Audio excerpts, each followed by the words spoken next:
Chapter 43. After the fog in the forest dissipated, the battle was more or less over.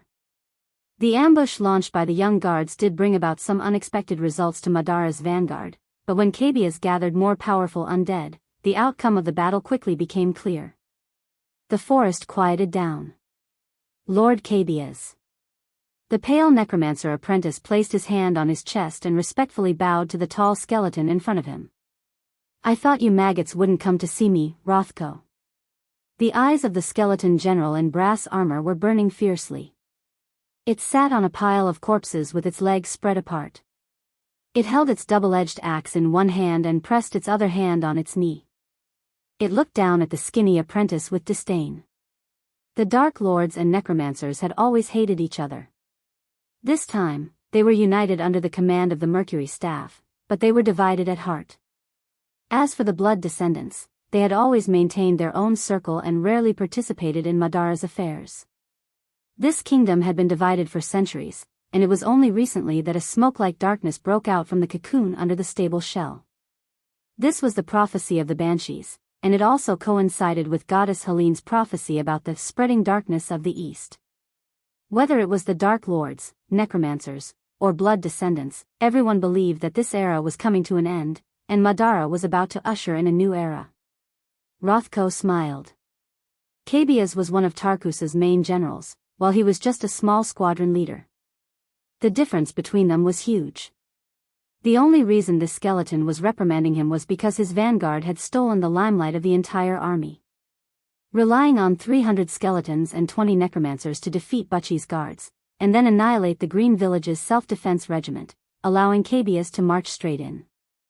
Finally, they cooperated with Cabias to annihilate Butchie's guards. Such a result could only be described as glorious. According to Madara's traditions, the vanguard of an army was usually used as cannon fodder to deplete the enemy's strength. At the worst, they were used as a buffer to delay time. This vanguard was made up of skeleton soldiers and low-level liches. Erwin's side only needed a third of this size to defeat them easily. In Tarkus's plan, Rothko was merely a chess piece used to disrupt his plans. The true vanguard was Cabias and Ghoul Weezer.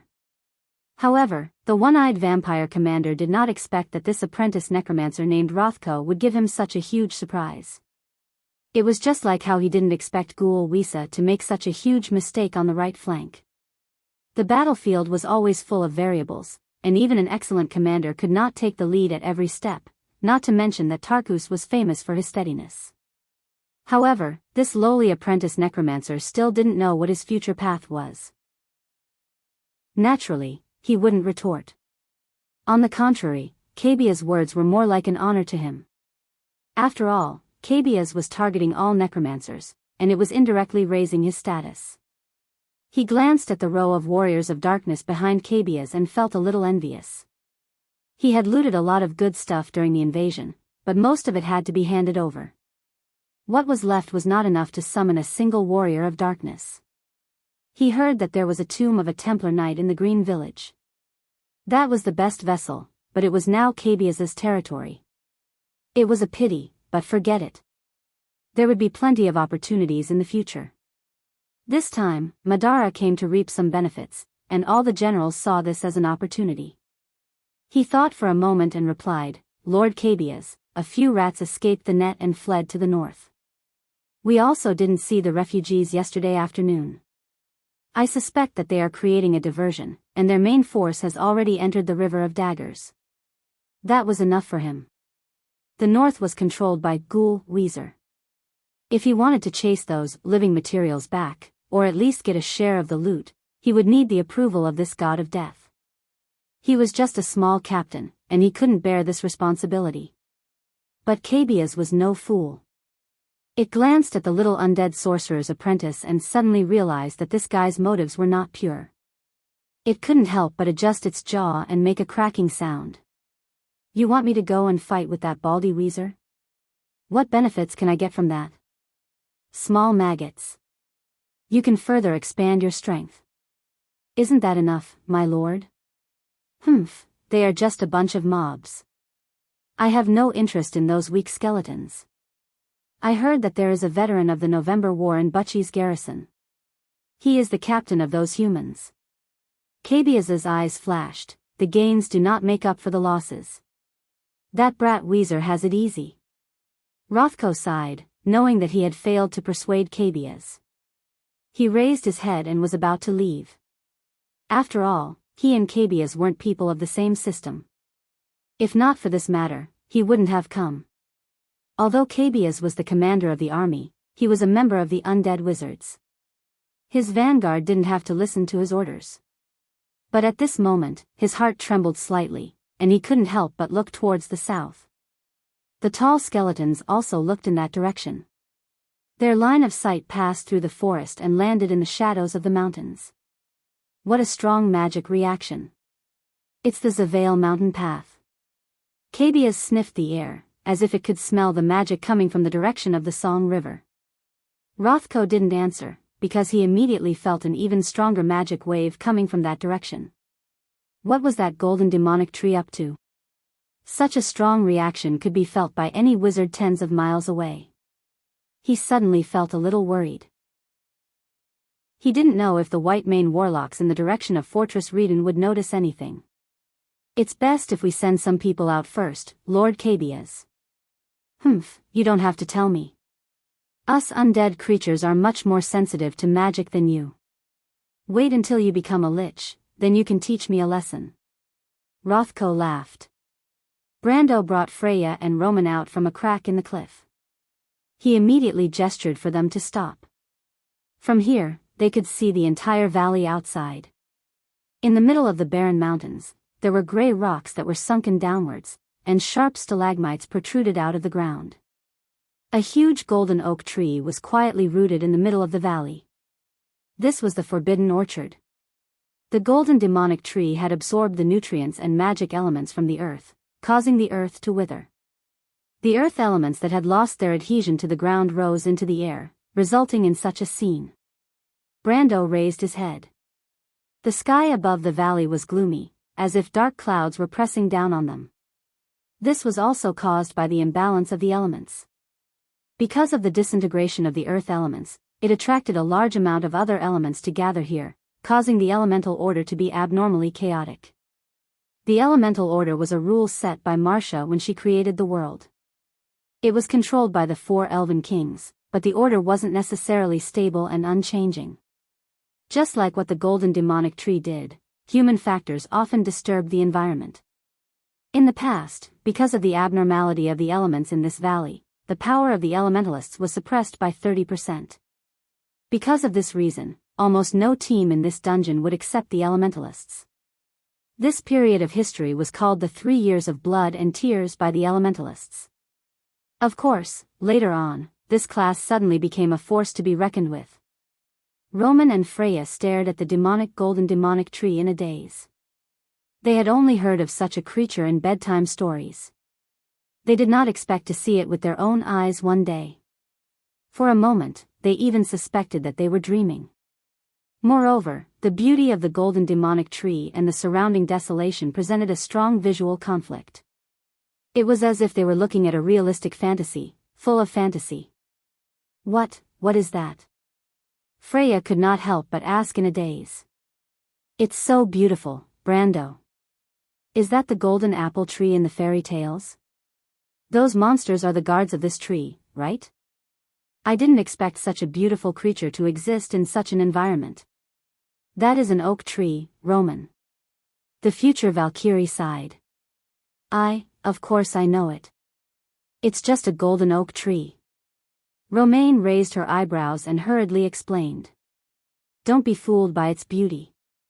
This should be the most dangerous creature you have ever seen. No, it should be a monster.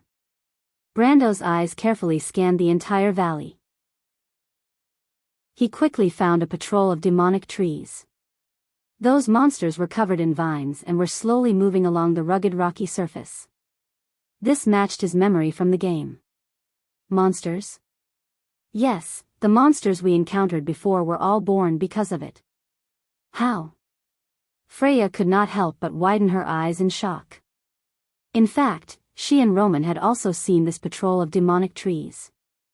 However, they were not too nervous when facing these monsters. Along the way, the three of them had already dealt with these golden demonic trees too many times. Brando earned 65 EXP and even obtained a tree crystal from an adult demonic tree. This thing was a crafting material in the game. He did not know how the crafting skills in this world were calculated. In short, he carried it with him as a precaution. However, he noticed that Freya and Roman had also grown significantly during the battle. Especially the future Valkyrie, her strength and agility had increased very quickly. After a few battles, she was almost at the level of a guard student. However, Brando still did not know how they gained EXP. On the surface, it seemed that they were much slower than him. This was because for high-level monsters like the demonic trees, by right, killing a few of Freya's militia should have leveled up a few times. However, in reality, he felt that it was not as fast as his second profession as a mercenary. This made him a little puzzled. Of course, at this moment, he had to put aside all his doubts because they had more important things to do. If they waited for the golden demonic tree to discover them and call back the rotten beasts outside, they would not have much time left. Brando had calculated in the game before. From the start of the battle to the arrival of the first batch of rotten beasts, there was a maximum of 15 minutes, which was the duration of the Holy Sword's existence. If they could not kill the golden demonic tree before then, they would have to consider escaping. However, Brando did not consider immediately going up to fight. First of all, not to mention how to deal with the patrol of demonic trees, he had another question to answer. Thinking of this, he could not help but look at a higher cliff on the other side. You guys wait for me here. Do not be discovered. He turned around and said. Brando? P.S. Go go go go. Chapter 44. Brando glanced at the steep cliffs in the distance and turned back to let Roman put on the ring of cobwebs. He found that the merchant girl's senses were surprisingly sensitive, and this ring could further strengthen her ability. Roman had been coveting this beautiful black and white patterned ring for a long time and was naturally very happy, but he still asked curiously, "Is this also a magic ring, Brando?" "Yes, it can let you hear better. Keep an eye on the ground and alert Freya if there's any movement. I'll be back soon." Brando knew that other than the golden demonic tree, there was also a stone worm in this valley. That thing also came from the elemental plane and was a rare elite in the game. There was once when it suddenly appeared and almost made him panic.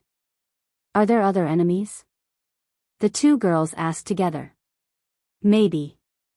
It's better to be prepared, right?"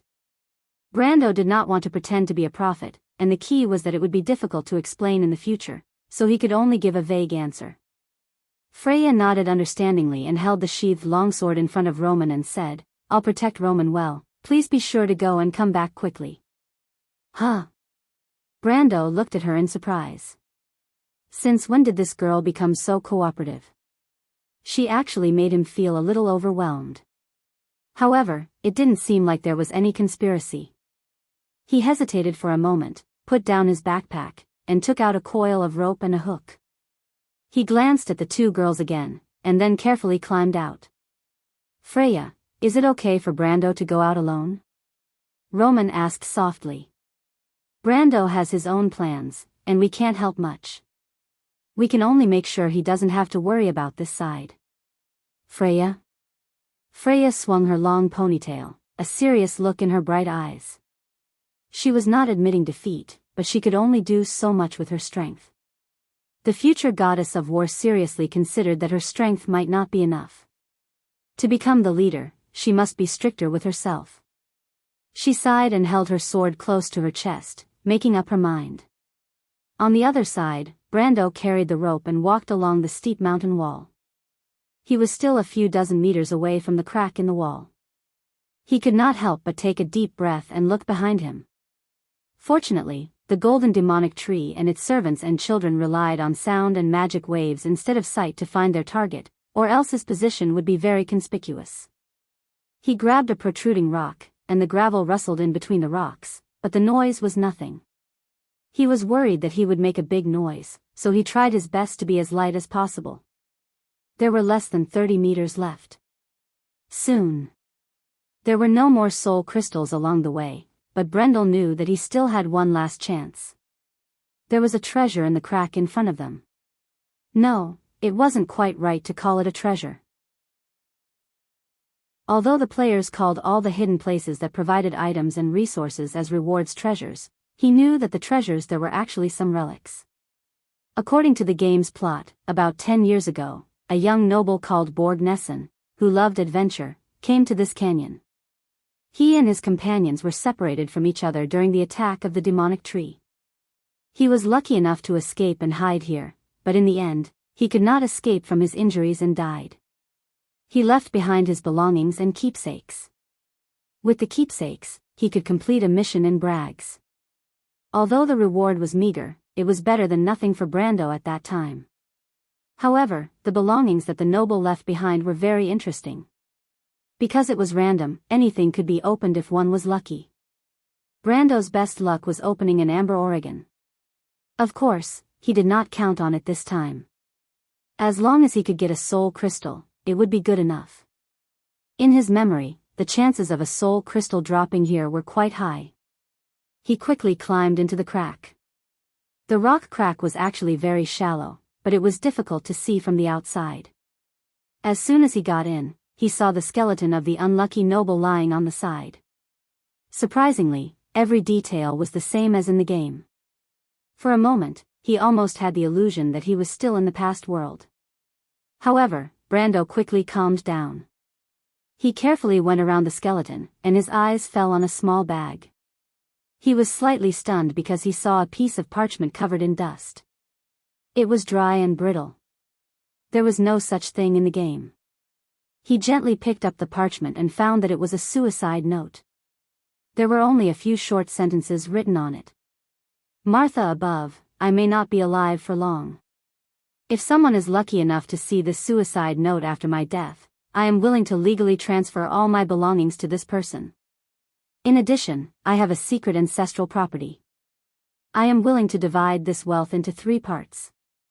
1 part will be given to this person, 1 part will be given to my wife, Sadie, and 1 part will be left to my daughter. The rest of the sentence was vague. If anyone who sees this suicide note is interested in this wealth, please pass this suicide note and my keepsake to my wife. Also, tell her about the date at the Baden Ball. She will understand what I mean. Finally, I am sorry to Sadie. May Lady Martha punish me. Brando finished reading and could not help but be stunned. He was more and more certain that he had never seen this thing before. The previous mission line was to remove the seal ring from the noble's finger bone and hand it to Braggs's citizen registration office for a reward. The mission line ended there, and there was no follow-up. But what was the reason for this? Was it because this place was different from the game? Brando shook his head. He instinctively did not want to believe this judgment. At least everything he had discovered before was completely consistent. There was no reason for there to be an exception here. So what was the reason? He thought for a moment and suddenly thought of something. Could it be that only the first person who discovered this would receive such a mission? There were many unique missions and first missions in Amber, but there was also such a situation in the Instance Dungeon. No one had ever mentioned this before. He hesitated for a long time. He could only carefully fold the suicide note and the seal ring together, and then put them close to his body. He felt that this mission seemed a little familiar. Perhaps someone had completed it in the past. Unfortunately, the part about the noble's daughter's name and home address in the suicide note had become vague. Otherwise, this mission would be simple and clear. However, Brando did not care about this. The more troublesome the mission, the better the reward. At worst, he could start with Braggs's citizen registration office. At least he knew 2 clues, the noble's name and his wife's name. And that was a matter for the future. Now he had to face his own problems. After putting away the suicide note, he began to examine his spoils of war. There were 2 rubies in the cloth bag and some coins worth about 30 silver coins. This was a large sum of money. In addition, there was a pipe, a dark gray stone, and a glass bead. Brando poured out these things and carefully looked through them. He was disappointed to find that there was no soul crystal. He could not help but sigh. If it was in the game, these rewards would be quite good. However, what he needed now was not materials or money, but items that could immediately increase his strength. But despite his disappointment, Brando still swept all these things into his waist bag. He did not have time to check if they were useful. Those were just decorations and miscellaneous items. In short, he had to be safe first. After cleaning up the loot, he glanced at the skeleton once more before returning to where he came from. Everything went smoothly, and when he returned to the crevice where Romaine and Freya were, he saw the two girls heave a sigh of relief. Brando, you're finally back. Without you, Freya and I were so nervous. There was no sound around, so it was very quiet. Roman patted her small chest and sighed. Don't drag me into this. Freya's face turned red. I just went to check the surroundings. There's only a patrol team outside, we have to kill them as soon as possible. Are we going out? We don't have to go out. We can wait until later and leave from the other side of the mountain path. That way, we can avoid fighting, but we don't have much time. Brando replied. How much time? Freya asked. About 2 hours later. The girl was stunned. How far is Fortress Reden from here? Ever since she was young, the furthest she had been from home was Verbin. Although Fortress Reden was often mentioned by the adults, it was only an impression. Let's put it this way. If we were 2 hours later, we would have to race against Madara's undead army. Brando looked at Roman. We might reach Fortress Reden first, but we don't have much time left. Then will it be faster if we go out and kill that tree? She asked. There's a secret passage behind that tree. It was dug by merchants to avoid the checkpoints. I've seen it in the documents of Braggs when I was still in the Braggs militia. Our protagonist lied without batting an eyelid. But he didn't lie to Freya about the secret passage. He only knew about it in the game. Freya looked at him suspiciously. Is that tree dangerous? She pointed outside.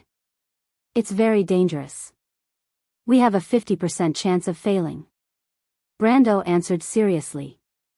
Although he really wanted to take a gamble and kill the golden demonic tree, he told himself that he had to tell Freya the truth about the risk because he had to be responsible for their lives. In a team, everyone had the right to choose for their own lives. This was the basic rule of the Amber Sword. No one could force anyone else. Freya was silent. What about you, Roman? She asked. Roman shook his head. I like to take risks. My life should be used for something meaningful. Freya looked away and nodded. I understand. Brando, please lead us to defeat it. If we fail, I won't regret it. Brando smiled.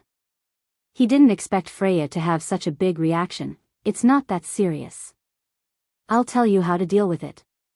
But first, we have to take care of the patrol team. 6 demonic trees. You're already very familiar with them, but this time we have to end the battle in an instant. Then he brought the two to the edge of the crack and looked out.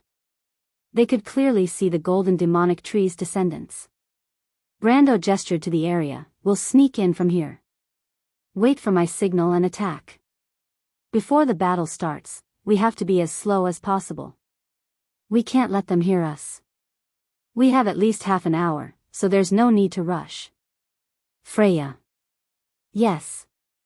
Roman and I will attack from the right. You hide under the rock on the left. When we attack, you attack the two at the back. Do you remember their weakness? Brando had Roman on his side to protect her and also to reduce the pressure on Freya. After all, the merchant girl didn't have much fighting strength. Freya nodded. The demonic tree's weakness was their 4 limbs. Because their sensory organs were all in their 4 limbs, they were no longer a threat if they lost their 4 limbs. But she was a little nervous. Before, they had used some unexpected tactics to deal with the demonic trees, such as falling rocks. This time, they had to face them head-on and end the battle in an instant. She wasn't worried that Brando wouldn't be able to do it. But could she do it? Freya wasn't sure. Brando looked at her and understood what she was thinking. Every newbie had some kind of problem. Although Freya could be considered an NPC, she shouldn't be an exception. He thought for a moment and encouraged her, "Don't worry too much. Your half-body armor of the Wind Empress is very effective against them. You should attack without holding back."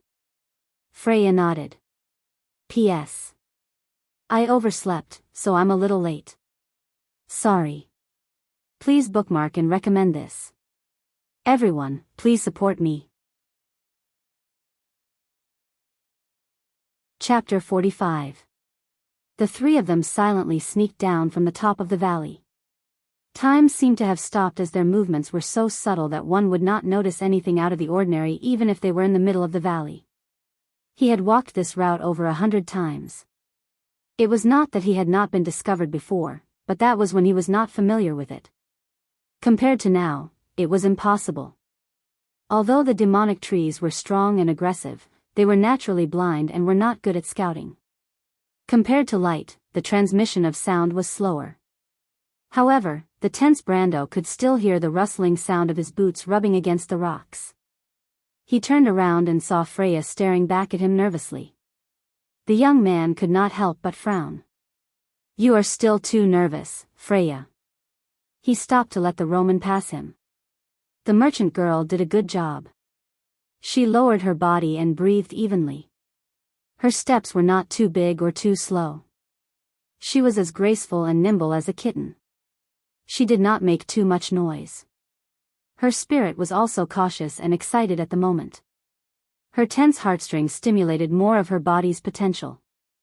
The Roman always thought of herself as a natural merchant and adventurer. "Roman, you did well. Keep it up." Brando silently encouraged her with his mouth.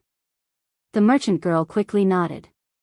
Her movements were small, but it could not hide the pride in her heart. Brando let the Roman pass and his gaze fell on Freya behind him. The girl seemed to know her own condition and could not help but lower her head. The young man saw this and sighed silently. This future goddess of war did not have the most outstanding talent in any aspect. Her intelligence, judgment, psychological quality, and physical quality seemed to have unknowingly determined that she was an ordinary person. But only Brendel knew that she must have some kind of potential that would allow her to achieve that legendary title one day. He could not help but look at her carefully. When she lowered her head, he could see a head of light brown hair. The hair was loose and soft, and it looked like her owner took care of it very carefully. It was not exquisite, but it was very meticulous. At this time, Freya had already lowered her body and passed by him. The girl did not utter a word.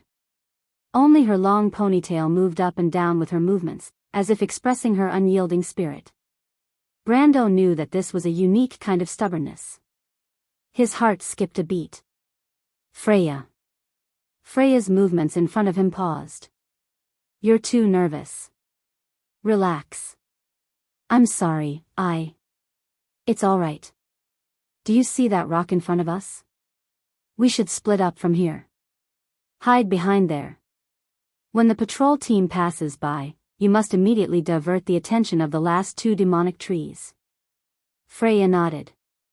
"You go first, I'll watch you here, Freya. I believe you can do a good job."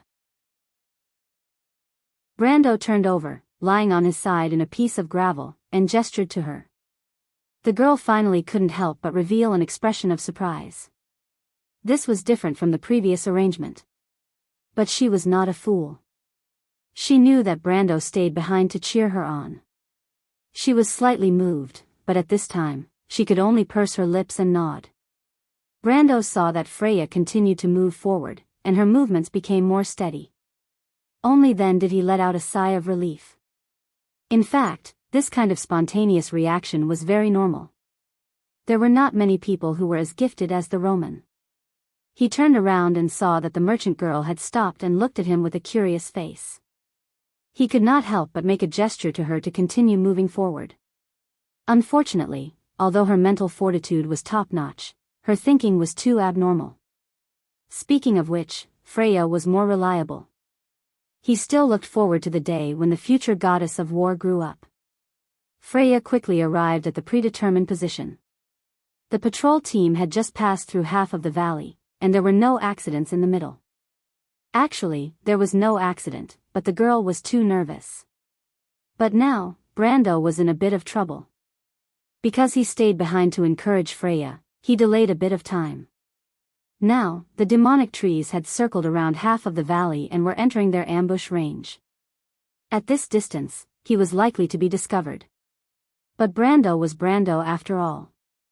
He controlled the route and timing to the best, and there were no mistakes. When he crawled to Roman's side, even he could not help but wipe his sweat. He was really too nervous, but at least he did not let his emotions affect his performance. It was as perfect as in the game.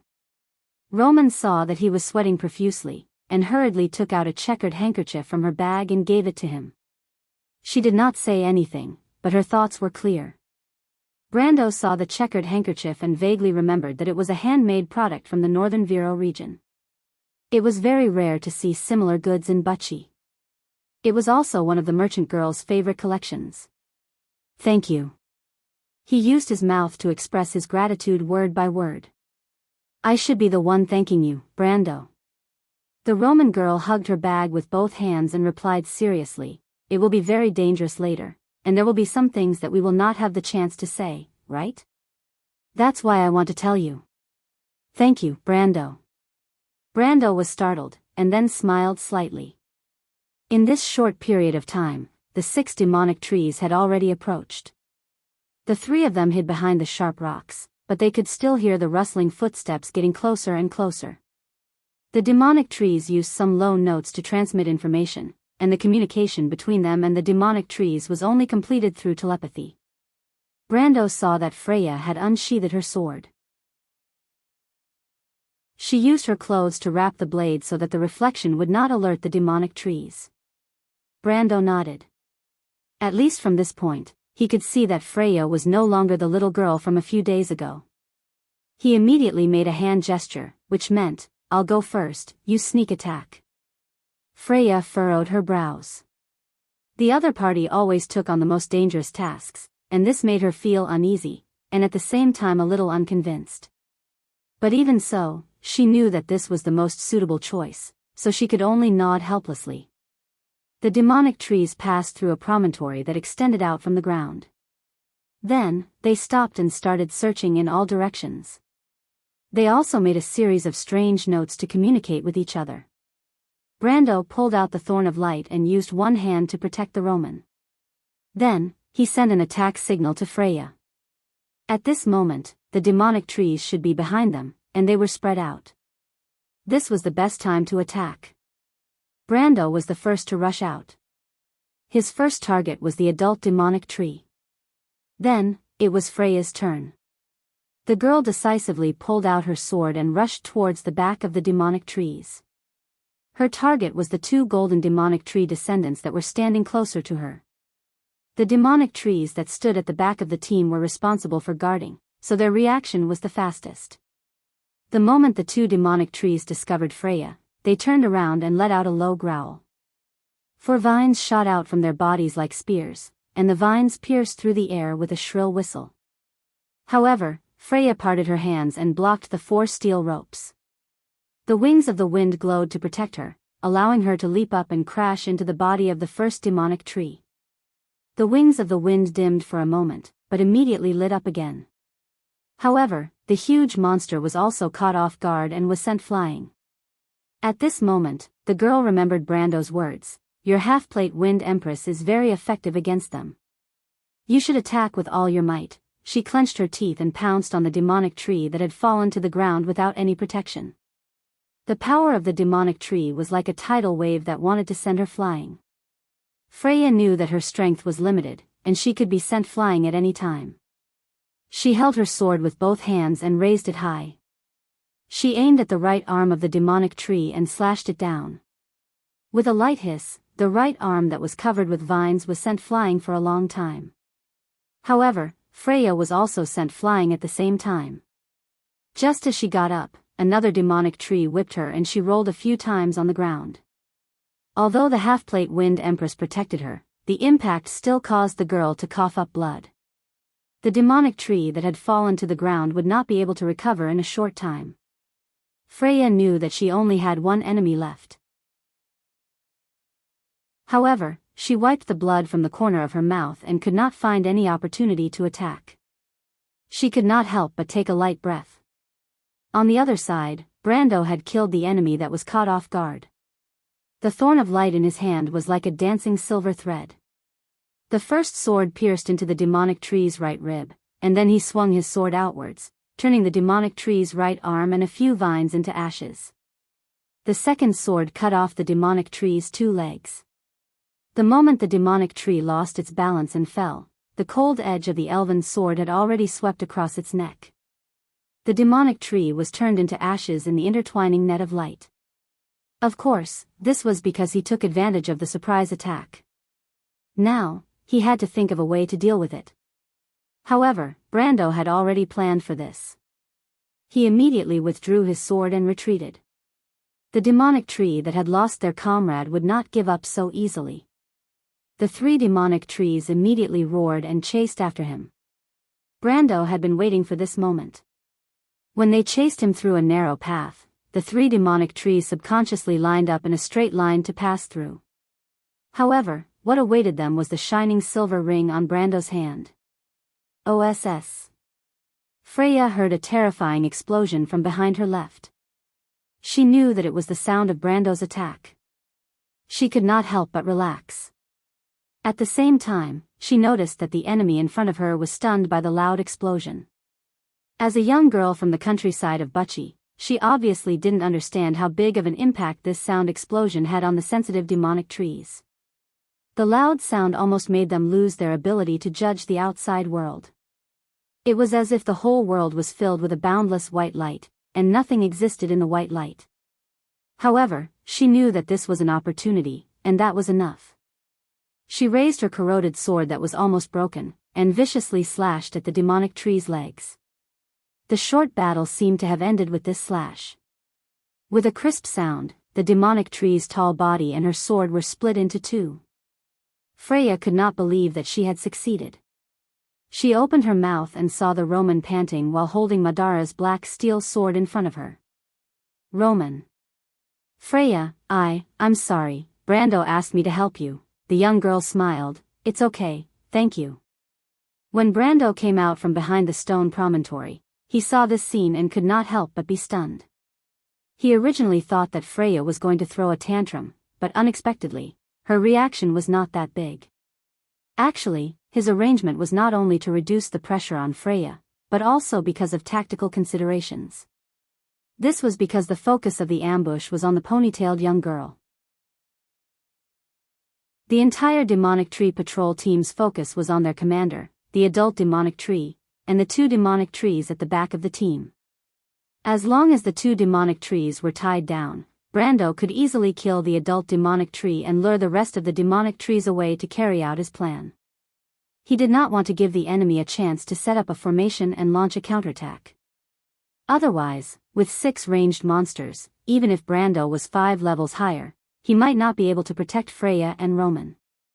But just as he was worried about how to explain it, Freya seemed to have understood. Why is the golden demonic tree not moving? The future Valkyrie also saw him and asked, can't it move? Brando was stunned, and only then did he regain his senses. He shook his head. It was not that the golden demonic tree did not move. On the contrary, the moment they attacked and attracted the golden demonic tree's attention, the terrifying monster had already launched its counterattack. It was just a soundless act. We have 1 minute. I will explain to you how to deal with the golden demonic tree. You must listen carefully if you do not want your souls to be trapped in the golden demonic tree forever. He replied. P.S. I am very happy to see the few long reviews in the book review section. The results are not good enough.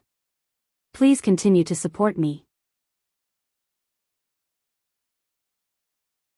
Chapter 46. Under the clear sky, it was the brightest sunshine since spring. At the Brags River, it should be like this in 4 or 5 months. The green meadow extended to the end of the river, the forest was filled with lush trees, and at the bend of the Golden River, a water wheel or a sawmill could be seen. The water was clear, and the pebbles on both sides of the river were carried downstream by the wind in the mountains to the Vero region. However, to the natives who were born and raised here, this river was like an endless poem that contained the wisdom of time. Brando thought so as he walked along the river, listening to the sounds in the forest. There was a bear in the forest, but it was not easy to see. In one of his memories, this was his grandfather's favorite place to bring him. But in another memory, this was the beginner's area that he was most familiar with. The forest was filled with small animals of a certain level, and the bear was a local boss that dropped a piece of good leather. The two memories merged and intertwined in his mind. The third memory was about the golden demonic tree. Looking at the familiar scenery, he could not help but think back to a few minutes ago. Freya, Roman. I'll keep it short. You should have noticed that the golden demonic tree is able to control so many demon servants and children through the mind. The true ability of the golden demonic tree is the power of the mind. The power of the mind? Roman, don't interrupt. I'm sorry, Freya. Yes, the power of the mind. It can pry into thoughts, control people's hearts, create mysterious illusions, and imprison souls. Brando replied, in fact, when we were dealing with the demonic trees, the golden demonic tree had already begun to influence our thoughts, because it has been having a long dream, and this dream will soon merge with you and me. Dream? Yes, soon we will enter our own dreams. You will see some unbelievable things there, but before that, I have something to tell you. Brando pointed to the center of the valley, and there, the golden demonic tree was becoming more and more beautiful in their eyes. Its branches seemed to stretch out in all directions, exuding a vigorous vitality. This was the manifestation of the golden tree's dream extending to the real world. In the game, the tree herders gave the golden tree the god's blood to awaken it, but it also caused the elven holy trees to fall into an eternal dream. These dreams were all fragments and bits of information about a dark world. Mortals would fall into madness even if they only took a peek. Even a fragment of these dreams could be fatal to players. Once players got involved, they could lose their lives at any time. However, in order to fight against the golden demonic tree, he had no choice but to enter its dreamscape. This would be the first stage of the battle against the golden demonic tree, the illusion realm. Originally, this stage of the battle was unanimously agreed by the players to be the most difficult in the game, but the guild called Mutta used a clever method to solve the problem. This method was still a secret in the early days, but Brando happened to come from an era when it was widely spread among the players. Coincidentally, the resources he had with him were just enough to complete this plan. But this was still not enough. Because once the first stage was over, the second stage of the battle in the real world would depend on true strength to determine victory and defeat. Originally, this stage was relatively simple in the game, but on the contrary, it was difficult for Brando and the others to complete. There was no other reason. Most of the players in the game who entered this dungeon had an average level of 25 and above, but Brando, who was the highest level among the three, was only level 10. Even with the help of top-grade equipment, it would be difficult to end the battle before the rotten beasts arrived in 15 minutes. This was the reason why Brendel's abacus immediately shifted to the golden demonic tree when he held the card of fate, Holy Sword. Because as long as he used the card of fate well, it seemed that all the conditions to kill the golden demonic tree would be met. Main point? Freya's voice pulled him back to reality. Brando was stunned for a moment before he nodded. Because the golden demonic tree's dreamscape entered our dreamscape, you must remember that you are the master of this dream. Therefore, no matter how it constructs this dream, no matter how fierce the beasts it creates, it will not exceed your limits. He remembered that in the game, in this scenario, the golden demonic tree would release some of the strongest monsters that the players had encountered in the dream, and then recreate that scene. But it was not that simple. Here, the players would receive distress points, and when they made mistakes or suffered more injuries, the distress points would increase, and the monsters would also become stronger. Therefore, this battle would often be due to the monsters becoming stronger and the players becoming weaker and weaker. In the end, it would enter a vicious cycle, and the players would not be able to resist and it would be declared over. Brando did not know how the distress points would behave in the real world, but there was only one core. That was to be full of confidence in oneself, and to ensure that one would enter the battle in the best possible condition. Only then would one be able to obtain victory. He pointed at his own forehead and looked seriously at Roman and Freya. Focus your attention, and ensure that your fighting spirit is high. A person's willpower attribute. Willpower attribute? Don't interrupt, Roman. Brando replied unhappily, I'm talking about willpower. A person's willpower is not fixed. It will fluctuate according to your condition, and when you focus your attention and ensure that your fighting spirit is high, your willpower will always be at its peak. The stronger your willpower, the harder it will be for the golden demonic tree to manipulate your negative emotions.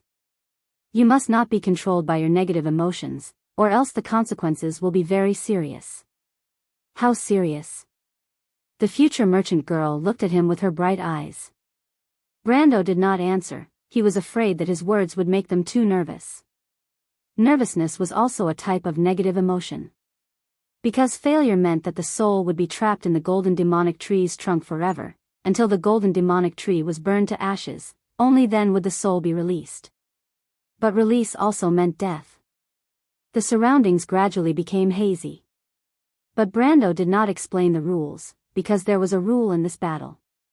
When the first person woke up, he could enter the next person's dream and pass on a message to his companions, allowing them to defeat the nightmare more easily. But everyone in the team only had one chance, so the guilds would usually set up a chain of awakening. The strongest person in the team would be the first to enter the dream, then the second strongest, and the third strongest. This way, when the strongest person in the guild woke up first, they would be able to help the people below. This sequence would prevent the team from losing too many people in the first stage. Now, Brando planned to change this sequence. I'll be the first to enter the dream, he said, then Freya, and finally Roman. How do we enter the dream? Freya asked. You just have to close your eyes. I'll be the first to close my eyes, then you, then Roman. Brando almost bit his tongue. He immediately reached out his hand to press on Roman's eyelids, because he saw that the merchant lady was about to close her eyes to give it a try. Ah! Roman couldn't help but cry out when Brando's hand pressed on his forehead. Curiosity killed the cat, miss. So sorry. The world of magic and the mind is very dangerous, you have to be careful. Brando sighed. His plan was like this. He was the most confident, so he should be the first to enter the dream. Freya was behind him because he believed that the future goddess of war would be the most difficult to defeat. Because there were too many obstacles in her heart, the more dangerous it would be. But with an experienced person like him by her side, it shouldn't be too dangerous. On the other hand, the naive Roman should be able to escape the golden demonic tree's control easily. With Freya's help, success was inevitable. The time limit for the first stage was 5 minutes, and in the dream, it was extended to half an hour. If they couldn't escape in this time, they would still be trapped by the golden demonic tree. It seemed like a plan with a high chance of success. At least Brando didn't find any problems with it. If they succeeded, then other than the handsome rewards, they would have ample time to move around Fortress Reden. No one knew better than Brendel about Fortress Reden's current situation and what it would become in the future. If they wanted to find Romaine's aunt and escape successfully, every second they had was a little bit more hope. He patted the thorn of light on his waist and took a deep breath. The golden demonic tree's dream was very realistic, and when he took a deep breath, his lungs were filled with the smell of wet soil. It was the smell of March or April, the green grass and the growing forest. But why did the golden demonic tree's boss throw him here? Did it think that the strongest monster he met was the old brown bear in the forest? That was good, it was only a level 16 rare elite, he could easily deal with it. But in Brando's memory, the golden demonic tree wasn't that kind.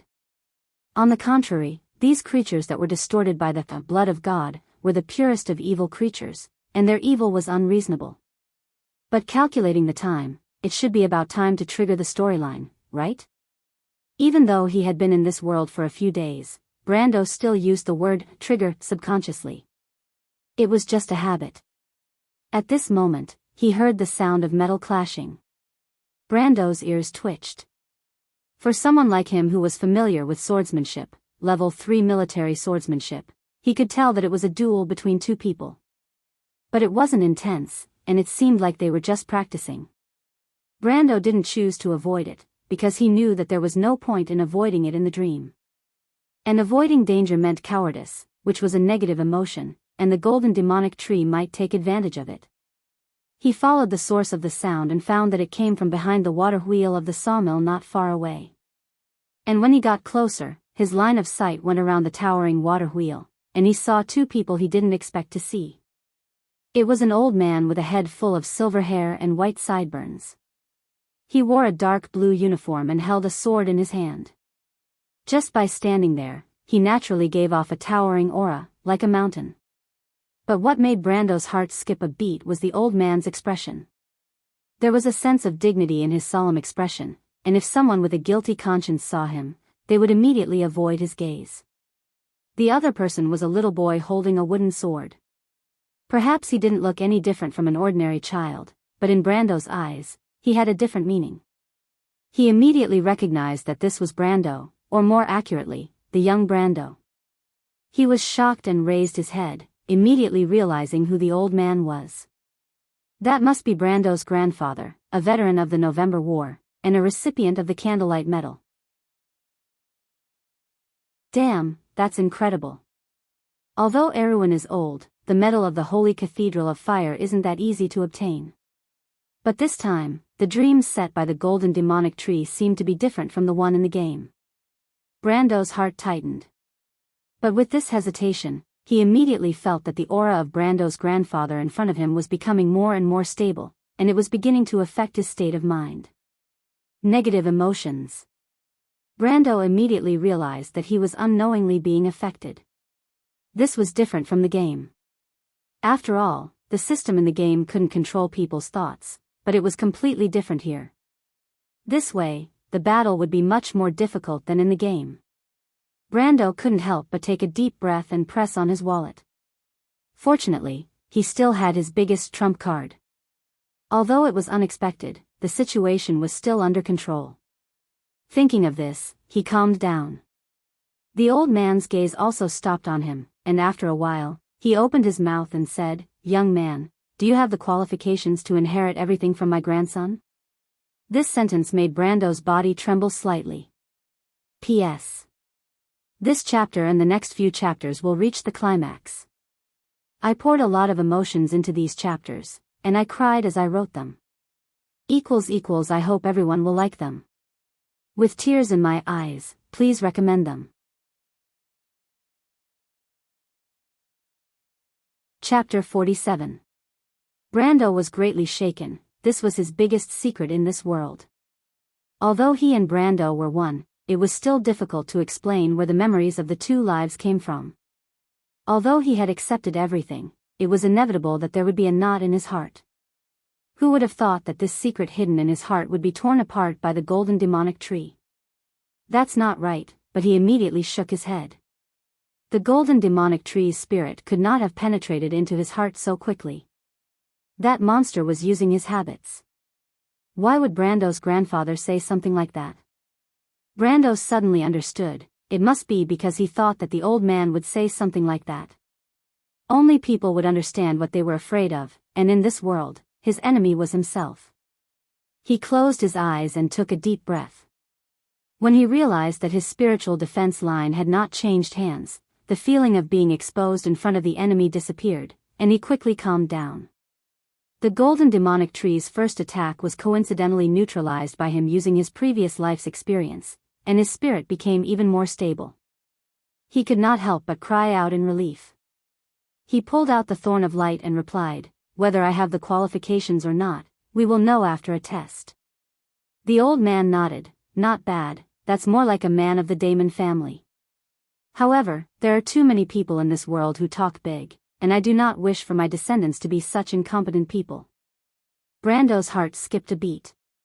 This was not a test, Brando's grandfather's reaction was Brando's self-affirmation.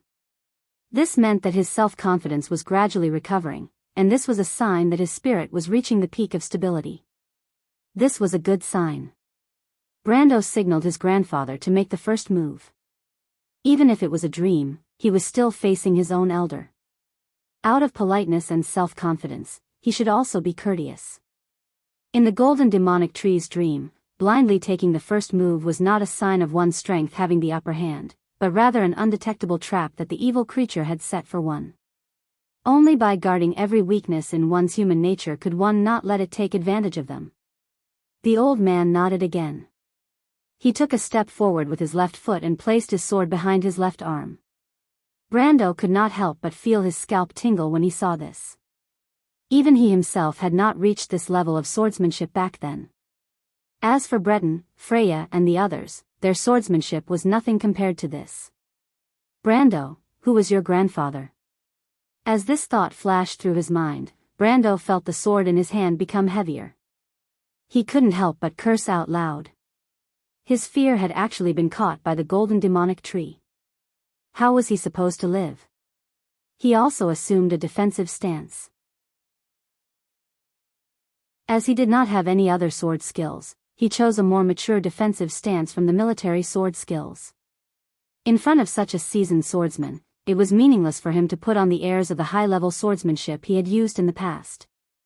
Without the accumulation of experience, just putting on airs in front of Brando's grandfather was equivalent to saying that he was full of flaws. As an experienced warrior, Brando deeply understood this point. The old man did not say anything, and with a flash of his sword, he attacked. Brando discovered that his grandfather's sword was not fast, but it was steady, so steady that it was frightening. Using the words of a professional warrior to describe it, it was as if there were no flaws at all from the front.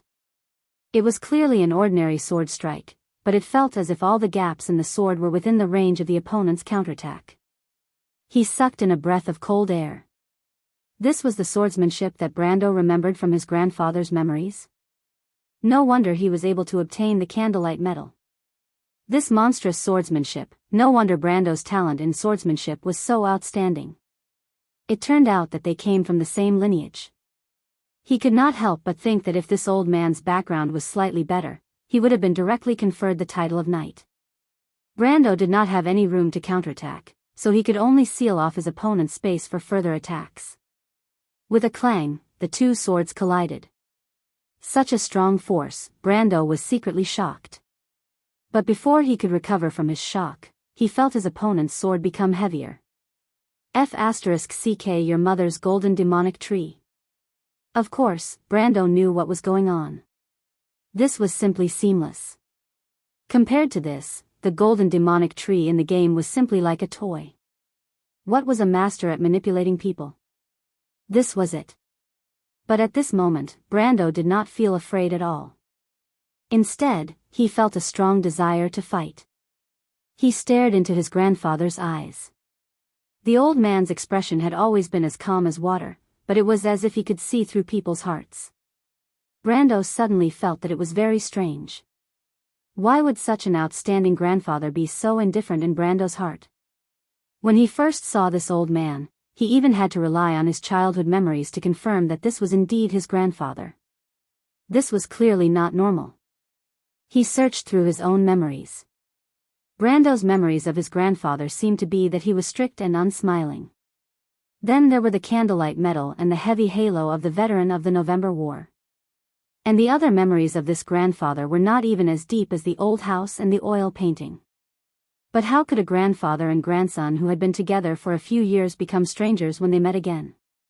Even his grandfather's voice and appearance had gradually faded away. Brando did not seem like such a person.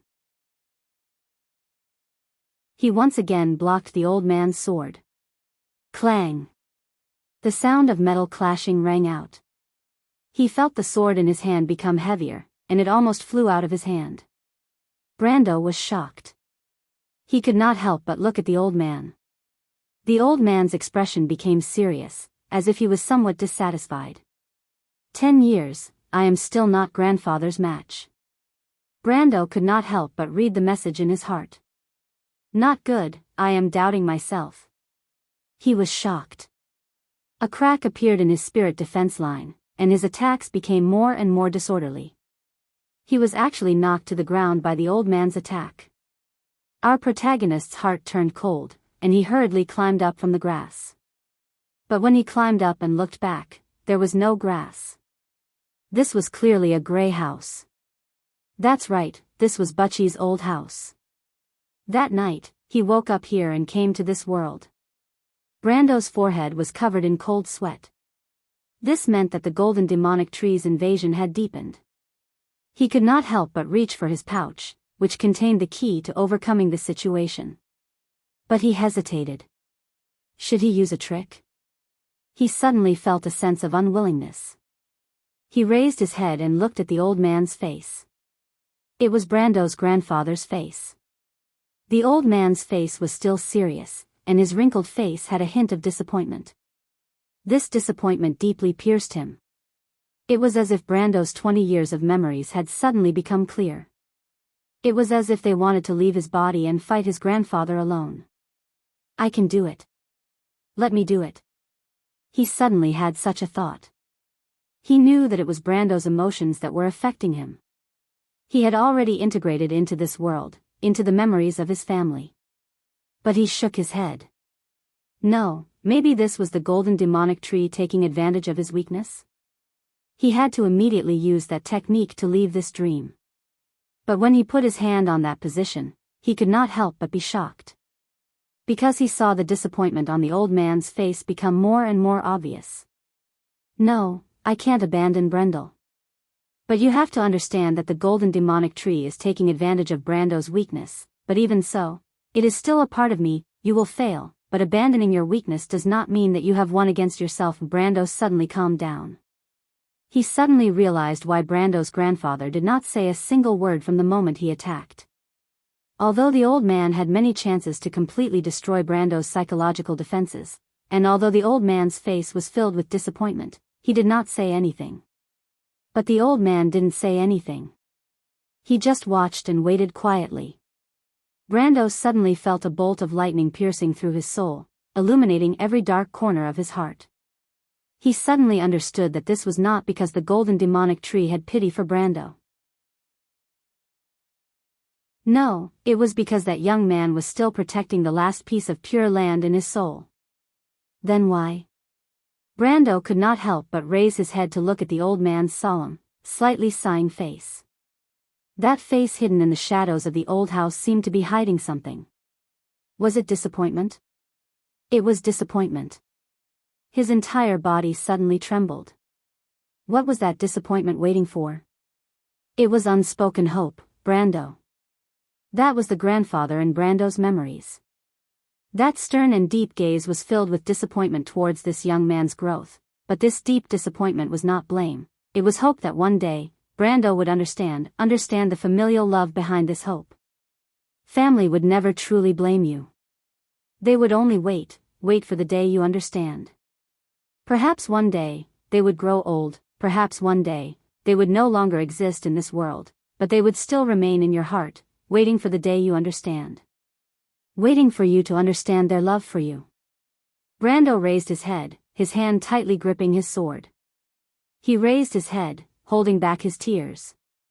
He had always thought that he had understood this world, but he never thought that he did not understand anything.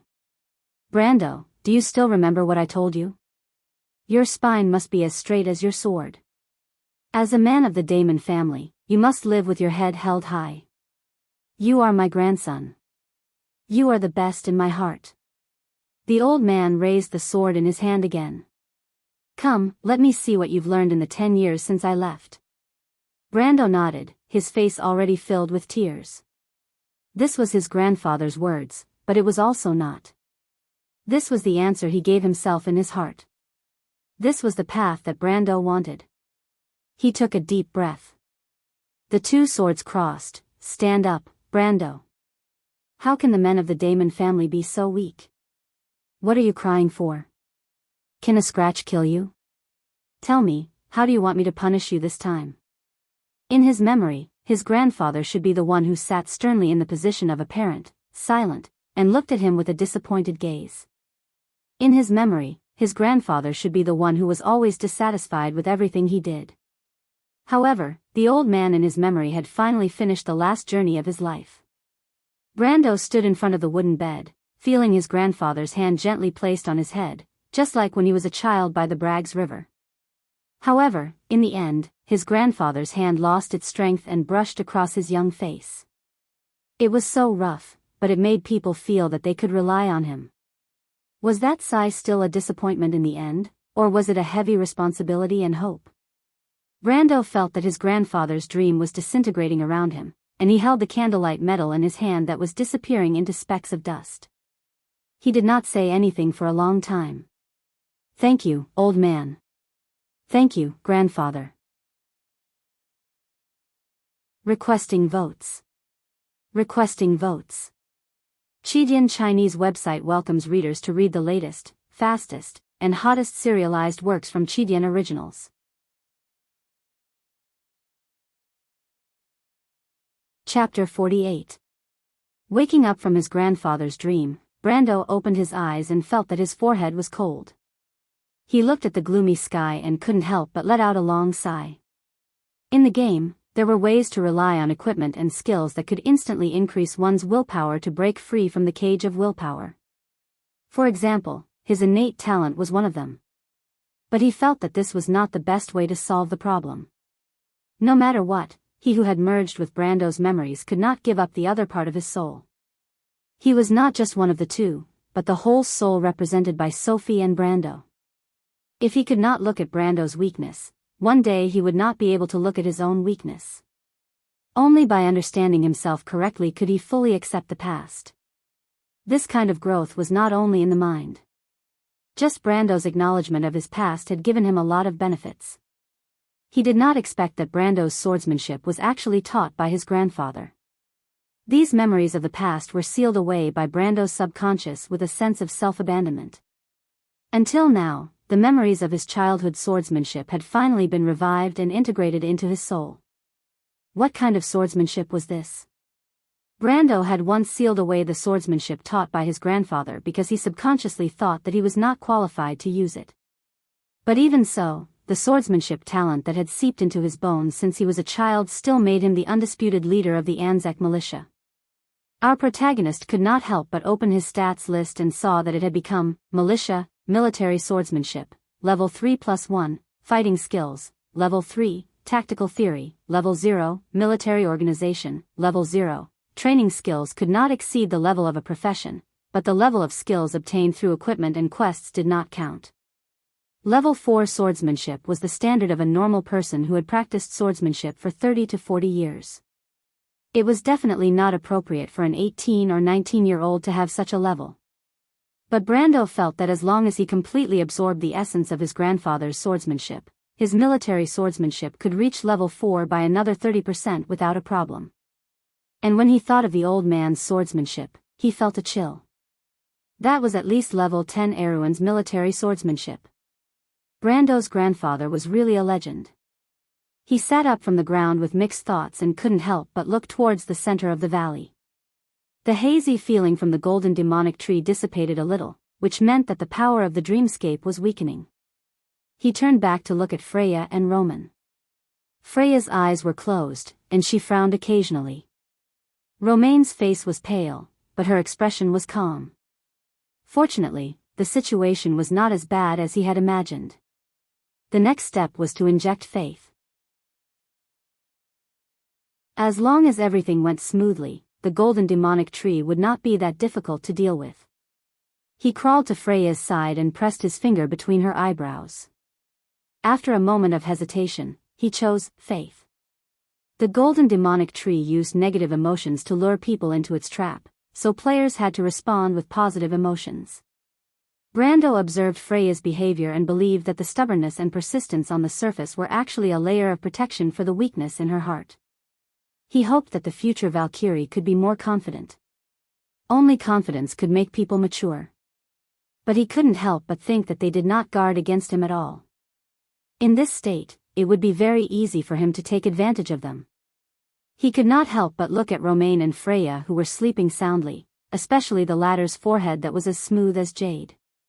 He could not help but have the delusion of wanting to get close to her. Brando's heart thumped, and he quickly calmed himself down.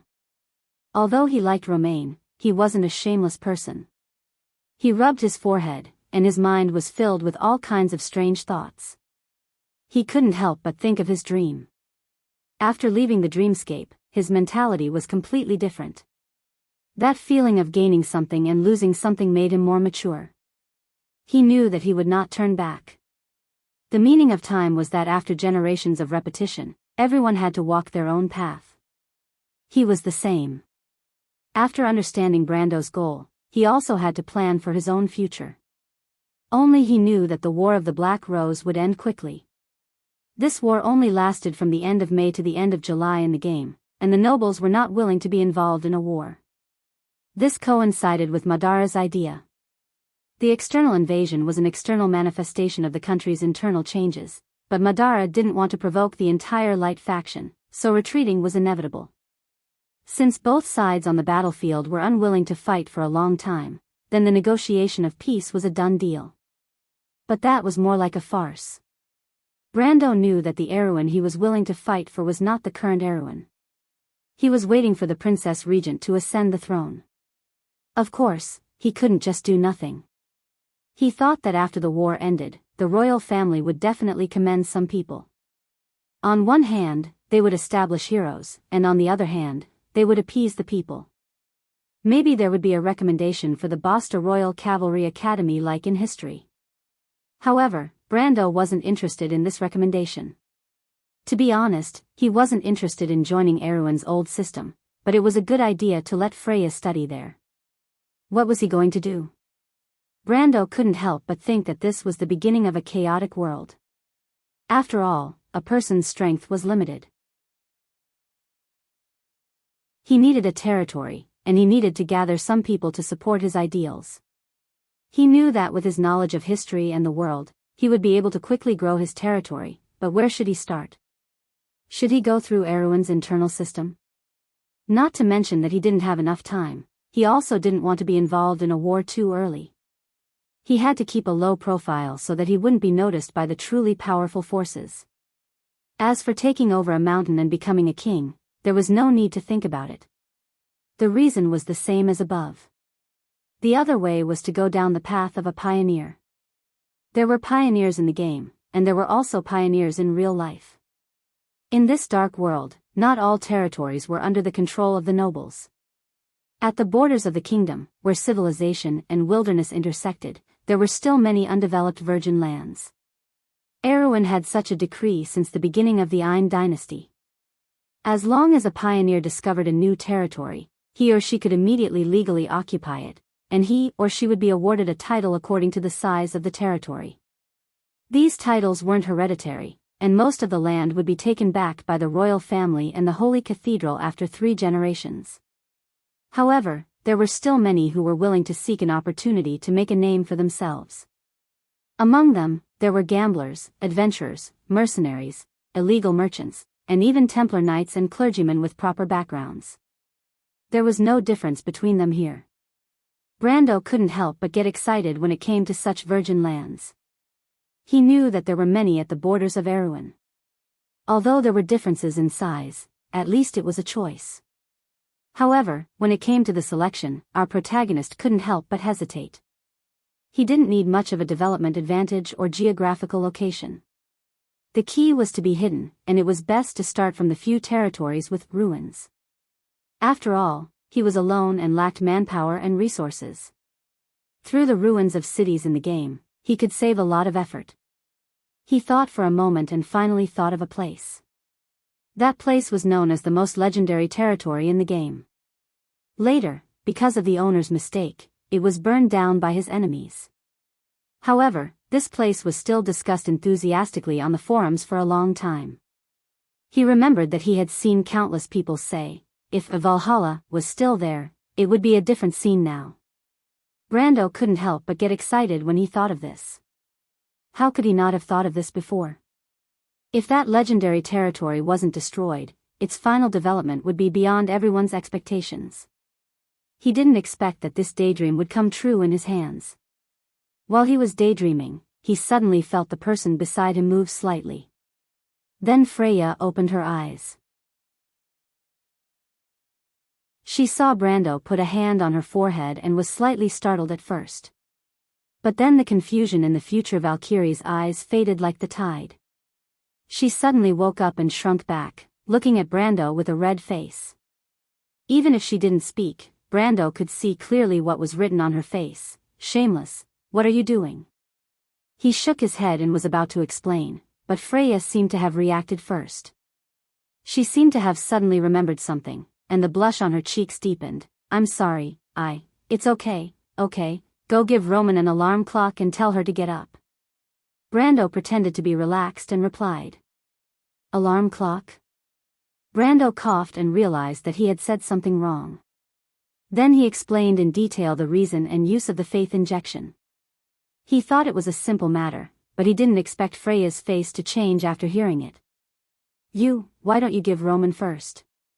She stood up nervously and asked. Brando was stunned. No matter how you look at it, you're the one with a weak heart, Valkyrie. But before he finished thinking, Freya had already rushed over and helped Roman up from the ground. Romain's face was still pale, but her expression was calm. But Brando was surprised to see that when Freya helped the soft Romain up, 2 lines of tears fell from her eyelashes. What's going on? He couldn't imagine Roman crying. I'll tell you later. Freya took a deep breath and put a hand on Roman's forehead, but there was no reaction. She was stunned for a moment and immediately said, Turn your head. What for? Turn around, hurry up, don't look. Brando was stunned, but immediately nodded. But his curiosity was no less than Romain's when she was awake. After a while, he couldn't help but sneak a peek behind him. He immediately saw Freya holding Roman with both hands and hugging him. She touched his forehead and anxiously muttered, Little Roman, wake up, did you forget our promise? He couldn't help but be stunned. He knew that Freya and Roman had a good relationship, but he didn't expect that Romain would have her own little secret. But before he could recover from his shock, he saw Freya staring at him fiercely. Sorry, he saw it himself. Brando avoided the topic. You're shameless. Freya scolded with a red face. Sorry. P.S. There was a power outage in the morning, so it was a bit late. Regarding the explanation of the deletion in the book review section, some of the posts were deleted because of inappropriate words, so they weren't deleted randomly. Please forgive me.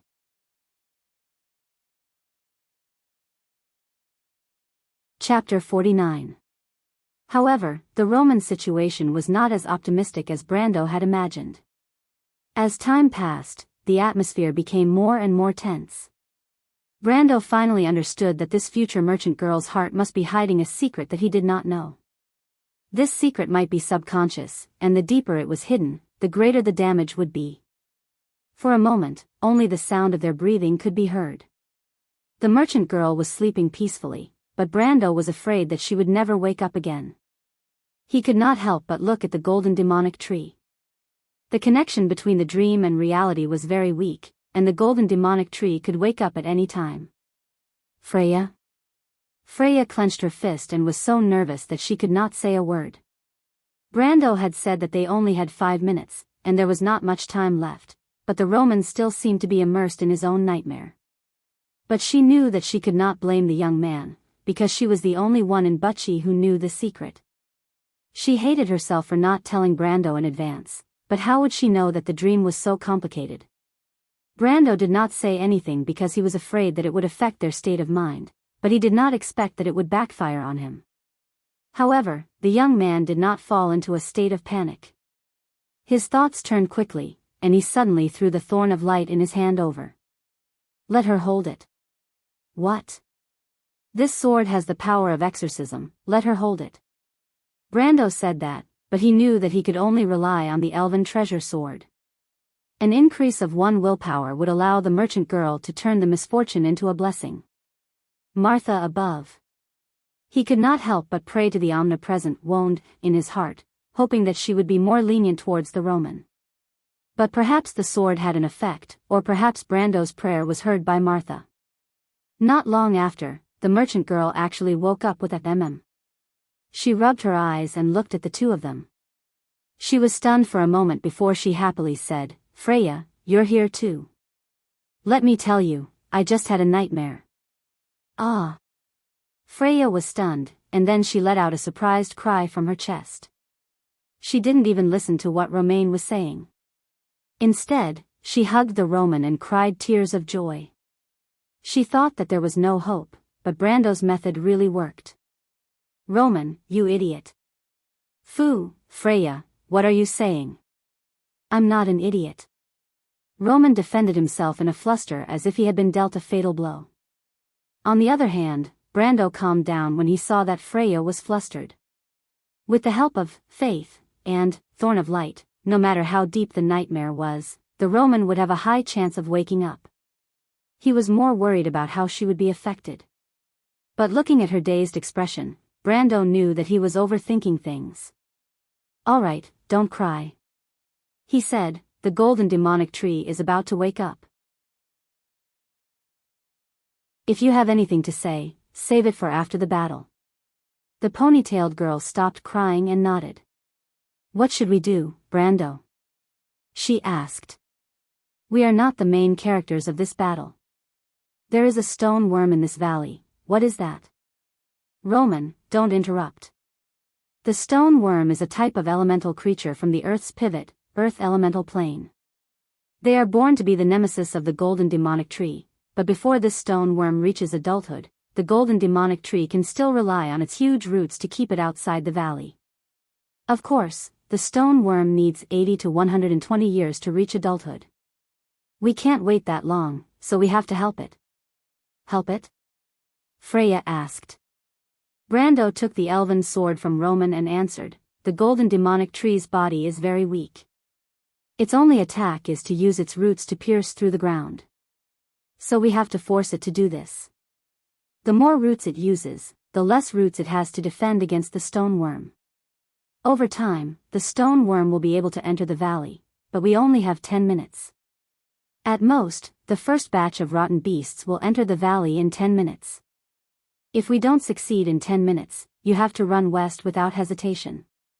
That secret passage is in the valley, and it is very obvious. What about you?" Roman looked up. "Leave the rest to the men. This is the demeanor of a lady." Brando looked at her smooth forehead and couldn't help but lightly touch it. He then looked at Freya. The girl was using both her hands to tie up her ponytail to facilitate the battle. She noticed his gaze and nodded at him. Brando was stunned. He thought that Freya would force herself to stay. But she didn't look like she was unwilling. Instead, she looked more calm. It seemed that she had gained something from the dream. The capable Freya had the aura of a future Valkyrie. He couldn't help but smile, then turned back and said, "Roman, put on your ring." Immediately, Romain raised her hand proudly and waved the black and white ring in front of him. "Your mission is to listen to the movements underground. If you find anything, immediately tell us." "Okay, Brando. Then let's go. We will go through the rocky promontory and approach the golden demonic tree. Looking at the terrain, there should be a fault below that will delay the golden demonic tree from noticing our intentions," Brando said as he took the lead. He first ran to a protruding rock, then turned back and gestured to Freya and Roman to follow him. Freya grabbed Roman's hand and followed him. Her meaning was obvious: be good and don't run around, I will protect you. She did this to let Brando have nothing else to worry about, so that he could take the opportunity to attack the golden demonic tree. The three of them quickly passed through the rocky promontory that Brando had mentioned.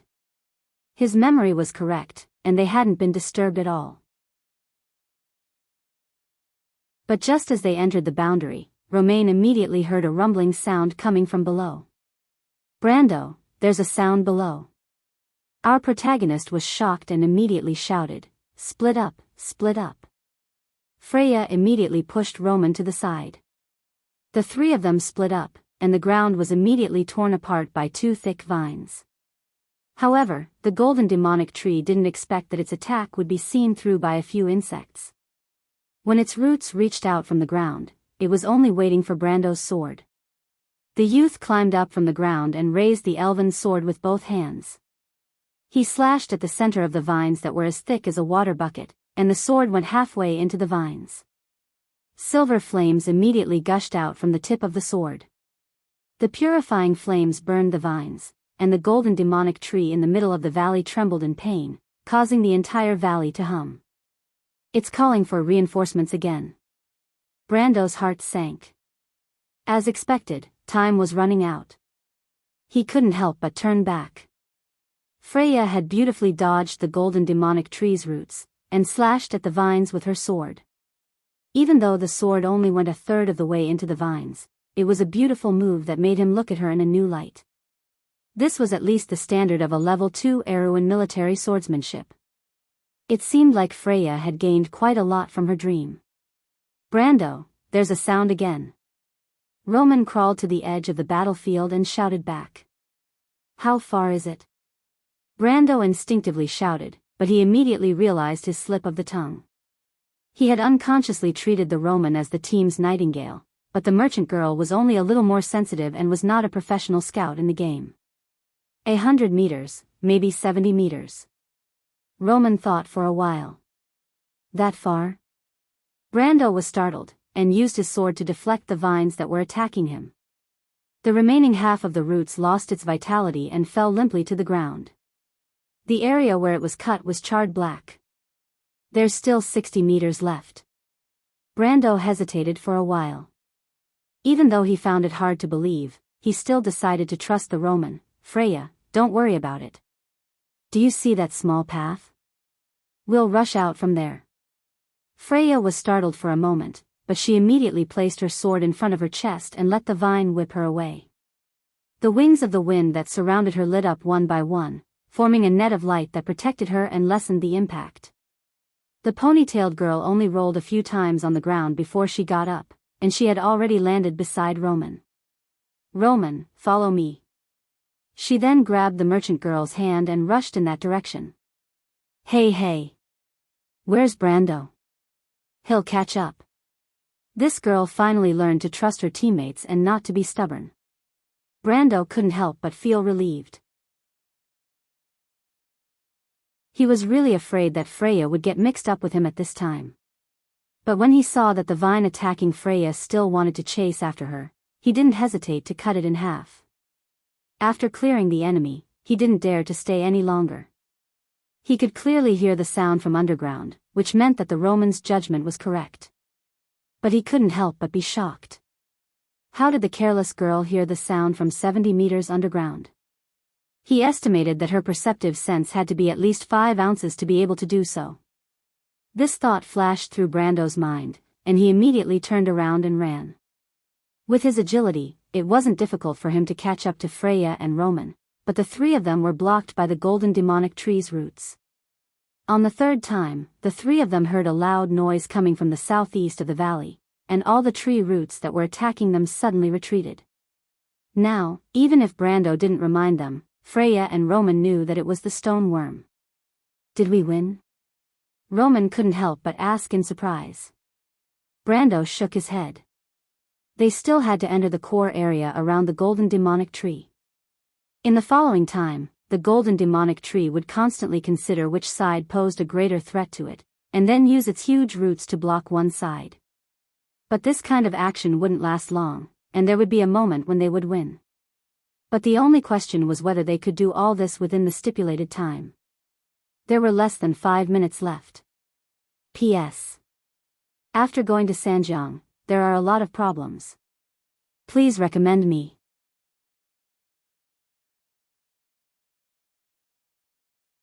Chapter 50. A rumbling sound came from the south, followed by another half a minute later. Brando listened carefully and confirmed that the rock worm had passed through the rocky valley. The creature's mouth was filled with 13,000 steel needle-like teeth. Not only could it easily pierce through the soil, it could also chew through the hardest rocks.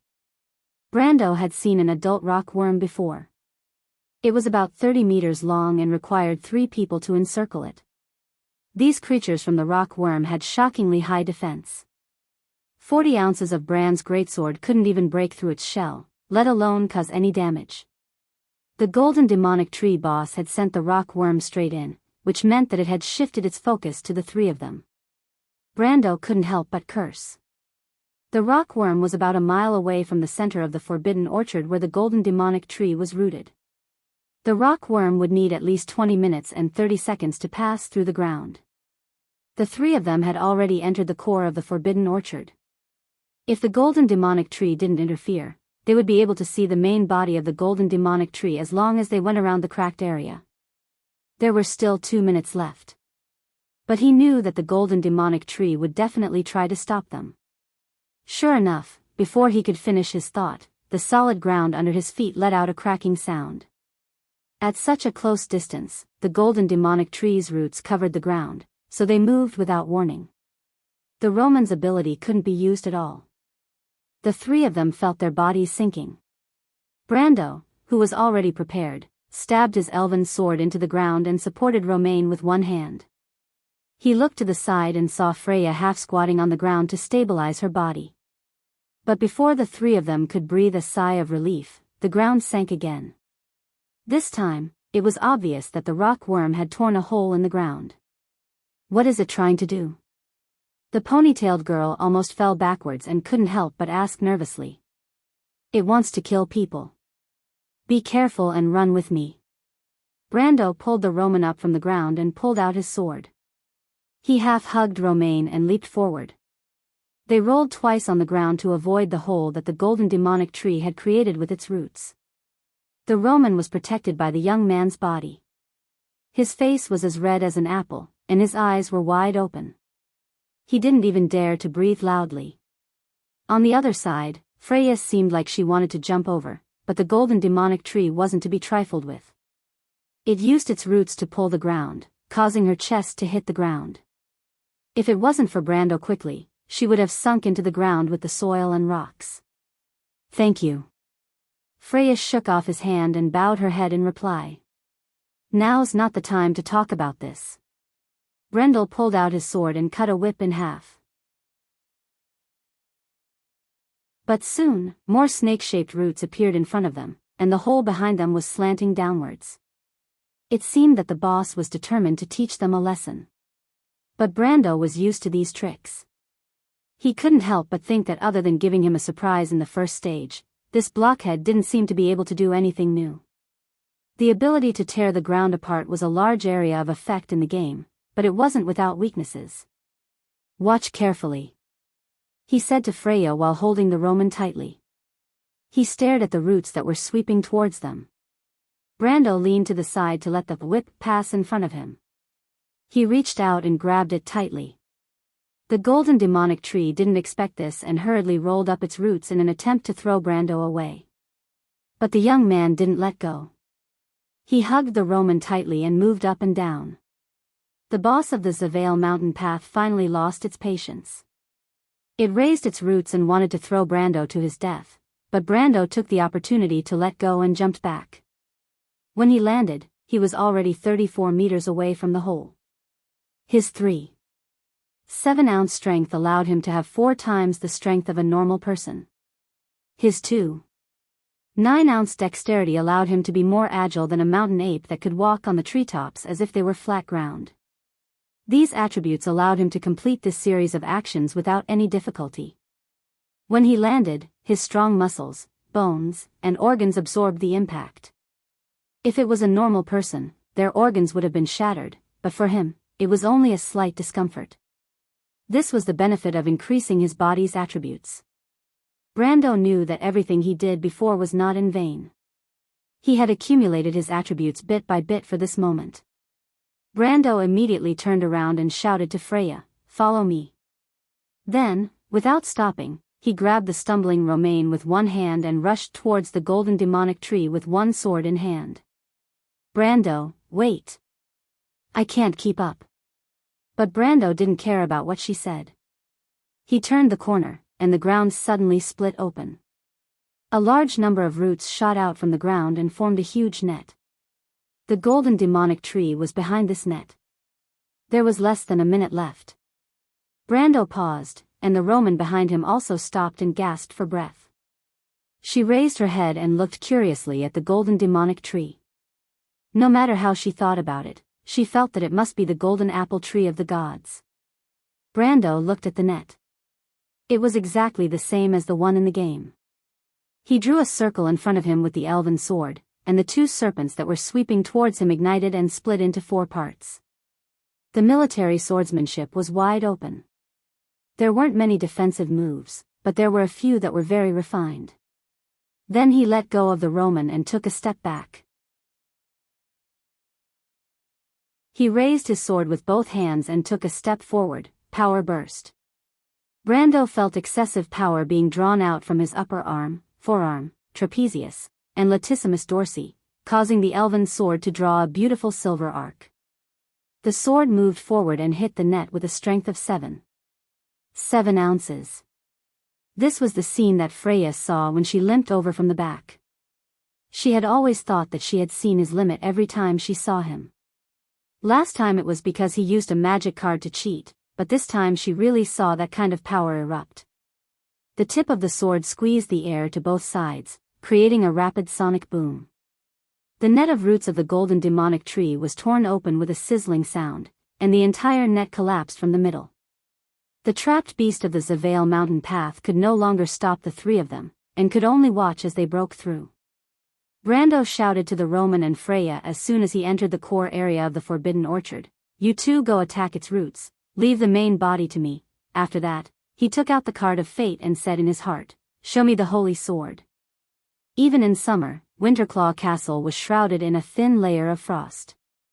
It was originally built in the high-altitude mountains of Corvado to monitor the barbarians in the forest from the north, but after the establishment of Balta province, it became one of the villas of the royal family. In the diamond-shaped courtyard of the castle, there was an ancient pine tree. It had miraculously survived a fire in Winterclaw Castle in the last century. The owner of the castle thought that it was a good omen, so he rebuilt the fortress and kept the tree. Now, under the pine tree, a solemn atmosphere was spreading. A little girl wearing a thick knight's uniform had beautiful silver hair, and her half-pointed ears proved that she had a part of the bloodline outside of humans. But unlike the elf's arrogance and gentleness, this 15-year-old girl had a solemn expression on her face. Both of her hands clenched onto a black longsword, and her posture was the defensive stance of Aween's cavalry swordsmanship. She pursed her lips and ordered a younger boy in front of her, "Haruz, attack me." Simple and unquestionable. "Sister, attack." The boy could only bite the bullet and thrust his sword at her. But the girl smoothly pressed down the tip of his sword, and then took a step forward and pressed her hand on his chest, directly pushing him to the ground. The servants around her gasped. Again. The girl's expression did not change as she said, "Sister, stand up, again." The little boy could only stand up and take a step back. He gritted his teeth and rushed forward again, but the girl in the knight's uniform changed the sword from her right hand to her left hand, and with a wave of her hand, she actually knocked the boy's sword away. "Why are you distracted?" "Sorry." Again. 10 minutes later, the girl walked into the changing room and asked 2 maids to take off her heavy knight's uniform. Hot steam and sweat steamed her beautiful silver curly hair. She did not turn her head and asked, "Where is father?"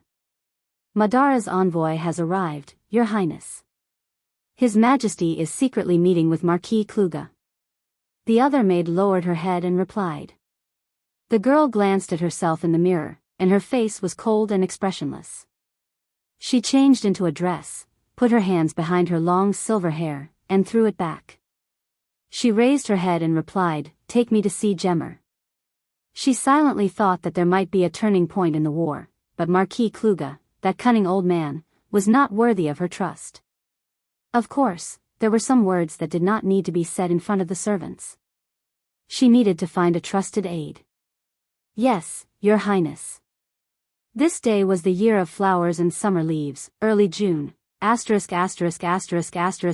Brando looked at the branches of the golden demonic tree that were gradually losing their color and weakly drooping down. He knew that this terrifying monster had finally reached the end of its life. He felt a little tired. Paying 2 points of MP to maintain the effects of the holy sword had almost drained all of his mental capacity. After all, he was a warrior, not a wizard. Even a magus at this level would only have around 10 points of magic power. Freya and Roman sat at the side, exhausted. Freya's arm was slightly injured, but it was not serious. Moreover, this injury was more exciting than defeating a powerful enemy. They could not help but turn back to look at Brando. But they saw Brando take a step forward, and the elven sword drew an arc and slashed at the trunk of the golden demonic tree. Power burst. The dying golden demonic tree that had lost the power of the blood of God was just an ordinary ancient oak tree. It was unable to resist the terrifying power of 7 ounces. The tearing power directly tore off half of its canopy, causing the canopy to break and fly away. The two girls gasped, not understanding what Brando was doing. But Brando knew that the golden demonic tree would hang the creatures it killed in the canopy and slowly drain them of their MP. After a long period of accumulation, there would still be some spoils of war. Although most of them had already been drained of their MP and turned into trash. Brando walked over, and the first thing he saw was the card on the ground. P.S. Currently, the clicks on the starting point only count as membership points. Please log in when you are reading this book. Thank you. It would be even better if you could give me your recommendations.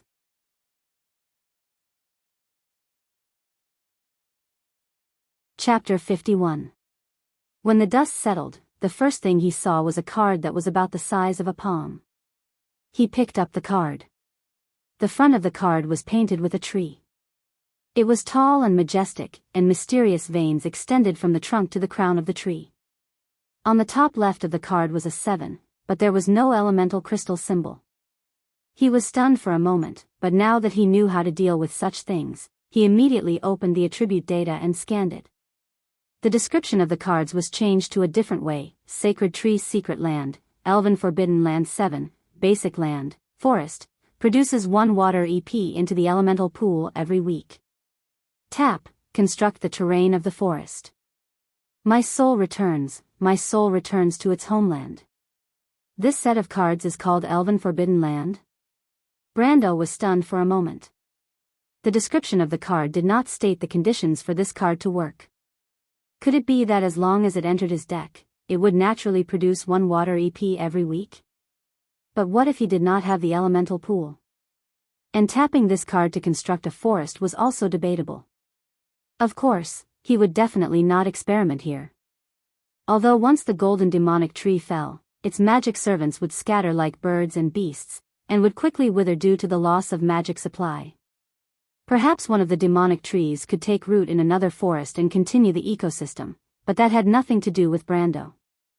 Brando was worried that after the stone worm absorbed the scattered earth EP and magic, it would come to trouble the 3 of them. Elemental creatures did not have enough to eat. He put the card away and remembered the magic resonance from before. There must be another card that belonged to the night deck here. Unfortunately, the magic resonance was natural and could not be triggered repeatedly. Otherwise, he could use this method to search for it. Brando asked Freya and Roman to collect some acorns from the golden demonic tree. The ripe acorns could be used to make high-grade magic potions, which were also the most luxurious consumables in the game. Unfortunately, a golden demonic tree could only produce 7 or 8 ripe acorns at most. It was impossible to do it once and for all.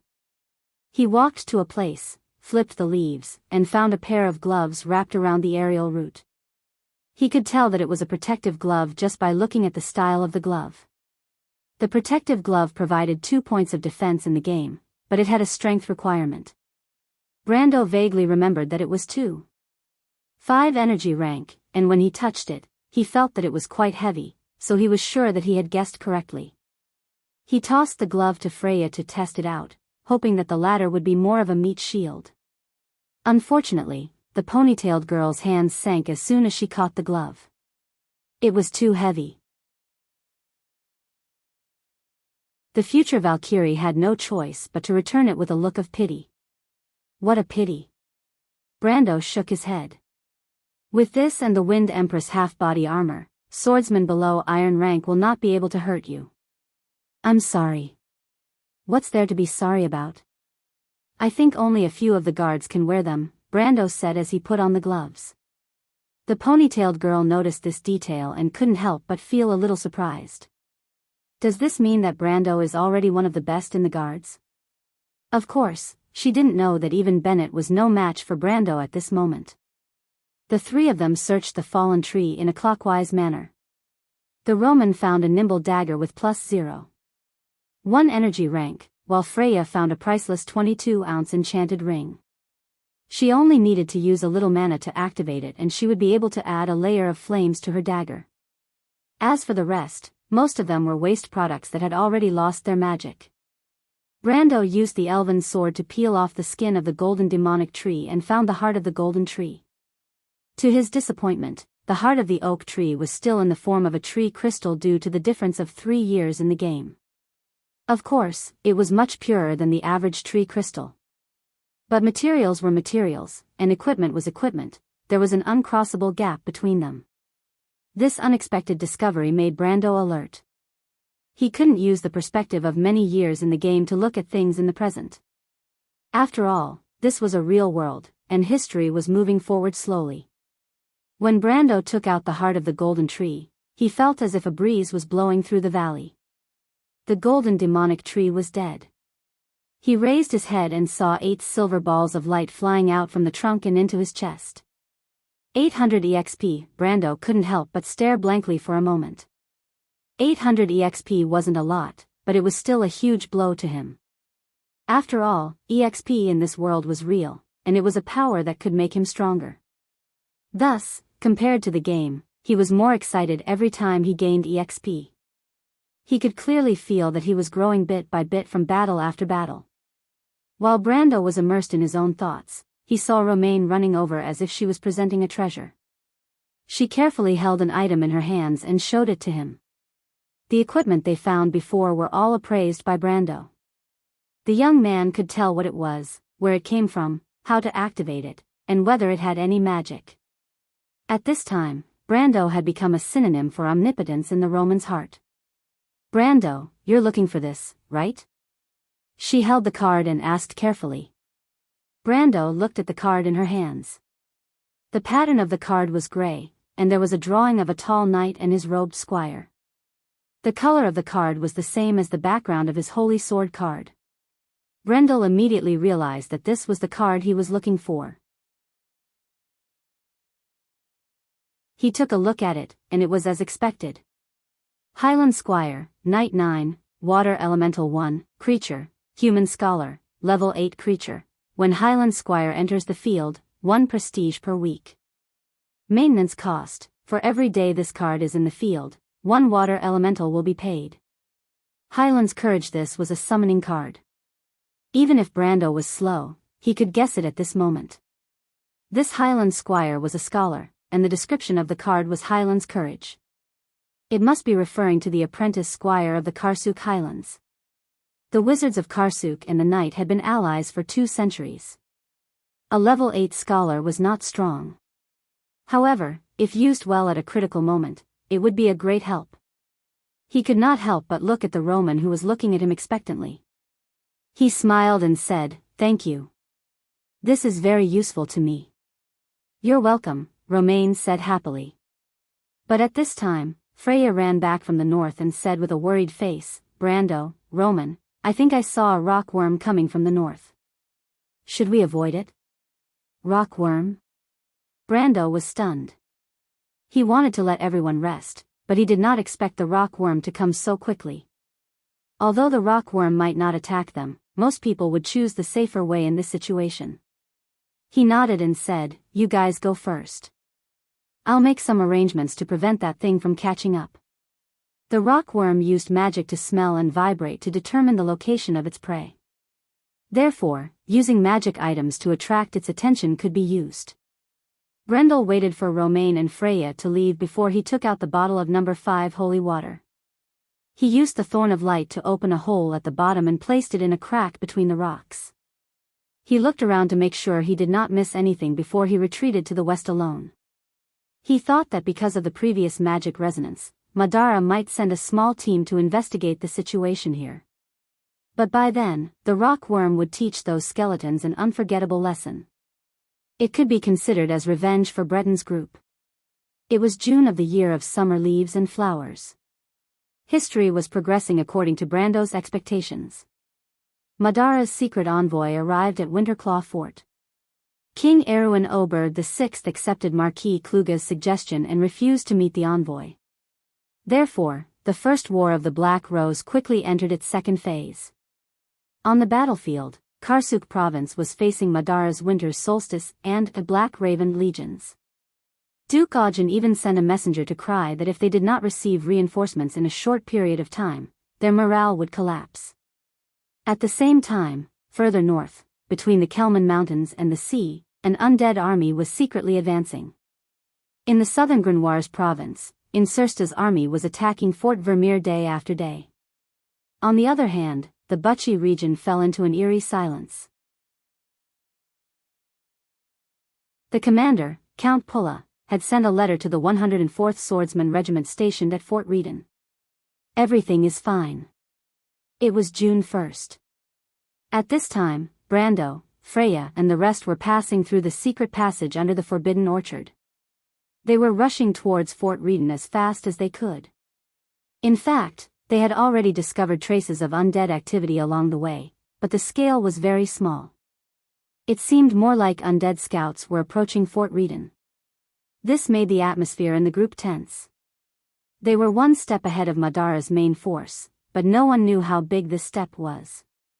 At midnight, Brando brought Freya and the Roman through the last section of the Zavale mountain path. By the time they reached a small hill called Findeck Hill, south of Fort Redon, the wind of the night brought them into the Pine Valley, which stretched as far as the eye could see. It was the confluence of the Pine River and the Wesley River.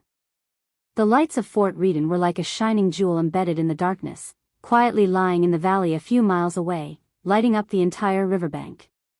Seeing this scene, Freya and Romain held their breaths. They had always wondered what kind of place Fort Redon was, but they didn't expect that a spark in the darkness could be so beautiful.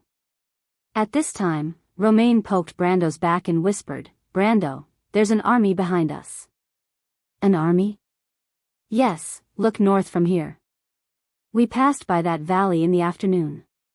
"Can you see it?" "That's more than 10 miles away, how can I see it clearly in such darkness?" "My lady, don't joke with me at this time." Brando was stunned and said in a bad mood. "But I can see it."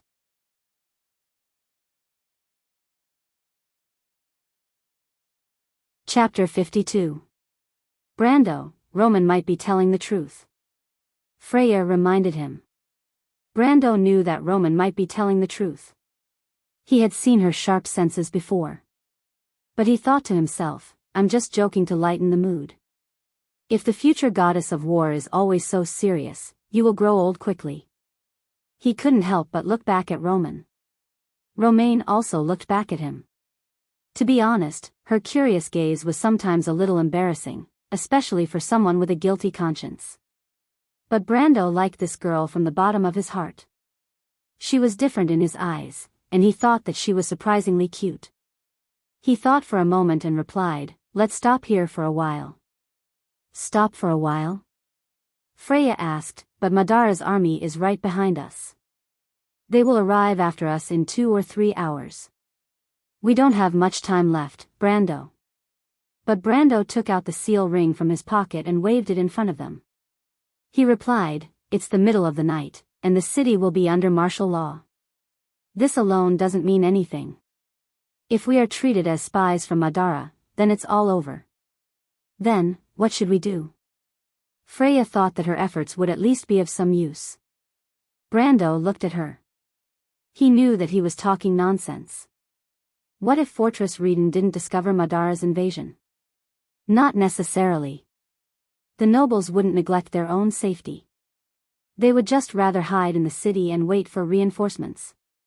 He remembered that in the year of the cave beasts, 342, the blood staff swept through the eastern part of Karsuk, and the undead army left nothing behind. The city lord of Silver Horse ordered the city gates to be closed, and ignored the requests for help from the eastern part of the city.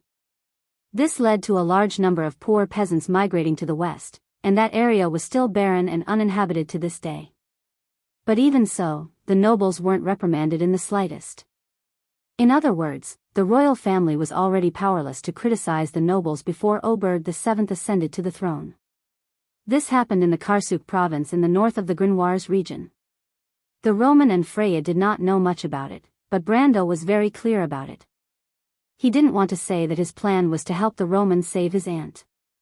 Of course, if he had the chance, he would try his best to save as many people as possible. But as for reporting to Fortress Reden, he didn't even think of himself as a savior. Brando never thought of himself as a savior. It was better to expect pigs to fly than to expect the nobles to understand human language. In the old Erewhon era, the players in the game had clashed with the arrogant nobles more than once. Even during the December coup, some players had directly participated. Brando never had a good impression of these guys. But when he thought about it again, Freya might not have the same opinion as him. He couldn't help but look at her again. This country girl who held her sword and stared blankly at Fortress Reden still trusted this country. There was nothing wrong with that, but he was worried that she might act rashly at a crucial moment. But even if he told the truth, Freya might not believe him, and it would only cause conflict between the two of them. Brando didn't want to argue. He thought for a while and suddenly had an idea. Of course, the necessary preparations still needed to be made. He pretended to think for a while and replied, "I thought about it, it seems like we don't have much choice. After all, we are Erewhon's people, and we can't completely avoid the risks. But," he paused for a while, "we still need to be fully prepared." Roman and Freya could only agree with Brando's righteous words. Even the heroic ponytailed girl couldn't help but soften her attitude. She looked at Brando with a gentle gaze, and suddenly felt that this guy wasn't as shameless as she thought. But only a genius would know that Brando was secretly relieved after he finished speaking. He was surprised to find that he seemed to have found a balance between Brando and himself. He was never a person who stuck to the rules, but recently, it felt like there was a large hand pushing him forward mechanically, making him a little breathless. But as his strength gradually grew, and his soul was baptized in the dream of the golden demonic tree, the feeling of the past finally returned to him. This made him feel that he was able to deal with the problem easily again. His way of thinking even included some of Brando's quickness. This feeling was great. He took out the ebony gargoyle statue, which still had a small crack on it. He turned his head and said, "You also need to be prepared. Freya, turn your ring around, the fire agate in the middle is too conspicuous. Little Roman, you need to keep the dagger close to your body, those lazy guards won't search too carefully. Do I have to turn my ring around too?" "No need, no one will look at that broken ring of yours. Brando, those people are the city's guards. Why does it seem like you don't trust them?" Freya couldn't help but ask. "It's not that I don't trust them, but I never trusted them. You'll know when the time comes, just do as I say for now." Freya had never entered the city, but she more or less felt that he was making a mountain out of a molehill. But at this moment, Brando was the authority, so she could only choose to believe. As Brando spoke, he took out bits and pieces from his body. The main thing was that he didn't have time to identify some of the small items found on the noble's body. He found that the pipe was just an ordinary item, so he threw it away. As for the dark gray stone piece, he didn't even recognize it. This was actually not strange, as there were thousands of production materials, so it was normal that Brando didn't recognize one of the minerals. The last glass bead was a little interesting. Brando found that it was actually a container after a piece of soul crystal was consumed. In layman's terms, it was a storage item. The spell inside should be 10 feet of silence, which was a very suitable spell to avoid the nest of some monsters when adventuring in the wild. But what made Brando embarrassed was that as a warrior, he didn't have the ability to activate storage items. He hesitated for a moment before keeping these things and the cards with him, so as to prevent those greedy guards from touching them. He looked up at the sky, and it was still early. The three of them came down from the east side of Mount Findek, and along the way, they began to see scattered buildings. They were mainly farmsteads and isolated houses of mercenaries in the wilderness at night. The farmsteads were scattered on both sides of the Pine River. There were also a few goosthouses in the wilderness. These goosthouses were only patronized by passing adventurers and those who were engaged in illicit business. Of course, apart from the players, most of the adventurers weren't clean themselves. Moreover, most of the NPCs treated the players as grave robbers. They walked in the wilderness for about an hour, and the towering walls of Fortress Reden suddenly appeared in front of them in the night sky. There were braziers on the suspension bridge under the tower, and the light from the flames could be seen tens of meters away. Brando had Freya and Roman slow down, and then slowly walked out of the darkness at the edge of the flames. The guards on the tower were talking to each other, and there was even a faint snoring sound. Brando was very sensitive to these sounds, and he frowned, guessing that there were about 7 to 8 people on the tower. When the three of them appeared, the chatter stopped. "Who are you people?" They remained alert for a short while, and then a soldier with a pointed helmet popped his head out from the tower and shouted. Roman looked up and squinted his eyes, and saw that there was a black pine symbol on the helmet. Brando said that the black pine symbol meant that they were from the local army.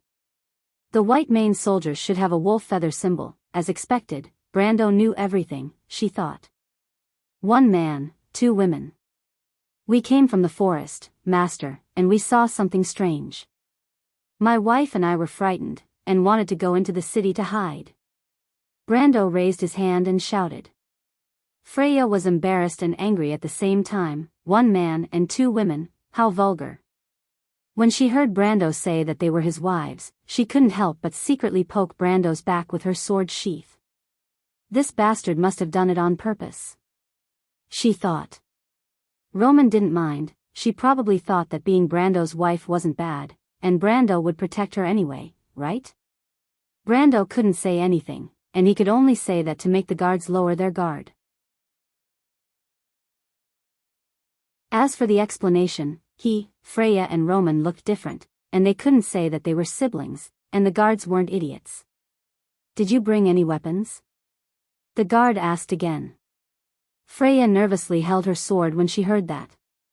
But Brando didn't panic, and raised his voice. "How would we dare to walk in the forest without weapons?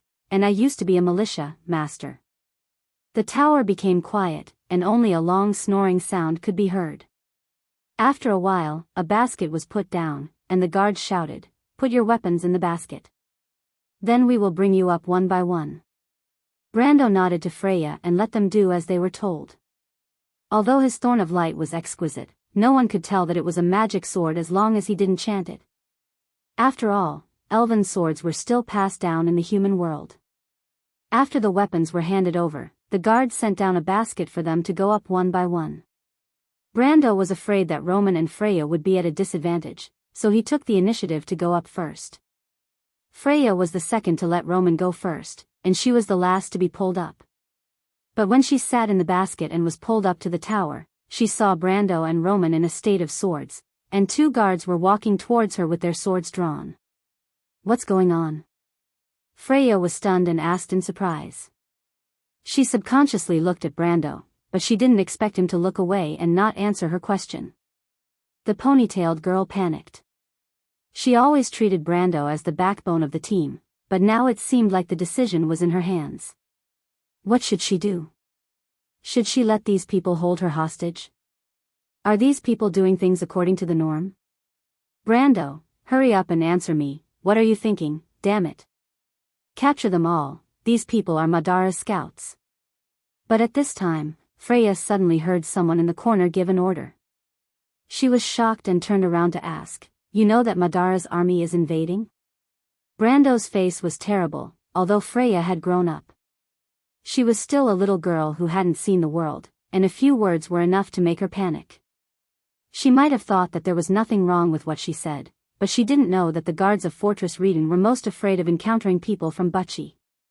These people wanted to suppress the news in the city, so that they could shirk their responsibilities in the future. Brando knew very well that they thought that with Fortress Reden's high walls, they could sit back and relax, but they didn't know that the war was going in an unpredictable direction. Wait a minute, we're not scouts. Freya couldn't help but defend herself. We're Butchie's militia, we have Butchie's guard badge. But the voice didn't care about her and shouted, capture her, what are you hesitating for?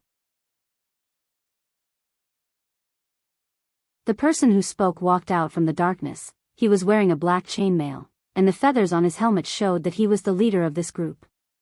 But this wretched middle-aged man was looking at Freya with a perverted gaze, thinking that he had picked up a good one this time. Of course he believed that Freya was telling the truth, the militia badge was still on her. But he didn't think that a poor village like Butchie would have such an outstanding woman. He rubbed his chin. P.S. Please count votes, please support me.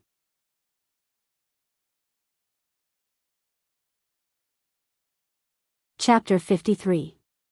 Seeing how flustered Freya was, Brando guessed that she probably had some understanding of the Fortress Reden's troops. But it was not enough, he wanted her to know more. Only reality could let Freya understand the situation they were in. Of course, Brando did not want to destroy her last bit of hope in this country, but sometimes, doing things could not be done with passion. Rushing around recklessly would only lead to injuries. Brando was never a rash person, and he hoped that Freya would learn to act calmly. Of course, he would protect them when necessary, but the bottom line was that he could not let these people hurt Freya and the Roman. He wanted to see how Freya was going to deal with this crisis, but he saw her gaze in the distance. He was startled and followed her gaze. He realized that she was looking at the east side of Fortress Reden's barracks. He saw a group of people with different heights surrounding a tall middle-aged man. Behind them was a group of white main light infantry. They seemed to be nobles. Brando suddenly felt that it was interesting. He did not expect his luck to be so good. It was as if someone had sent him a pillow when he wanted to sleep. But Freya's reaction was quick, and she immediately noticed those important figures. He roughly understood Freya's thoughts, and nodded his head to himself. From a normal person's point of view, Freya's reaction was correct. Of course, Brando only wanted to see how she was going to break her head and bleed. If he said that, it would be unfair to the future goddess of war, but Brando knew that he was doing it for her sake, and that was enough. Furthermore, this was Freya's own choice. He turned around and saw two guards drawing their swords towards Freya. They did not expect that the girl would dare to resist when their two companions had already surrendered. She was also so decisive. The moment she jumped into the tower, she rushed towards the weapons rack. The two guards were shocked and quickly drew their swords to block her. But Freya suddenly turned around and grabbed one of the guards' wrist with her right hand. She leaned to the side and used her left hand to chop the guard's armpit. From snatching the sword to subduing the guard, the entire process was done in a single breath. In the blink of an eye, the guard screamed and fell to the ground. The ponytailed girl snatched the sword and clashed with the other guard. With 3 consecutive slashes, she relied on the strength she had gained from the battle with the golden demonic tree to force the guard to retreat 5 steps until he reached the wall. Then, she turned her sword around and knocked the unlucky guard on the head, causing him to bleed and fall to the ground. Then, she turned around, and the aura on her body actually scared the remaining 4 guards and their captain into taking a step back. Freya could not help but feel bitter. The Fortress Reden's army that she had always relied on was only at this level. She thought that all of them were as strong as Brendel, or maybe a little weaker, but at least they should not be too far off. But Brendel secretly praised her for her beauty. The local guards were only at the level of veterans, but Freya's skills were already enough to enter the guards. She was also calm and collected, which was even more commendable. But when he looked at the white main light infantry, he thought that if Freya thought that the kingdom's army was also this strong, she would be in for a big loss. But what he needed to do now was not to delay the future goddess of war's judgment. So he suddenly grabbed the 2 guards beside him and threw them out before they could react. Then he turned around and grabbed his elven sword. With a swing of his sword, the 2 guards who were holding onto the Roman lost their swords. What do you plan to do? He did not care about the guards who were lying on the ground and grabbed the Roman's hand and ran over. Freya glared at him and then looked towards the camp.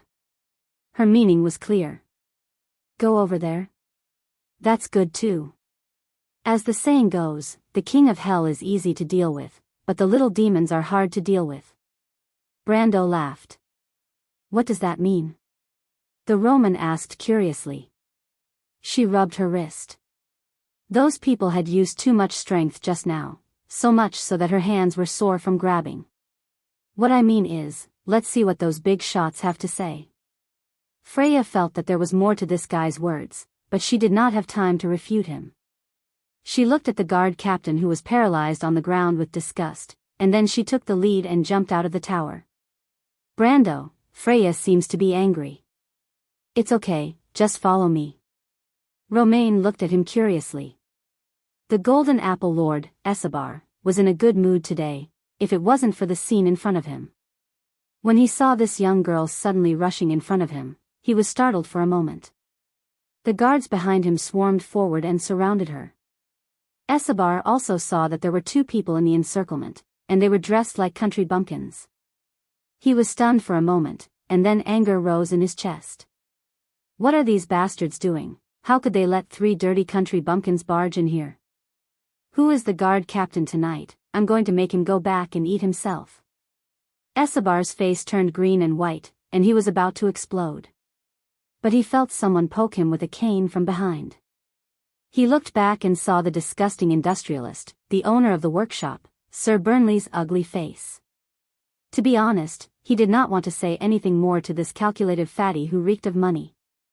Fortunately, the Lord's mind was clear enough to understand that at least they were on the same side. He followed his gaze and was shocked when he saw Freya's epaulette. Butchie's militia, didn't they say that Madara's army had reached the Belder Forest? How did they get here? He could not help but glance at a place a little further behind, hoping that the important people there did not notice the commotion here. Then he held his sword and shouted at the guards, "What are you doing here? Take the assassins away." Assassins? Freya was about to speak, but she was shocked by the words. She opened her eyes wide and wanted to argue, but she realized that the guards around her had drawn their swords. The clear sound of metal vibrating was as if it was going to pierce her heart. What's going on here?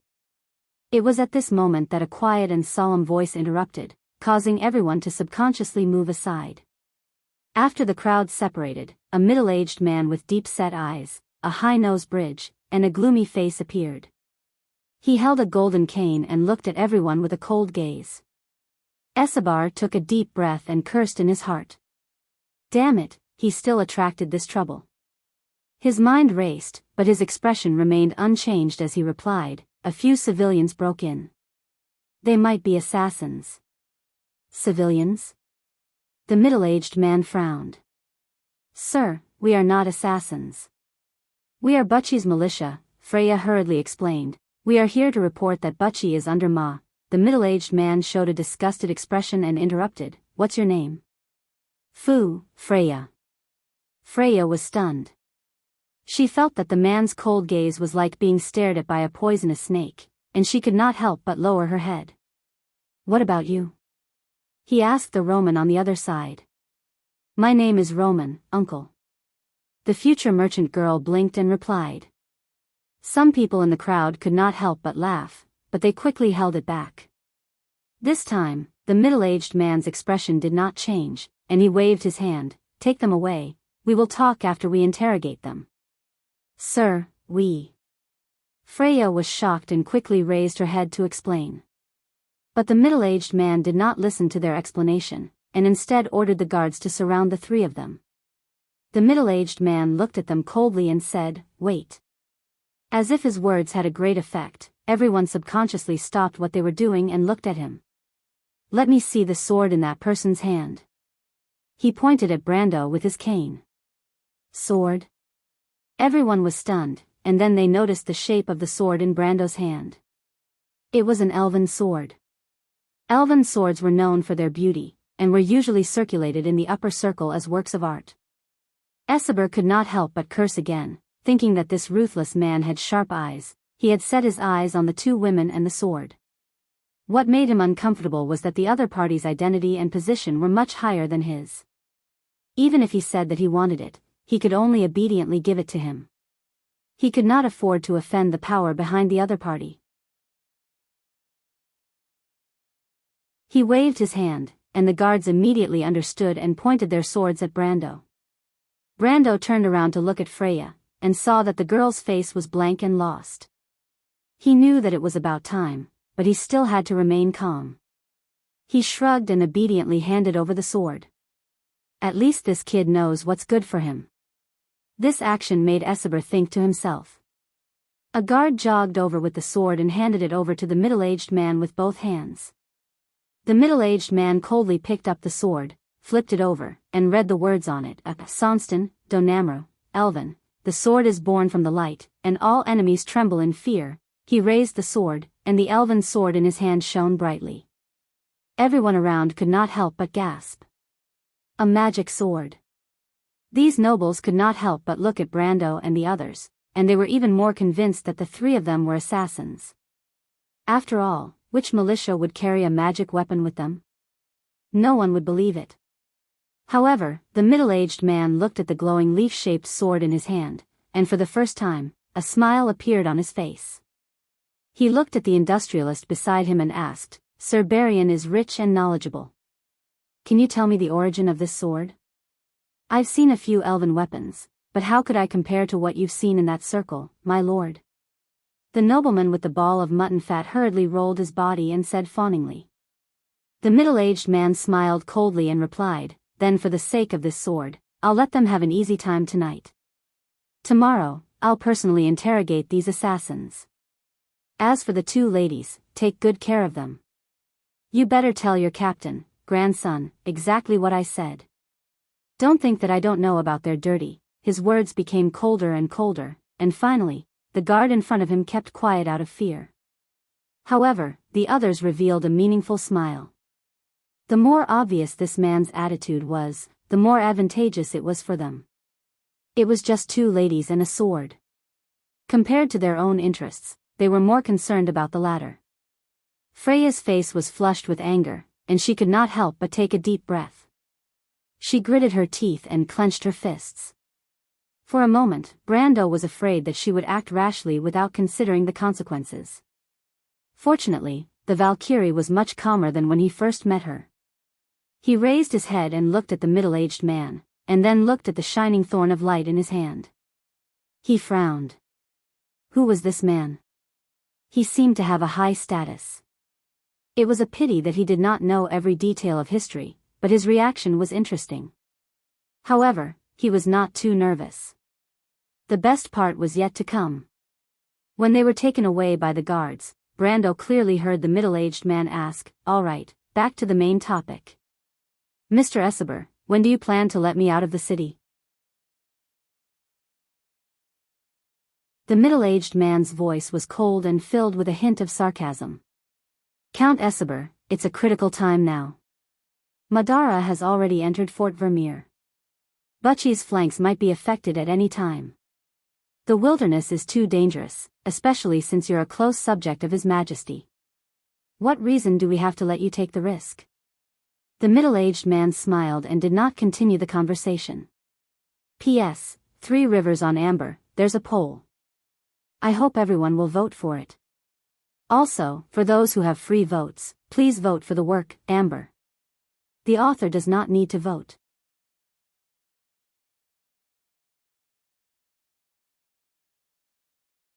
Chapter 54.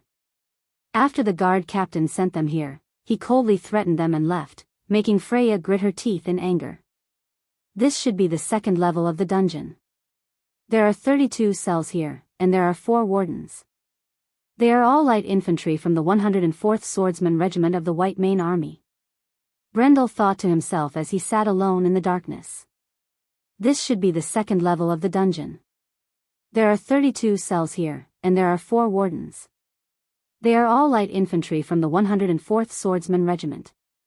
In the past, who didn't have a PK red name in the game? This wasn't the first time he visited Fortress Reden's prison, but they were all locked up in the third floor. In the eyes of the NPCs, the players were a bunch of lawless people. Thinking about this, Brando couldn't help but laugh. He took out the ebony gargoyle statue and touched it. The crack on it was almost undetectable. Then he turned around and asked in the dark, "Freya, Roman, how are you? Are you okay? Brando, how long will we be locked up?" Romaine's voice sounded uneasy. Brando thought to himself, so you also have times when you're afraid. The two girls were locked up in the opposite cell. Although it was dark, at least they were safe. Just as he wanted to say something to comfort her, he heard a bang from the darkness. Damn it. Those despicable bastards, all our hard work is not for these people. Freya slammed her fist on the wooden fence, gritting her teeth in anger. You inside, what are you doing? Do you want to be whipped? The jailer's fierce voice sounded from outside. Even though Freya was so angry that she wanted to rush out and beat up every single one of them, but she understood the situation she was in. She took a deep breath and calmed herself down. Brando, what do we do? She asked softly. Another voice immediately interrupted, this is the dark prison, right? Auntie said that some people are locked up their whole lives and never see the light of day. Brando, will we be the same?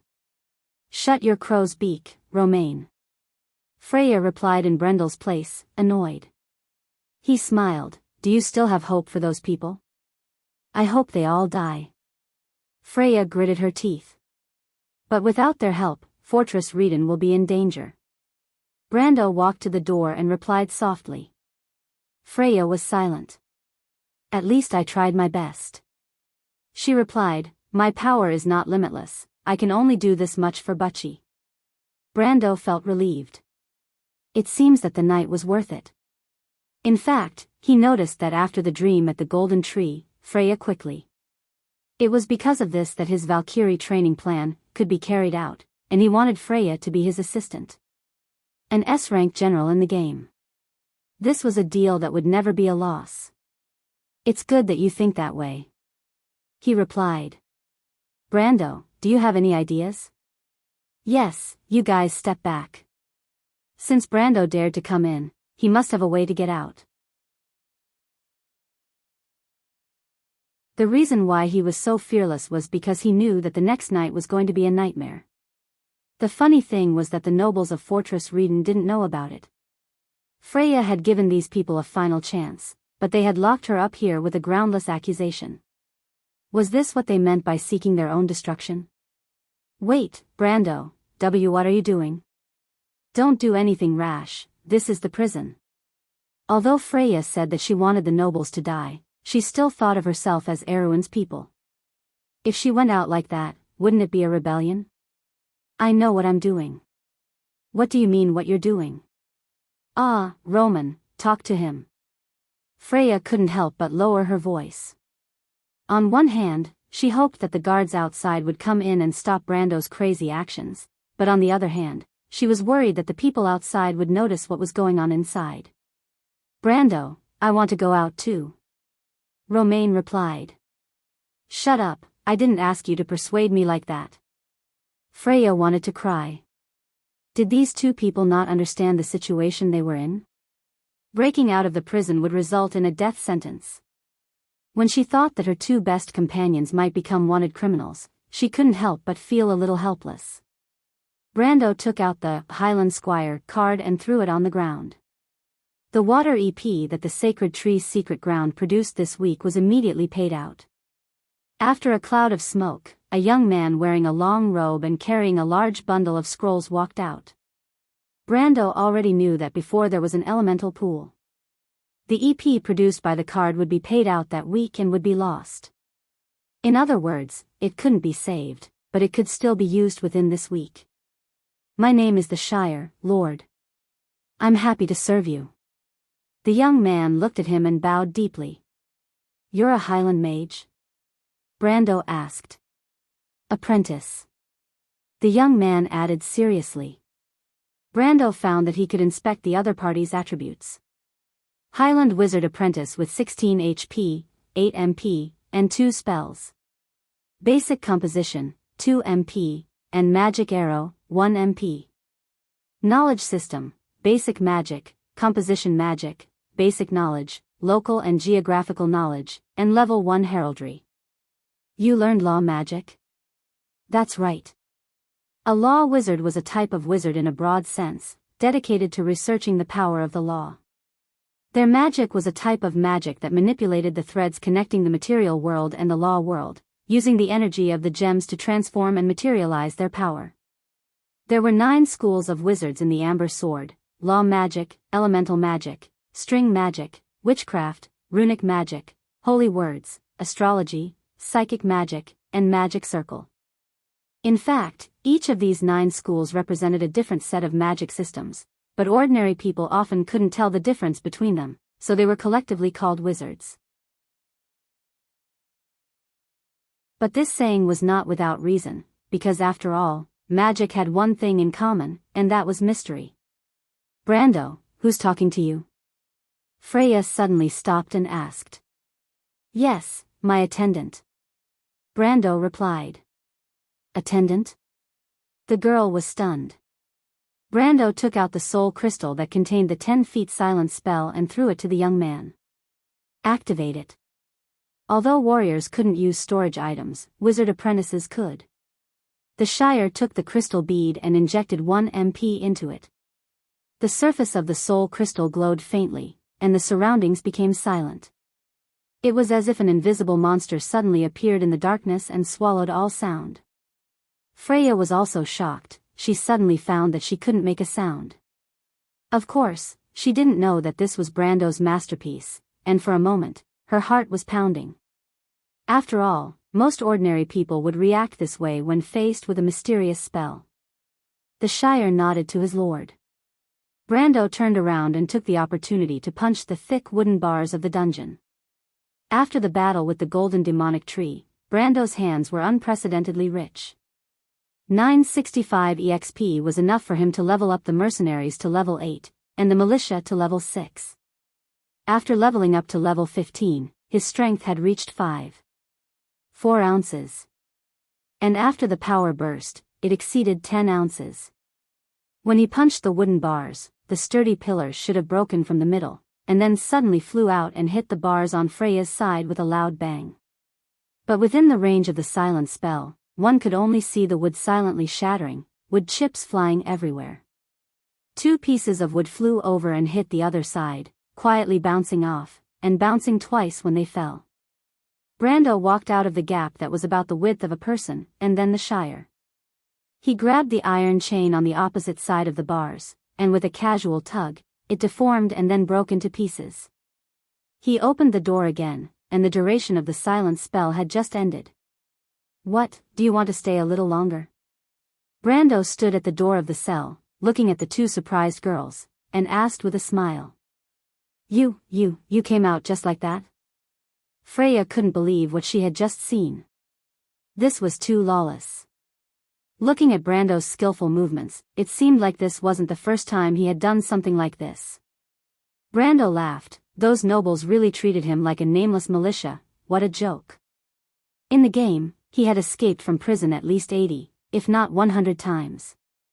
Not to mention a small place like Fortress Reden, even the port city of Ampere Seal's Ironthorn stronghold had a successful escape. Players had always ignored the rules of NPCs, and in the past, there was a strong player who escaped from the capital prison of Gruus, and it caused a sensation on the forums. He thought that if he stayed here until tomorrow morning, wouldn't he be letting down his former identity as a player? And who is he? Freya only just noticed that there was another person beside Brando. Respected ladies, I am the Lord Squire. The Shire lowered his head and bowed to the 2 girls. Squire? Lord? Roman and Freya almost couldn't control their voices. What was going on? Could it be that the dungeon is some kind of mysterious space? Why did he suddenly become a lord after staying there for a while, and even have a follower?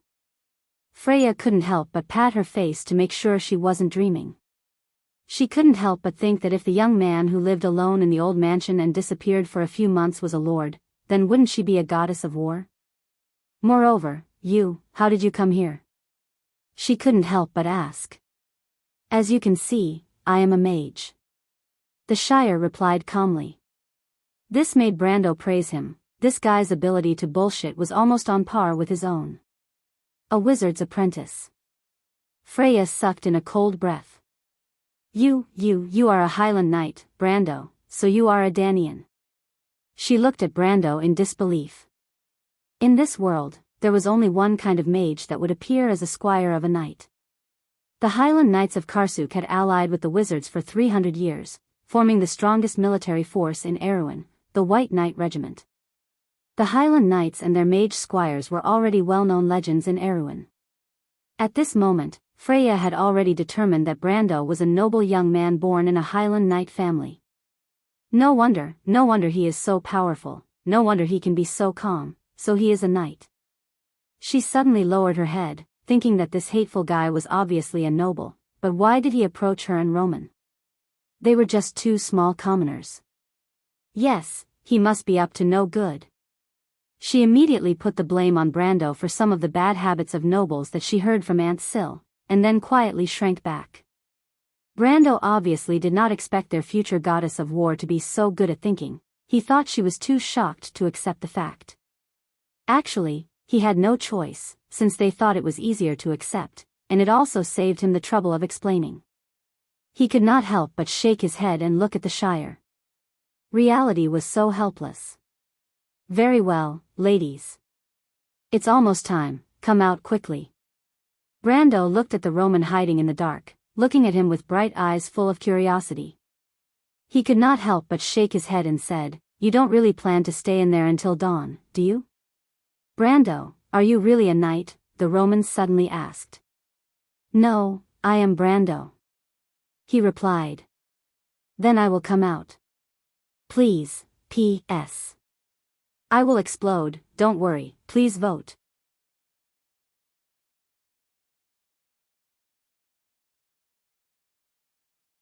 Chapter 55. When the three of them came out of the cell, they saw Brando easily taking care of the three patrolling guards. The whole process was done silently and skillfully. Freya suspected that Brando had undergone special training in the past, but why would a Highland Knight need such training? The dungeon under the barracks did not have many prisoners, and the security was very lax. Fortress Reedon had a dungeon that was used to lock up criminals, but the dungeon here was mainly used to lock up deserters and robbers. However, the military would usually execute these people on the spot, so the dungeon had not been used many times since it was built, and the wardens were only there to deal with it. However, the dungeon in the game was used to lock up players, and it was completely different from the dungeon here. It was overcrowded.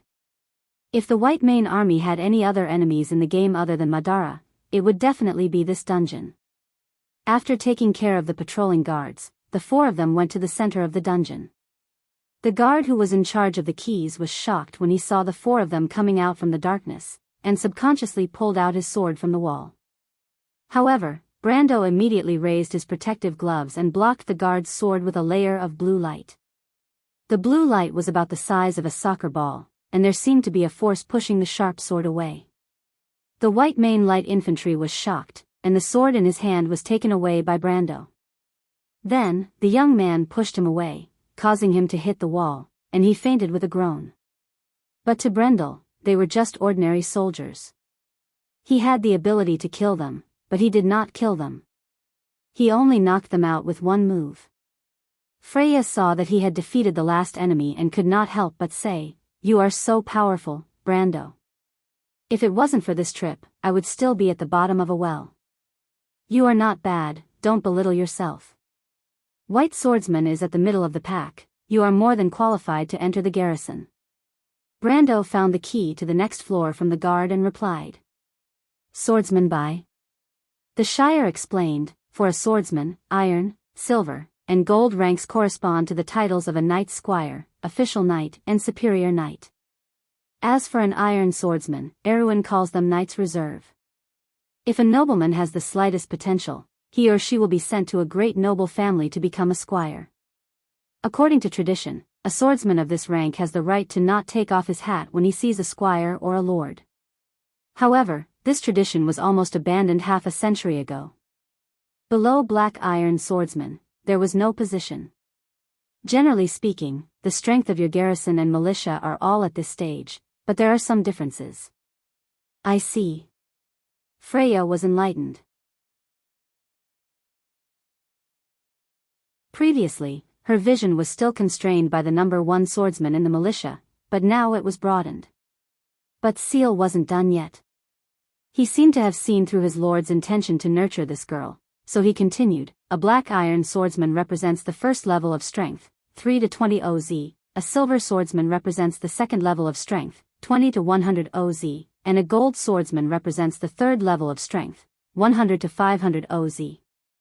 We wizards correspond to intermediate wizards, first circle wizards, and second circle wizards. Priests and other professions also have similar divisions. In fact, this division isn't based on a country or a family, but is strictly set by the Holy Cathedral of Fire. Freya and Roman could not help but blink. They did not know that there was so much logic behind this. However, these things weren't rare knowledge among the commoners, it was just that Butchie was too secluded. You must know that in those powerful empires, such as Grus and Banco, the soldiers of the standing army are at least black iron, and the captains are almost all silver swordsmen. But in Erewhon, even the frontline soldiers of the border army are not at the level of black iron swordsmen, and even the captains of the night are only at the level of black iron. The Shire pointed out. The Shire, if word of this gets out, we will be beheaded. My lord, you are not afraid of being beheaded, so I, as a squire, am naturally not afraid. The young man cleverly replied, and he continued, my lord should be at the level of black iron swordsmen, which is very rare for my lord's age. The Shire is very honored to be able to follow such an outstanding person. Brando thought to himself, not to mention the Reverend and the Chosen One, even those who were born with the talent of a knight were nothing. If his achievement was combined with the fact that he completed it in a few days, it would seem strange, but the Shire did not know this.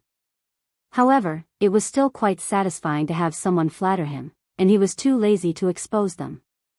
Anyway, Roman and Freya's slightly surprised gazes made him feel quite proud, right? The Shire looked at the unconscious soldier on the ground, and asked in a low voice, there seem to be other prisoners in the 5th, 17th, and 22nd cells. Should we release them to help us escape, my lord? If it's a military camp outside, the more people there are, the higher the chance of success. Freya immediately glared at this guy. What kind of rotten idea was this? Didn't Brando say that the prisoners here were those who had committed the most heinous crimes? There's no need for that. Too many people will only affect my plans. Brendel replied confidently. As you wish. Brando turned his head again. Roman, do you know where your aunt is?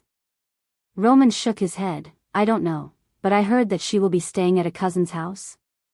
Where does that cousin live? I know, in the Ponoan market.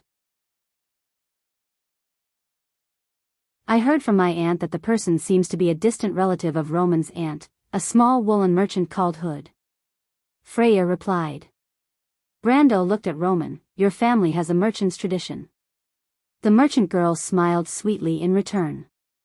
Since they had determined the place to go, the next step was easy. The first floor of the dungeon under the military camp was smaller, and there was only one warden. Brando confirmed that the 4 wardens on the next floor were temporarily added because of them. After dealing with this floor, they continued to go up and arrived at the interior of the military camp. Brando was very familiar with this place. First, he took Freya's half-plate of the Wind Empress from the temporary storage, then he looted a sword from each of the prisoners and equipped them. It was a pity that there was no experience in knocking out the soldiers, otherwise Brando wouldn't mind waking them up and knocking them out a few more times. The Shire had suggested more than once to stir up the prisoners so that they could escape during the riot. The reason was simple, it would be easy for them to deal with 1 or 2 white main light infantry. But once they reached the courtyard outside, it would be difficult for the 4 of them to kill their way out. But Brando vetoed the idea. While they were talking, they had already sneaked into the top floor of the military camp. Brando opened the wooden door on the top floor of the tower and walked out. Outside was an open-air walkway with parapets on both sides for temporary defense. Brando didn't need to look to know that it was a tributary of the Song River in the city. From here, he could see about 1/5 of the city. But he wasn't here to look at the scenery. Along the way, they had knocked out 7 of the guards. According to the White Mane Army's training, they would realize that something was amiss in about 10 minutes. Brando looked up at the sky. The moon was beautiful tonight, and even the thick clouds couldn't hide the silver disk in the night sky. "What are you doing, Brando?" Freya couldn't help but poke him from behind. She couldn't help but think that this guy didn't break out of prison just to see the moon. Although it was unlikely, but according to this guy's misdeeds, it wasn't impossible. She then looked at the Shire. The young man was also looking at the sky with his hands behind his back, not saying a word. The master and servant had a tacit understanding. "The moon is beautiful tonight," Brando casually replied. Freya was so angry that she gritted her teeth. She really wanted to punch this guy's face and see if he could still smile. "My aunt said that the moon's name is Luca. Luca was born because of Elaine. Elaine was Alice's sister, a twin goddess. Because of the moon, there are mysteries in this world." Roman looked up at the moon and said. "Your aunt knows a lot," the Shire replied. "This is a secret passed down among the wizards in this world. There is a book called The Epic of Darkness, and it describes the events that happened in the past." "You mean that Roman's aunt is a wizard?" Freya was stunned. "Not necessarily, she is related to magic. Some of the witches in the countryside also know about this," the Shire replied. The girl with a long ponytail couldn't help but look at Roman, who was staring at the moon as if he didn't hear these words. But Freya thought that Aunt Jenny was indeed a bit mysterious. She often brought back strange things from the outside. The villagers all said that she was a witch and didn't have much contact with her family. But as Brendel listened to the three of them, a strange thought appeared in his mind. That's right. 16. The Tower. The lost moon took away the light. He was stunned for a moment, thinking that he was hallucinating. He quickly shook his head, but he couldn't help but think of the dream he had when he was unconscious that night. In a quiet and dark environment, everything in the dream seemed bizarre and variegated. However, there was only a black moon, a dark lake, and a tall tower that stood quietly in the middle of it all throughout the dream. After that, he met Freya. But just as he thought of this, he heard the merchant girl staring at the moon and saying, "Something is coming, Brando." The rest of the 3 people raised their heads. After waiting for about 20 seconds, everyone present heard the low sound of flapping wings from the sky.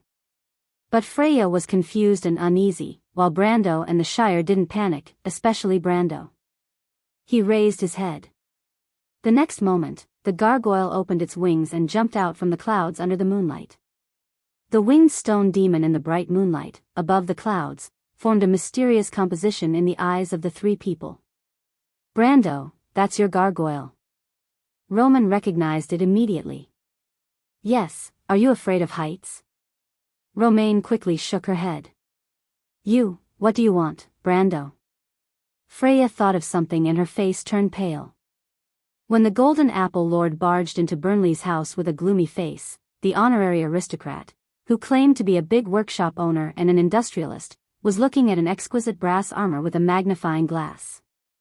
After all, an armor of the Year of Glory style was priceless in the hands of any collector.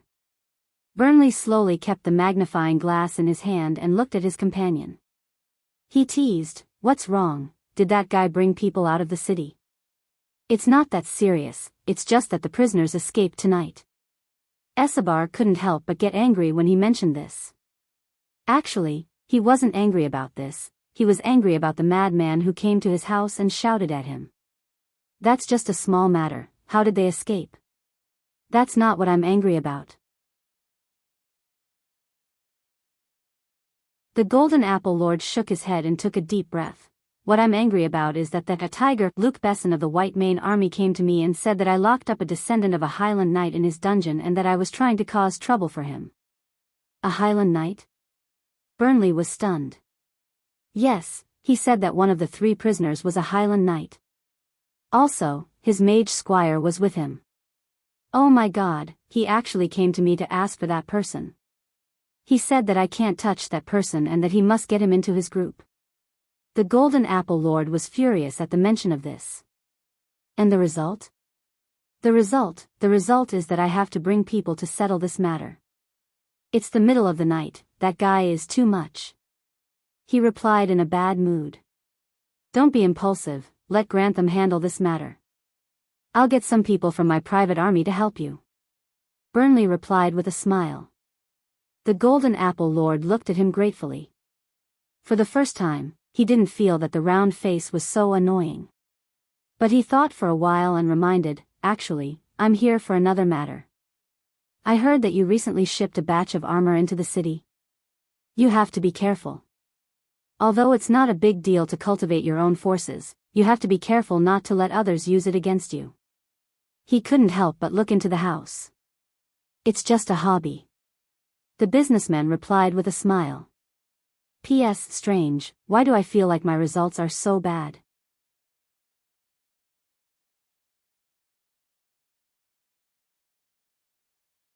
Chapter 56. Brando and his squire dismounted from the gargoyle and saw Roman and Freya's pale face in the alley, especially the latter who was glaring at him hatefully. But he found it funny that the goddess of war was afraid of heights. When he thought of her pale face in the sky, she was no different from the girls in his previous team. All right, I'll explain the current situation. Brando was afraid that Freya would settle the score with him, so he spoke first. Freya saw through his trick and lightly snorted.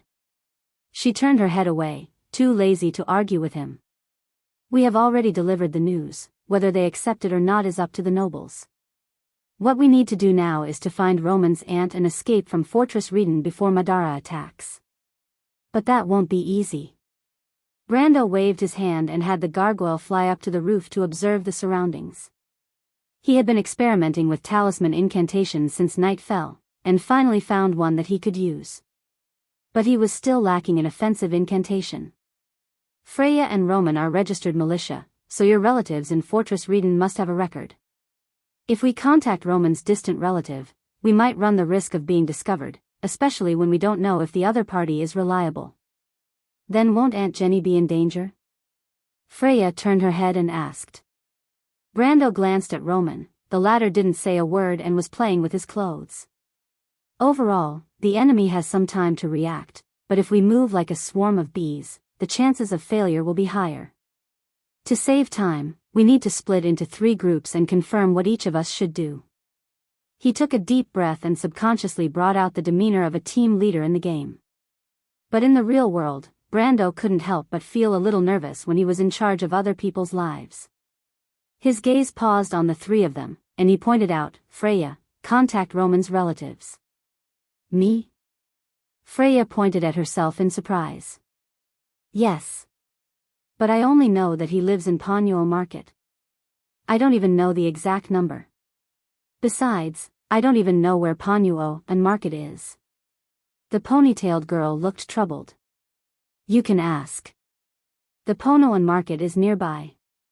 There's a bar called Red Copper Dragon Story Club after you walk out of this alley. You can go there and ask for information. Brando suddenly smiled. But be careful. The mercenaries in the bar have dirty hands and feet. Don't get taken advantage of. Freya's face flushed red, and she glared at him fiercely, you. Shameless. The Shire chuckled at the side, thinking that his lord was quite interesting. It was rare for nobles to visit such a vulgar place like a bar, but it seemed like he was very familiar with the kingdom's affairs. Wizards always liked to hang out with smart people, especially those who were knowledgeable. Of course, this young man was no exception. After you find that woolen merchant called Hood, don't reveal your identity. Give him a time and ask him to meet us at the bar. You have to pay attention to his reaction and you will know if he is reliable. If you find traces of the army, don't worry. Before they know our relationship, they will not act rashly and alert the enemy. They will also want to have a chance to catch us all in one fell swoop. Freya thought for a while, as if to confirm if she could do it, and then nodded. What about me, Brando? Roman blinked and asked. Roman, help us contact a carriage and wait for us at the north gate. There are only 2 hostels in Fortress Reden, so they might be monitored. If you find something wrong with one of them, change to the other. If there is something wrong with both of them, go to the north gate alone. No matter what, we will leave when the gate opens at dawn. If we are lucky, we might be able to leave before the lockdown order is issued. Romain nodded straightforwardly. Then Brando took out the money he got from the noble's belongings and divided it into 2 portions. Both of you might need money for your actions. Here are 30 silver coins, half for each of you is more than enough. If possible, Roman, you can buy some food as well. Romain nodded seriously. What about you, Brando? Freya asked. You will be under a lot of pressure if you act alone. The White Mane Army might intervene at any time. The Shire and I will go visit a few old friends to attract the attention of the guards in Fortress Reden. Brando replied calmly. Only the heavens knew how much determination Brando put into this sentence. His belief was that he could control the risks, just like when he passed through Xavier's mountain pass. That was because he was confident that he could guarantee the safety of Roman and himself. He never thought of himself as a savior or a hero. Even a meticulous plan has the possibility of failure, not to mention the probability of success when you stake everything on a single throw. This sentence was given to Brando by his old leader in the game, and it was also his motto. But this time, even he didn't know how big the risk was, but he had promised Roman and Butchie. As a man, sometimes he needed to be stubborn. Brando felt a kind of motivation that made his blood boil, supporting him to calm down and complete this task, to fulfill his promise. You're crazy, Brando. Freya heard the hidden meaning in his words and stared at him with wide eyes. You will be hanged. What do you want us to do? She suddenly felt that her words were ambiguous and explained with a red face. What I mean is, I don't want to be a bandit with you. Brando suddenly felt that this girl who didn't mean what she said was a little cute. It's okay, he said. I will invite you to join us, if there's a chance. He thought that there would be a chance, but how confident was he to convince the future goddess of war? There's no chance, Freya said bitterly. You and Roman should go together. I'm worried about her. No need, I believe in the little Roman. Romain raised her eyebrows, secretly happy. Freya was so angry that she gritted her teeth. She thought that this guy knew that she was worried about him, but he just had to force her to say it.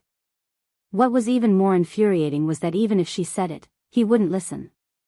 Forget it, I'm too lazy to care about you. She lowered her head and used her hand to push her ponytail behind her back. You be careful. Romain gave him a small everything is okay hand signal and even waved it around. This was something she learned from Brando in the past 2 days. I'll wait for you at the north gate, Brando. The future merchant's carriage will only move once Brando is in it. Brando's heart skipped a beat when he heard this and smiled. About 10 minutes later, in the White Mane Army's barracks, you said you didn't hear anything? Luke Besson picked up a broken piece of wood and pointed at it. From the degree of shattering, it's at least at the level of a first-rank warrior. A black steel swordsman broke through our White Mane Army's prison and you tell me you didn't hear anything? Luke Besson, who was known as the Tiger, was 45 years old this year. His skin was dark and his forehead was sharp as if it was carved by a knife. His high cheekbones were half of the mountain people's bloodline. His cheeks were flat and skinny, and his deep eyes had a hint of wildness. Luke Besson had been promoted to the 104th Swordsman Regiment commander for 10 years. If he wanted to be promoted, he would have to rely on his reputation and experience in the army. However, Luke Besson was politically inclined towards the Everton faction, which was the so-called Revival Party. Furthermore, it was a fact that the White Mane Army had already completed the process of privatizing Count Pulla, and he was no longer welcomed in the army. But this didn't stop him from showing off his authority in front of his subordinates. Tiger Luke Besson was not one of those nobles who got in through the back door. The general's words immediately made the few officers look at each other, especially the one who was on duty tonight. His face turned red. White Mane infantrymen wearing randy uniforms and pointed helmets walked in and out of the room. Compared to the guards, the biggest difference in their uniforms was the white wolf feather hanging down from their epaulets. This unique ornament was to commemorate the glory of the White Mane Army during the Battle of Jadens. It was also how the White Mane Army got its name. If the opponent is a Highland Knight, his acolytes would be able to do the same. Someone said. To the White Mane Army, the important thing isn't what your opponent did. The important thing is what you did. 10 minutes of reaction time. Are you a militia? Luc Besson's reprimand made everyone speechless. At this moment, a military officer entered the room with his attendant. He held a sheepskin parchment in his hand and reported, "Commander, we have checked the information of the Bucci militia.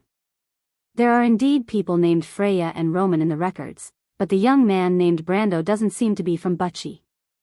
Luc Besson was not surprised. He tapped the table with his finger and asked, "And then?" The attendant walked closer and whispered something in his ear. Luc Besson nodded. He asked again, "What is the attitude of the king's messenger?" The count did not say clearly, but it seems like he is hinting for us to execute him on the spot. The military officer replied. Luc Besson was slightly stunned. The king's messenger would go against a commoner? He rubbed his chin, trying to decipher the hidden meaning, but before he could do that, the whole room was already buzzing with discussion. Is that so? But why would that old man go with a commoner? I think he is interested in those two women, that old pervert. A jester, I saw him admiring the elven sword with my own eyes. A country bumpkin who has never seen the world. Someone sneered. Luc Besson immediately slammed the table to stop the messy military officers. Just as he was about to reprimand them, another person pushed the door open. It was the messenger outside. "Commander, the local parliament is on fire." What a good diversion, Luc Besson could not help but curse. He immediately stood up and ordered, "I will give you 10 minutes to gather the 2nd and 3rd squadrons as soon as possible." Rows of military officers stood up. He then pointed to the other side, "The two of you, go and monitor the target. Ma Kuelin, your mission is the hostile. You know what to do, don't alert the enemy." The 3 people who were called out lowered their heads and did not dare to hesitate. They immediately turned around and left. "Commander, what about Lord Cyber?" No need to remind him. Those fellows must be running off to court the king's emissaries, and they must be on one side or the other, don't they? The commander's words made the room filled with low laughter. P.S. Chongqing has become a rural area. There is no electricity every day, and the electricity only came back at 7 today. Seeing so many people saying that 2 chapters a day is too slow, I have the urge to vomit blood. Please vote.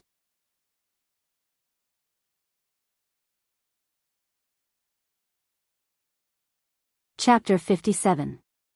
The Tale of the Red Copper Dragon was such a bar. Its door was on the main street between Ponoa Market and the Traveller's Bridge. It was open all night and catered to mercenaries, adventurers, prostitutes, and merchants who sold goods of unknown origin. If one could tolerate the messy atmosphere and vulgar slang, it was a good place to have fun. There was cheap ale, scantily clad waitresses, and enough food to fill one's stomach. One could drink all night and not spend a few copper coins. One could even whistle as much as one wanted without worrying about being thrown into the dungeon for a night. However, Freya could not help but tremble a little when she approached the bar. The country girl held her sword tightly with both hands and her mind was filled with the tips that Brando gave her. Her face was flushed red as she lowered her head and carefully walked through the crowd. She was so frightened that even her ponytail was drooping. Freya could not help but let her imagination run wild. What if someone suddenly molested her? Should she cut off his hand with her sword? Or should she stab him with her sword? She stole a glance at the scantily clad waitresses. Her ears were burning. How could this be? It was shameless. Freya held her sword with both hands and walked to the counter. The chubby bar owner looked at her from head to toe. "This is not a place for you, little girl." Freya's face turned red. Only then did she realize that Brando was lying to her.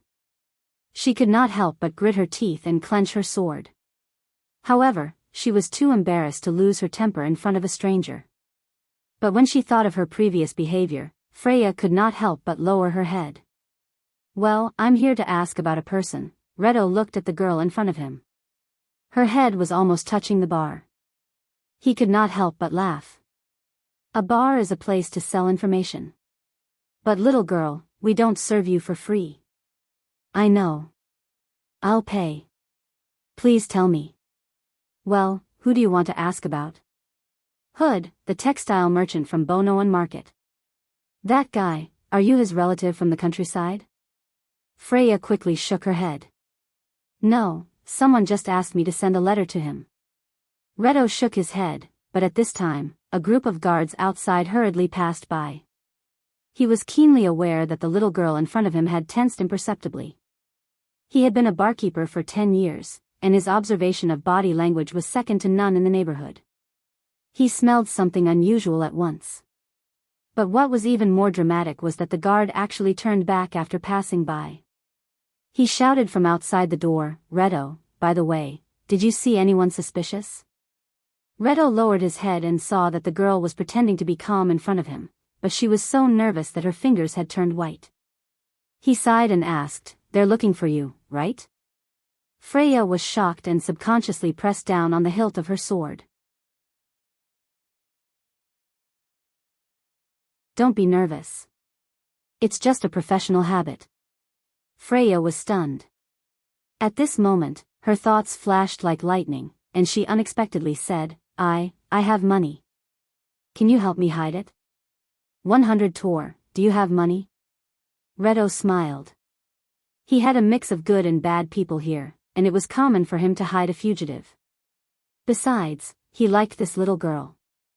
100 Tor was 1 silver coin, so Freya quickly nodded. When a few guards walked in from outside, Redo just happened to hide Freya in a wooden bucket behind the bar counter. None of the people in the bar had anything to do with the army, so naturally, no one stood out to identify them. Besides, each profession had its own rules. In a place like this where people from all walks of life mixed together, there were also rules that belonged to them. This was the so-called gray area. The guards in the city would come to the bar to inquire about information, and so would the illegal merchants and thieves. They all knew of each other's existence, but they abided by the rules and would not fall out with each other in person. This was the rule of the game. However, while Redo thought this way, the inexperienced Freya was different. As soon as she hid in the dark wooden bucket, she regretted it.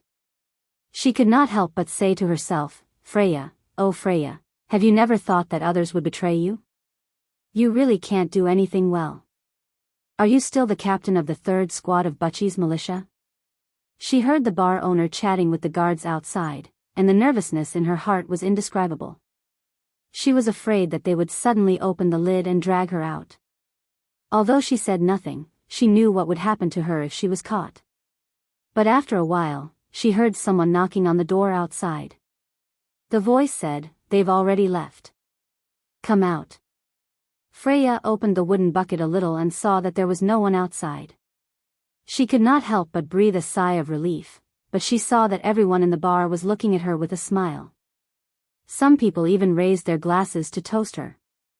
Good, a little girl dares to go against those guys from the army. Come, cheers. Freya could not help but blush. She said to the bar owner, "Thank you. There's no need to thank me. I'll charge you a total of 110 Tor, the chubby owner said with a smile.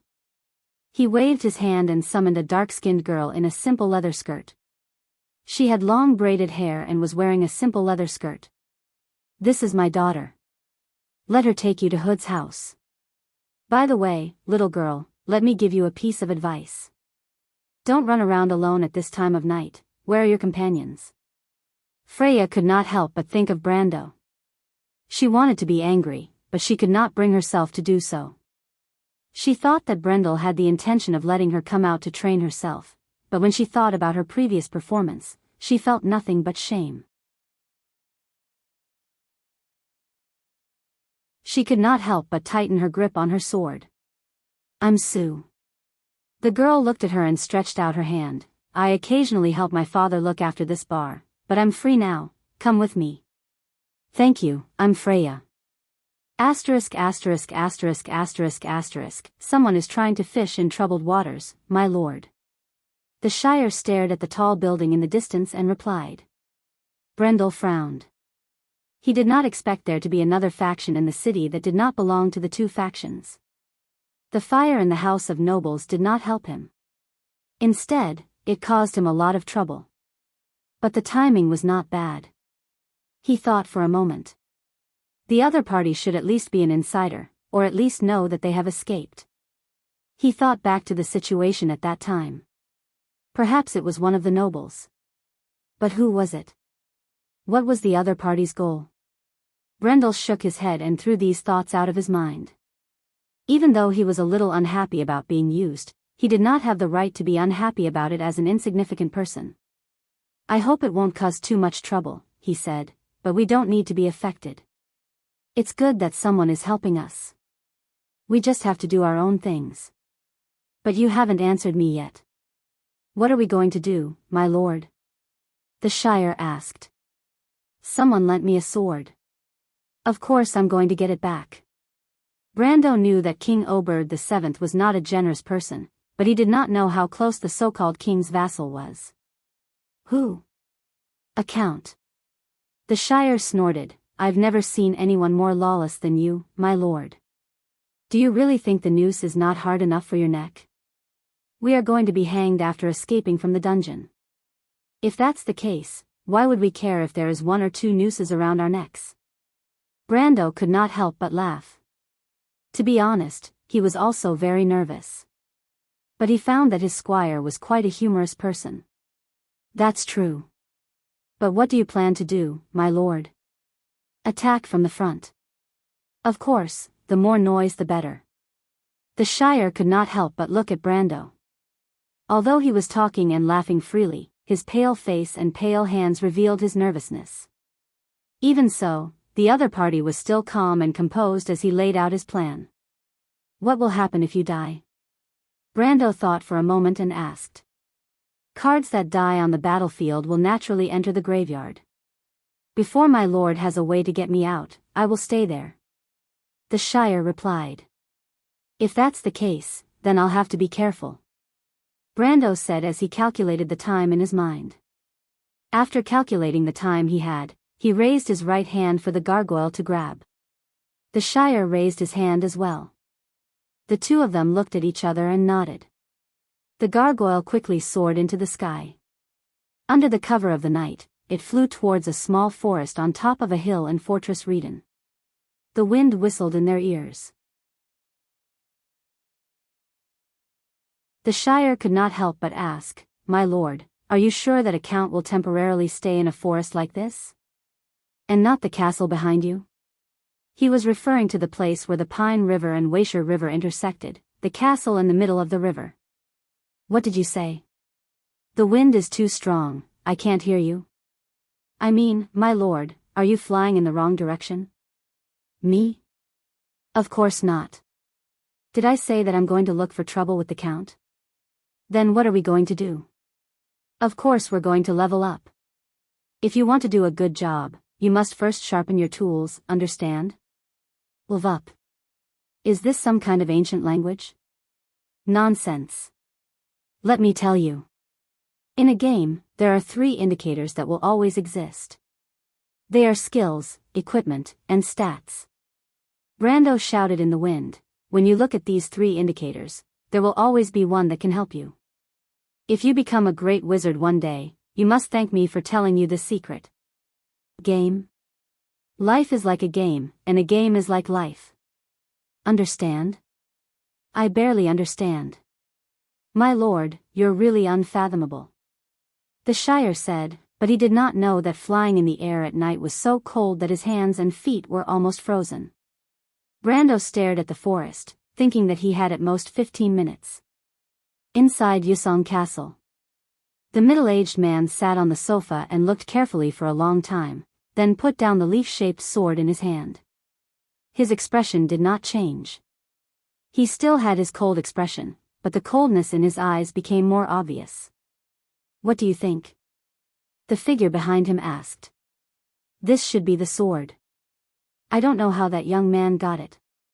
But no matter what, he must disappear from this world. But the two women beside him are not bad, I like them. A little love won't hurt the big picture, but it's important not to delay the main business.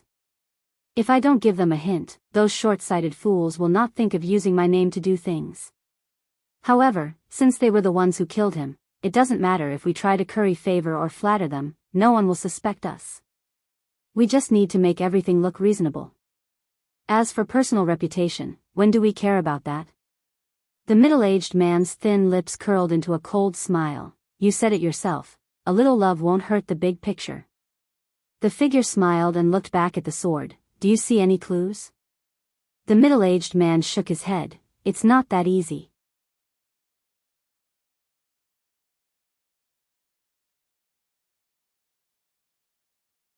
Chapter 58.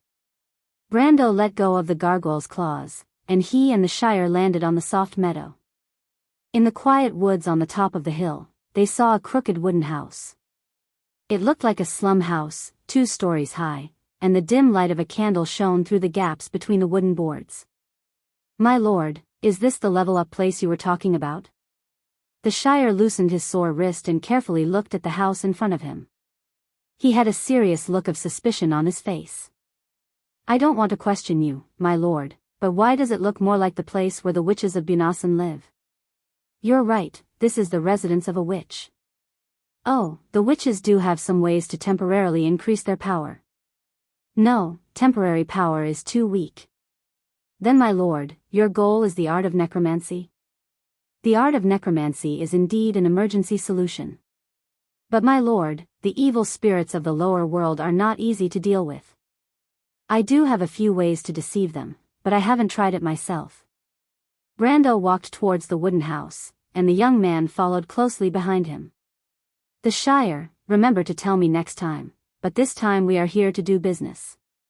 "Business?" Brando had already walked to the door. He stopped, tensed his body, and slowly adjusted his breathing. Only he knew that the witch named Baba Shah who lived here was just a cover. When the nobles designed the family castle, they would often leave a secret passage for emergency use. The original owner of Yusong Castle, the Duke of Grenoires, was a conservative diehard who made many political enemies. The passage in the castle avoided the densely populated areas and went all the way to this hill. And Baba Shah, as the Duke of Grenoires' wizard advisor, guarded the exit of the secret passage for the Lord was a matter of course. This secret was discovered by the players in the Second War of the Black Rose. After the repeated tug-of-war with Madara failed to conquer Yusong Castle, they found the castle's blueprint. Brando was also very familiar with this level 32 which called Baba Shah. When Brando was leveling up in Fortress Reden, this was the only shop that sold mysterious items. At that time, he didn't have much experience in the game and liked to bet on his luck. In the end, he lost a lot of his hard-earned money to this old witch. However, this was not the main point. The main point was how to subdue this first ring Magus so that he could carry out his next plan. One of his hands was still on the hilt of his sword, and his fingers were cold because of his nervousness. He hesitated for a moment, then bent his finger and knocked 3 times on the 70-degree slanted wooden board with 2 slits, one long and one short.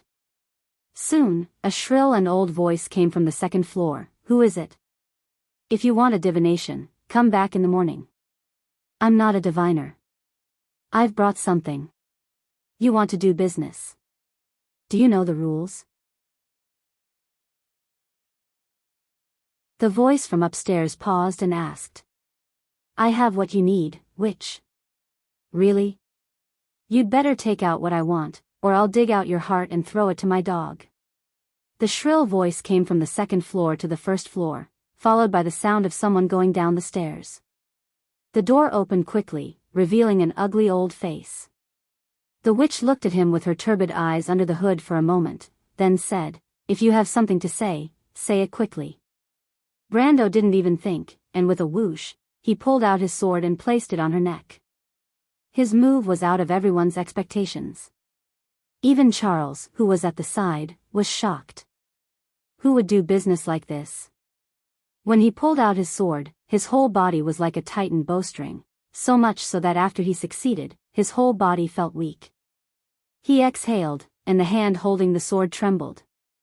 If Babasha's reaction was a fraction of a second faster, she would have more than 10 ways to turn him into ashes with a single spell. But it was really fortunate that this old witch was used to being pampered. With the strength of a first-ring wizard, she didn't put a low-ranked dark iron swordsman in her eyes. Perhaps Babasha still thought that even with the long sword on her body, she still had a chance, but for Brando, the outcome of the battle had been decided at this moment. The Shire was also shocked. He thought that escaping from prison or finding trouble with an earl was child's play compared to this moment. As soon as Babasha opened the door, he found out that she was a first-ring wizard. Martha above, a high-ranking wizard like her could beat 10 of him with one slap. But his lord didn't say anything and put his sword on her neck first. "Young man, what do you want to do?" Babasha's face was cold, and she asked sharply. "Before your left little finger completes the movement of the third section, my sword will pierce your heart. I heard from the witches that the heart is the source of a person's life and corresponds to the magic triangle. I've always wanted to see if this is true." Brando replied coldly, "Of course, if I were you, I would stop this stupid behavior immediately." As soon as he said this, Babasha and the Shire's faces immediately changed dramatically. The Shire thought that this old witch was casting a spell, and he didn't see it at all. It must be a very advanced spell technique, but how did his lord recognize it? Babasha was even more shocked.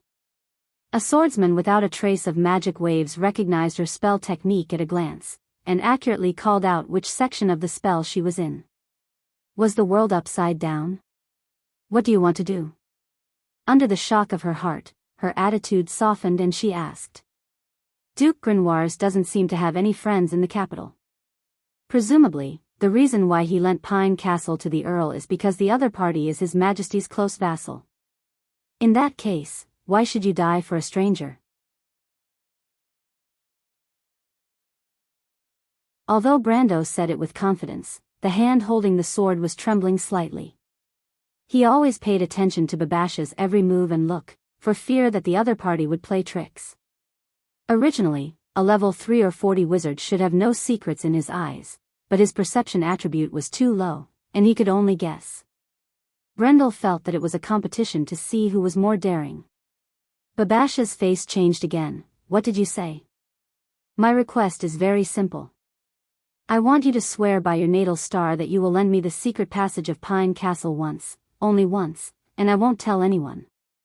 The old witch looked at Brando as if he was a monster.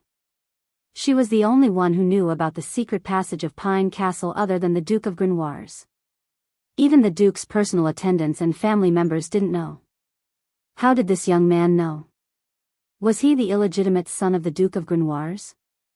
I said no. I don't want to kill anyone. Only then did Babasha realize that she had no room to negotiate the price. She thought for a moment and had to admit defeat. Trembling, she reached out to the Witch King's constellation and was ready to swear, but Brando shook his head. "Babasha, isn't your natal star Hydra?" The witch shuddered. How did he know? She couldn't help but look at the other's dark eyes, as if all her secrets were exposed under the other's sharp eyes. Her natal star was the biggest secret of a witch, and she only gave it to the Duke of Grenoires to gain the other's trust. Babasha felt more and more that Brando was mysterious, so she didn't dare to play tricks anymore. She honestly pointed to her natal star and swore a poison oath. Brando breathed a sigh of relief, only to feel that his back was completely soaked in sweat. He put down his sword and said to the Shire, "Go to the back shelf and take the scrolls on the right of the first row. And the box in the middle of the second row, and the 3 reagent bottles on the left of the third row. Everything else, don't touch them." The Shire had already admired his lord. Before in the sky, he flattered Brando that he was enigmatic, but now he really felt that the lord was a bit enigmatic. At this moment, Babasha felt that she had fallen into a bottomless abyss. The young man didn't even look at the things on the shelf that were really useful, and which were full of vicious curses. After all, those things were secrets that only she knew. But the Shire cried out in surprise when he opened the box, "These are elemental crystals. My lord, you can use them directly if you take some time to absorb them." But Brando shook his head, walked over and picked up the 3 gray reagent bottles at the bottom and asked, "Do you know what these are?" Babasha also raised her head in confusion. Even the old witch herself did not know what was in the 3 reagent bottles. It was just that at her level, she could instinctively feel the magical ripples emanating from some items, so she kept them. After years, a thick layer of dust had accumulated on them. Originally, reagents couldn't be used casually. Not only could poison people to death, but the wrong way of using buff potions could also cause people to die. Magic was a powerful, mysterious, and dangerous thing. The Shire looked at it and shook his head. "This is mana potion, how can you not even recognize this?" Brando wiped the dust on the bottle with a little dissatisfaction, revealing the light blue liquid below. "Impossible." Babasha and the Shire were shocked. "Why are you so surprised? Isn't it just a mana potion?" "I want to ask you now, these 3 bottles of mana potion can increase your mana by 4 times. And regardless of the change in magic power, what level of wizard do you think you are equivalent to with 4 times your mana?" "Intermediate wizard," the Shire replied dryly. "So, these are the 3 indicators I told you about. 3 bottles of mana potion. Before you finish using them, you will be an intermediate wizard. And in fact, you are still just an apprentice now, understand?"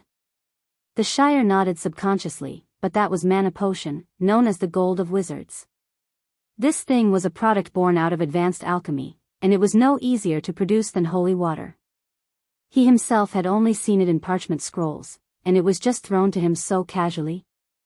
Brando picked up the long parchment scroll on the top of the shelf again.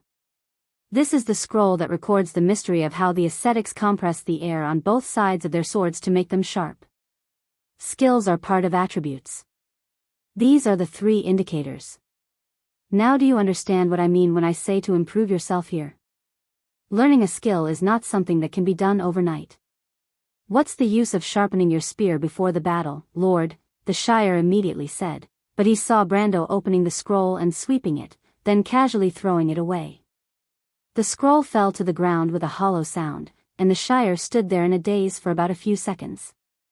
Then, he suddenly swung his sword towards the door of the wooden house, and with a cracked sound, the door frame, which was 3 to 5 feet away, broke outwards, and the door split into 2 pieces and floated outwards for more than 10 meters before falling to the ground. The Shire's jaw dropped, and his jaw almost fell to the ground. Brando also frowned. Just to learn this skill, he had used 153 points of skill experience. This was not a cross-profession skill, and the consumption of intermediate skill was too ridiculous. The forums said that this skill needed to be upgraded to at least level 25, so the amount of experience required was ridiculous. But in his opinion, it was still worth it. After all, he had learned more than 10 intermediate skills in his previous life, and half of them were skills that came with the profession. This scroll was probably the closest intermediate skill to him in the early stages of the game, but unfortunately, he missed it because of a little luck factor. So, whether he was going to carry out the next plan or not, at least the skill on this scroll must be obtained. Now, it was just on the way. He put down his sword, turned back to Babasha and said, "I'll borrow these things of yours, is it okay?" It was more like robbing than borrowing. But this old witch was not a good thing, so he had less psychological burden. But Brando just asked casually, and did not expect Babasha to kneel down with a plop, lowering her head deeply and touching the ground with her forehead. "The dark prophecy says that only the dark dragon can see through all the secrets of the witches, and any means are just tricks in front of you. You see through people's hearts and understand all things. Ancestors of the Myrna, so you have returned." This time, it was Brando and the Shire's turn to be stunned. "P.S. Christmas Eve, are you eating instant noodles or fried rice?"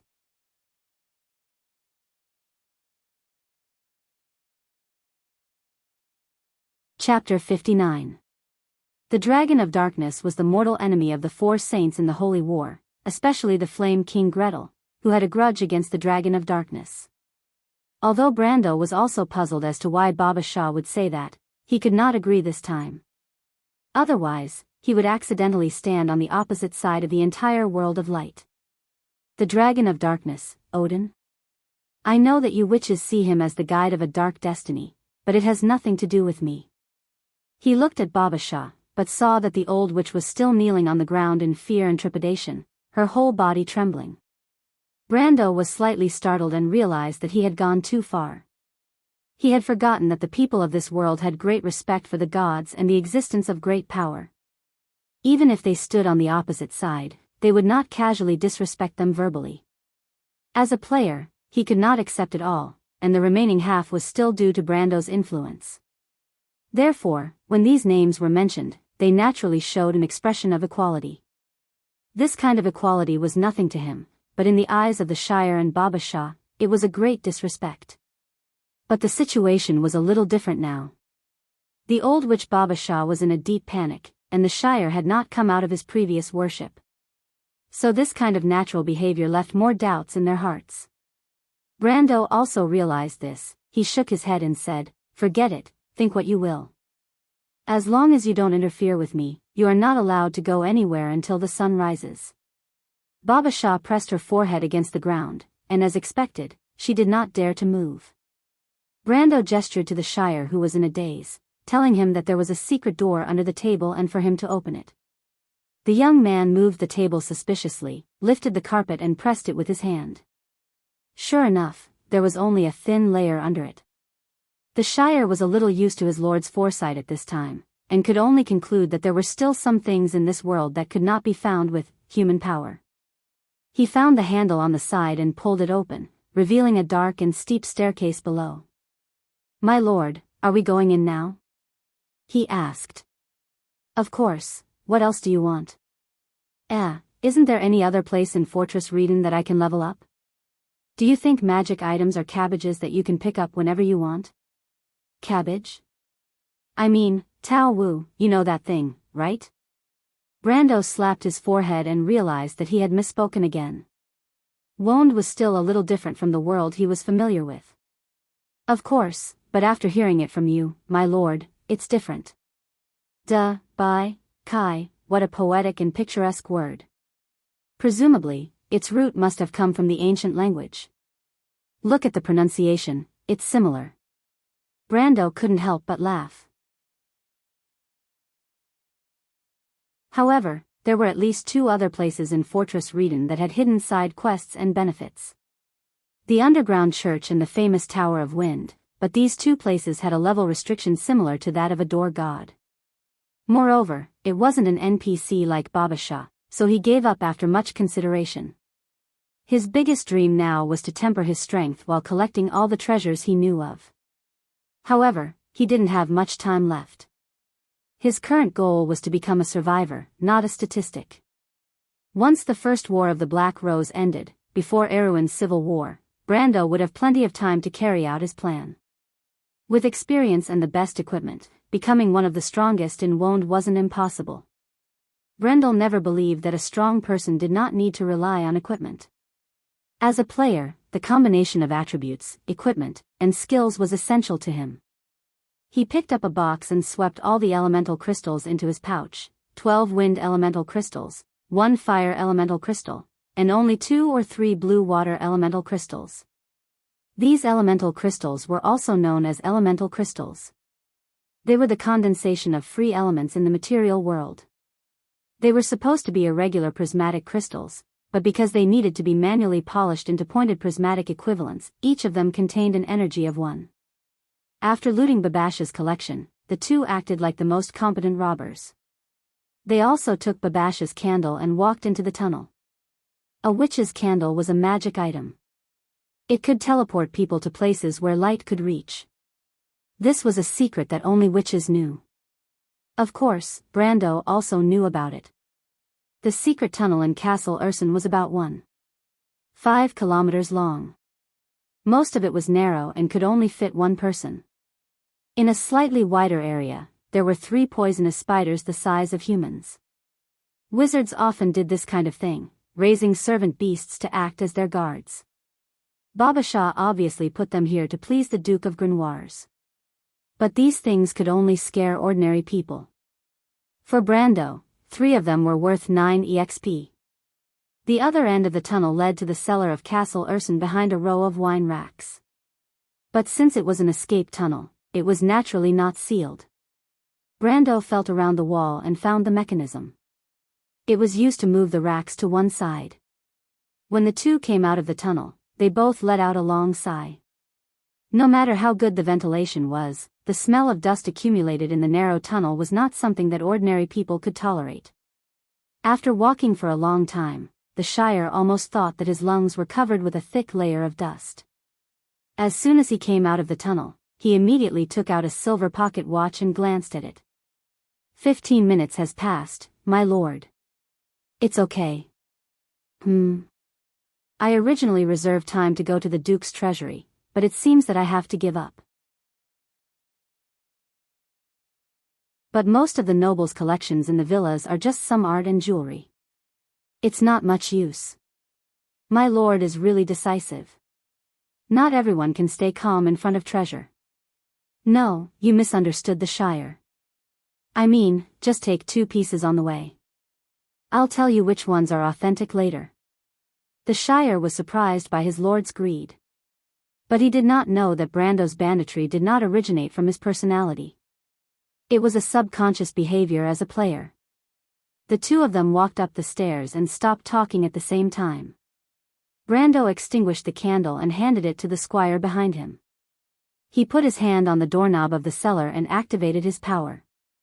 The doorknob cracked. He immediately pushed the door open. The 2 guards looked at him in shock, but they only saw that Brando's other hand had already pulled out a long sword.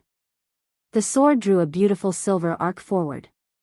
The 2 guards were only halfway through the action of pulling out their swords when the sword in their hands was knocked out together with the scabbard. They were shocked and realized that they did not come with good intentions. They wanted to escape, but how could Brando let them go? Without hesitation, he chased after them and ended their lives. This was Brando's first time killing someone. He did not think about anything when he killed the 2 guards. His mind was not even blank. He felt that he was calmer than usual at that moment. Because if the other party did not die, he and the Shire would be in a situation of certain death. This was a battle of life and death. He did not even think about what would happen to the Roman or Freya. His survival instinct alone was enough to make him do it. But after killing, Brando felt a huge sense of suffocation. He tried to calm his breathing and stood there motionlessly with the long sword in his hand. He let the blood drip down the blade and fall on the stone floor. There was no reaction at all. At that moment, he thought of a lot of things. A lot of miscellaneous things drilled into his mind, but it made his mind appear to be in a state of vacuum. He almost lost his mind for a moment. At first, he wanted to find an excuse, but then he just wanted to comfort himself and make himself feel a little more at ease. My lord? The Shire saw his abnormality. Brando raised his hand to indicate that it was okay. He wanted to drag the 2 corpses into the cellar and hide them, but now he was not in the mood. He could not look at them. It was not that he was afraid of killing people, but he could not accept the impact for a while. But what made him feel a little relieved was that there was no experience in killing people. He did not know why he felt comforted by this. He should be in urgent need of experience, but Brando thought that if he could get experience by killing people, he might not be able to accept it. He thought for a while and felt that he was still a human. He could not accept the fact that he used the lives of his own kind for profit. Now we will split up. Brando took a deep breath and replied. Just tell me what to do. I will kill my way up to find trouble with the Earl. You will sound the alarm from the other side. Brando said as he counted from 1 to 100. When he counted to 30, he finally calmed down. Sound the alarm? Did you forget what I told you? We have to attack from the front. The bigger the commotion, the better. Then we will go back the way we came from and retreat through the secret passage. No, we have to kill our way out. The Shire was shocked. Why? The guest rooms are at the top of the castle. We only have time to escape from the top of the tower. But if the White Mane Army still brings archers, you and I will have to pray for Lady Martha's protection. The Shire nodded and turned to leave. He did not ask where the alarm was. If he did not even know how to scratch his tongue, he did not need to be a squire. A knight and their squires should have basic combat skills. But Brando took the initiative to stop him. Wait, why are you in such a hurry? What's wrong, my lord? Do you have any other orders? Of course, go up the stairs from here and turn left. There is a corridor at the end of the stairs. If you see something that is easy to carry and sell, don't hesitate to take it. The Shire stared at him for a while and finally said, I take back what I said before, my lord. What sentence? The first sentence, not everyone can remain unmoved in front of treasures. It should be changed to, indeed, no one can remain unmoved in front of treasures. No, you don't understand. Look at the Shire. In the future, I will have to take care of the little Roman and her aunt. This is the responsibility of a man. It is not easy to support a family. I have my own difficulties. You should leave those words to the Duke of Grenoires. My lord, don't worry, I have studied appraisal in Buga. I will help you pick out the most valuable items. Brando was stunned for a moment and then laughed evilly. P.S. I had fried rice for dinner and instant noodles for supper. But why do I feel a little disgusted after eating instant noodles?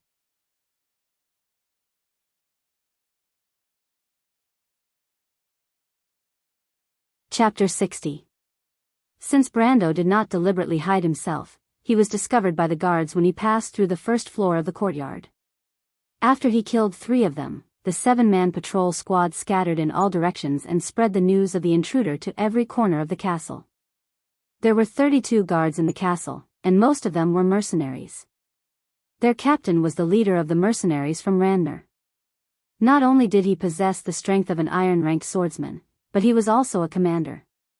That was why he was ambushed when he entered the second floor of the banquet hall. There were 11 guards involved in this ambush. When he pushed open the door, the hall was brightly lit.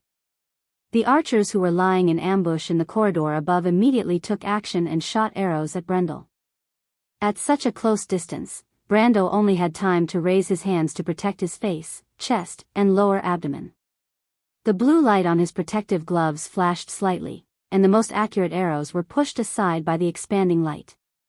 Of course, there were still a few arrows that brushed past his arms and thighs. Brando gritted his teeth and cursed in his heart. His 4-ounce physique was equivalent to his muscles, and it would automatically reduce the damage that would cause serious injuries to normal damage. The original superficial wounds would become abrasions, and the lighter weapons would not even be able to cut through his skin. Even so, the pain did not lessen at all. If it was under normal circumstances, Brando would have retreated and taken a detour to the spiral staircase on the second floor, knowing that there was a large number of guards lying in ambush on the second floor.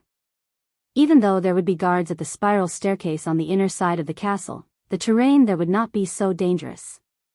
But it was different now. He swung his sword diagonally upwards, and a transparent ripple passed through his blade and spread across half of the hall. With a loud crash, the candlesticks and utensils on the long dining table in the hall fell to the ground along with the ripple.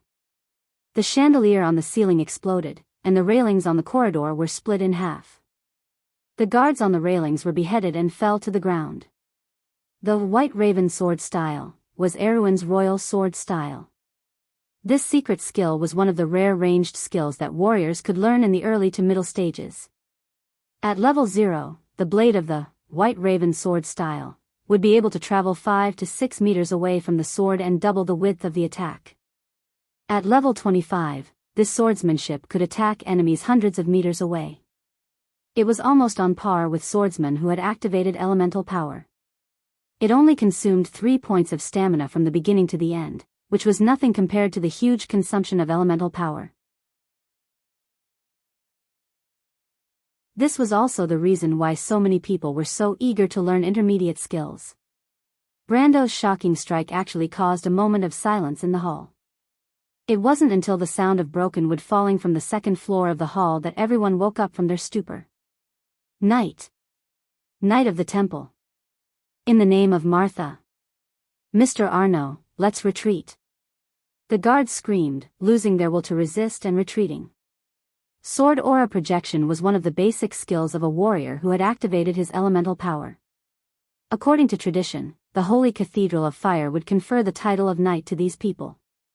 In order to distinguish between knights of different countries, they were also known as Knights of the Holy Cathedral.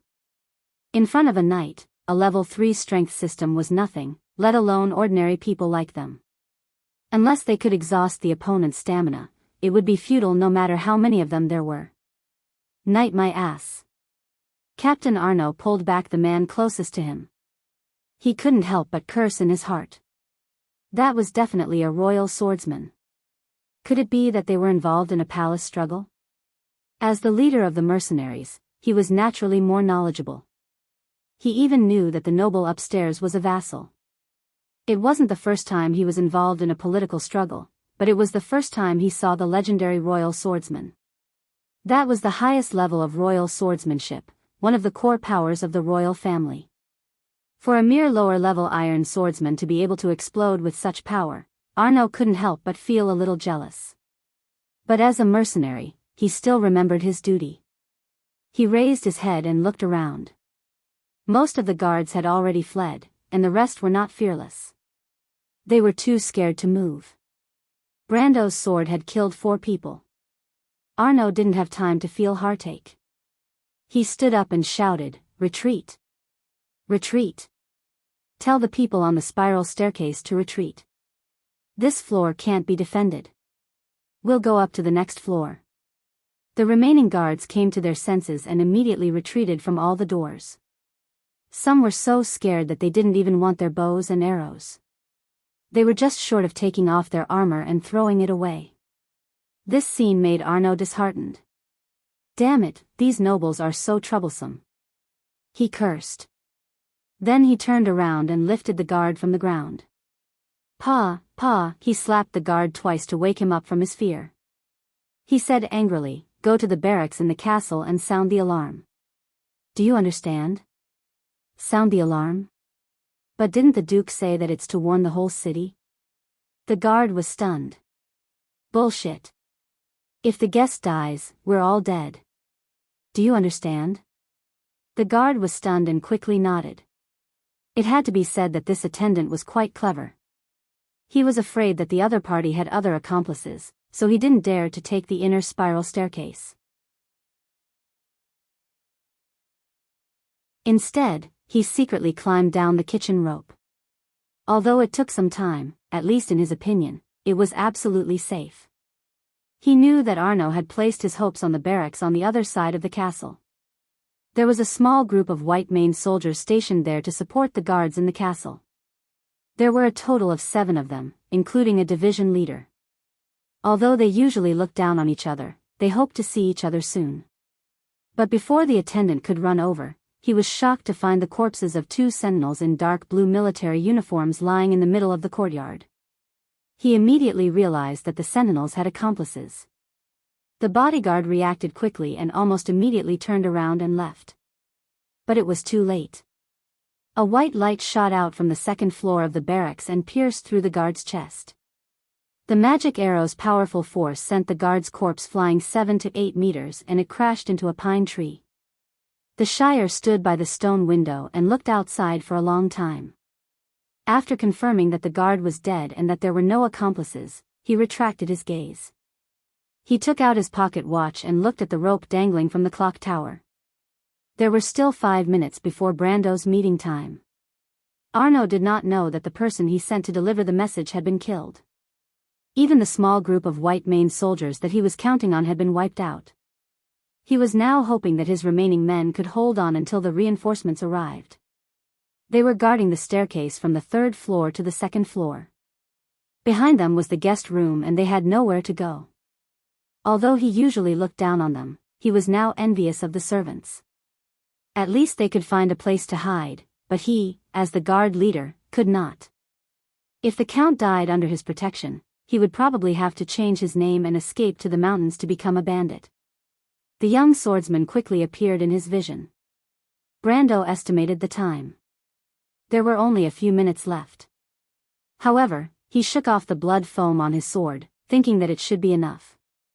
But when he looked at the defensive line formed by more than 10 guards in front of him, he couldn't help but feel a little strange. Were these guys really that weak? He thought that it would be a tough battle. He could also see that the guard leader was at least an average black iron swordsman. Logically speaking, he should have the upper hand. But Brando was wrong about one thing. It was the advantage of having skills. He thought that since he could obtain skills from the first 5 levels, the others should be able to do the same. But Brando was used to dealing with players and forgot that this was a privilege that only players had. Most of the guards here were militia members before they joined the mercenaries. They had learned some crude swordsmanship and the rest of their experience was gained through actual battles. Just like Arnaud, he came from the military and learned Erewhon's military swordsmanship. Other than that, he did not know anything else. Of course, even if he knew this, he would not be merciful. He knew that the guest he was protecting meant a lot to these people. Thus, both sides had no choice. The guards drew their bows and shot arrows. Brando raised his protective gloves and deflected the arrows. But in fact, he only needed to block Arnaud's arrow because the arrows of the others were no threat to him. First team, attack.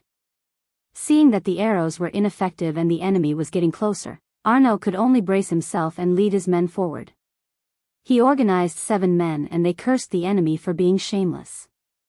Why didn't they go first? But they thought that they would definitely die this time. But when they rushed out, they felt a shadow pass by them. They subconsciously turned around and were surprised to find that the Grim Reaper had bypassed them and was in front of their captain. When Arnaud saw Brando's figure disappear from his sight, he knew that things were not good. He had fought with the Sun Knight before and knew that the Kingdom's Knights had a skill called Charge which could instantly increase their speed. He felt his scalp tingle. Countless battle experience forced him to raise his sword and block. Clang! Sparks flew as the 2 swords clashed. As expected of an average iron-ranked player. Brando thought to himself. Arnaud's sword came without any warning. If he was in the game, he would be an extremely experienced swordsman. He remembered that he had suffered a great loss when he was around level 20 because of NPCs who climbed up in battle. But that was then, and this was now.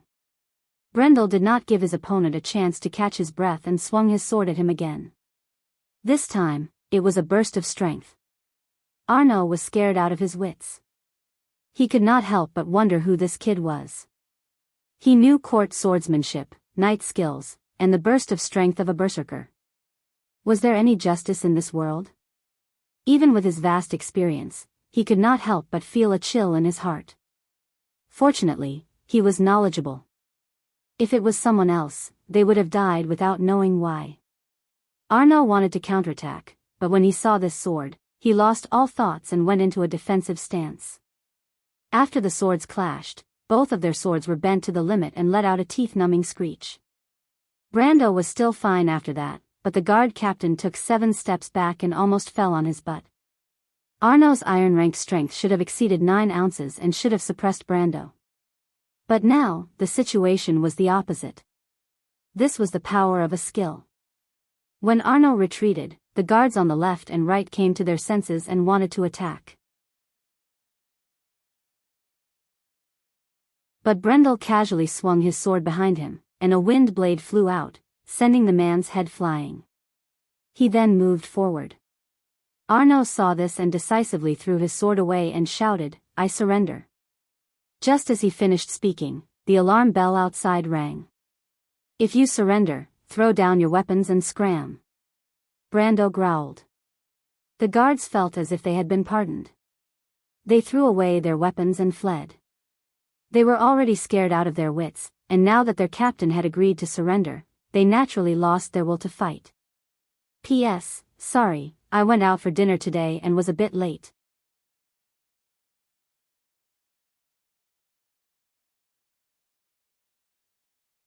Chapter 61. The brass alarm bell of Pine Castle was hung on the tall tower. When it was rung, the sound of the bell could be heard throughout half of the city.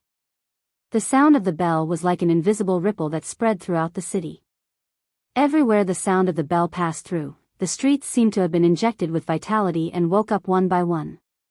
People walked onto the streets one after another, bewildered. They asked each other what had happened. Luc Besson was waiting for news in the eastern barracks of Fortress Reden, but the clear sound of the bell came from outside the stone window. He turned his head to look at the dimly lit city and his expression changed. Without waiting for the messenger outside to push open the door and report, the commander of the swordsman regiment opened the door and roared outside. "Didn't you hear me? Get up. Get up and assemble. Tell the 2nd and 3rd platoons to follow me to Pine Castle." That idiot Escobar. Everyone looked at each other in dismay. "Commander, what about the gate?" Someone stood up and asked. "Are you an idiot? Other than that Highland Knight, who else can break into Pine Castle? That idiot Escobar wants to hide the news and let him taste his own medicine." He calmed down a little and continued, "If anything happens to that person in the castle, you'll have to face the wrath of His Majesty the Dragon. Maybe someone wants him dead, but I don't want to be the scapegoat. As for the rest, just keep an eye on the target." Everyone was stunned for a moment before they started to move. Luc Besson let out a sigh of relief, but when he thought about the Highland Knight and his mage squire, he could not help but feel a little troubled. The Highland Knight had always had its own system and history. Even when the Corvado dynasty was at its peak, the royal family could not do anything about it, let alone him. He could not help but curse the female relatives of Escobar in his heart. Freya followed the girl into a long and deep alley. When she heard the sound of the bell, she was startled for a moment and subconsciously turned her head back. She raised her head to look in the direction of the bell with a worried expression. "What's wrong?" the girl called Sue asked. "Sorry, it's nothing. There's going to be a war," Sue suddenly said. Freya was startled, and turned to look at her suspiciously. "The nobles have issued a prohibition order. They will only do this when there is a war." Although no one said it out loud, they knew it in their hearts. "It's always been like this in the past," Sue said quietly from the front. "Are you saying that they knew there would be a war? Who are they? Nobles?" Of course, they knew that they had their own channels to gather information. Generally speaking, when the news starts to spread in the bars in the city, they already know. Freya didn't answer. She just clenched her fists. She lowered her head, leaving only a flash of calm anger in her bright eyes. "But why is there no reaction from the city? We won't be able to see it even if there is a reaction, but the nobles will definitely be prepared. Since Fortress Reden is so secure, the people in the city don't have to worry too much. However, the price of bread and wheat has increased by 10% today. This is a change that you wouldn't normally notice. What if Fortress Reden falls? How could that be?" Freya couldn't help but think of Brando's confident attitude. She shook her head and threw this thought out of her mind. "But I have a friend who said that Fortress Reden will be breached." "Then he must be an imposter," replied Sue calmly from the front. The Shire went to the top of the barracks after ringing the alarm. He glanced at the city moat from the edge of the wall. There were a lot of people gathering on the streets. It seemed like the nobles' private soldiers had arrived first. However, this was not something he had to worry about. He withdrew his gaze and ran to the other side. He roughly estimated the distance from one end of the castle to the other, then found a feasible route and lit the witch candle in his hand. He recalled the method that Brando taught him and said, "Eat ham." The first syllable was to activate a part of the magic that connected to the abyss of darkness. The twin goddess Irene was in charge of this part of the magic. If the witches weren't using psychic magic, they would use this part of the magic as a medium. The Shire then raised the candle in his hand and let the light reach about 15 feet away. He chose a tree and his whole body seemed to be pulled into a tunnel of light. When he came back to his senses, he found that he was already on the top of the tree. Amazing, as expected of the Bunassan's witches. The Shire looked around and this time he chose another tree. After repeating this 7 or 8 times, the candle in the Shire's hand was burnt to a small piece, but it was enough for him to reach the stone window on the other side. He raised the candle and placed it on the window. Then his whole body was thrown into the tunnel. When he came back to his senses, he was already in darkness. He shook his head to get rid of the dizziness caused by the teleportation.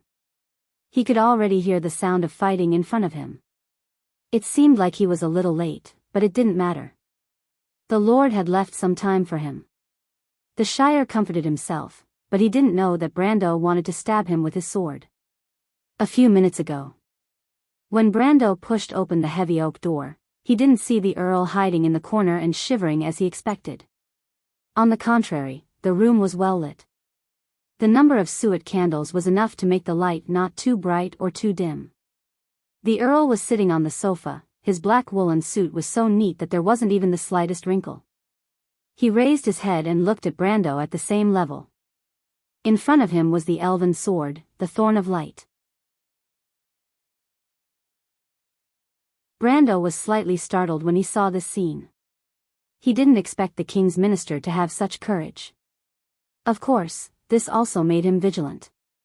The other party was not afraid, which meant that he must have something to rely on. I didn't expect it to be you, young man. I thought you were an assassin sent by those trash from Gettysburg. But of course, you could also be an assassin hired by those bastards. But can you tell me the answer?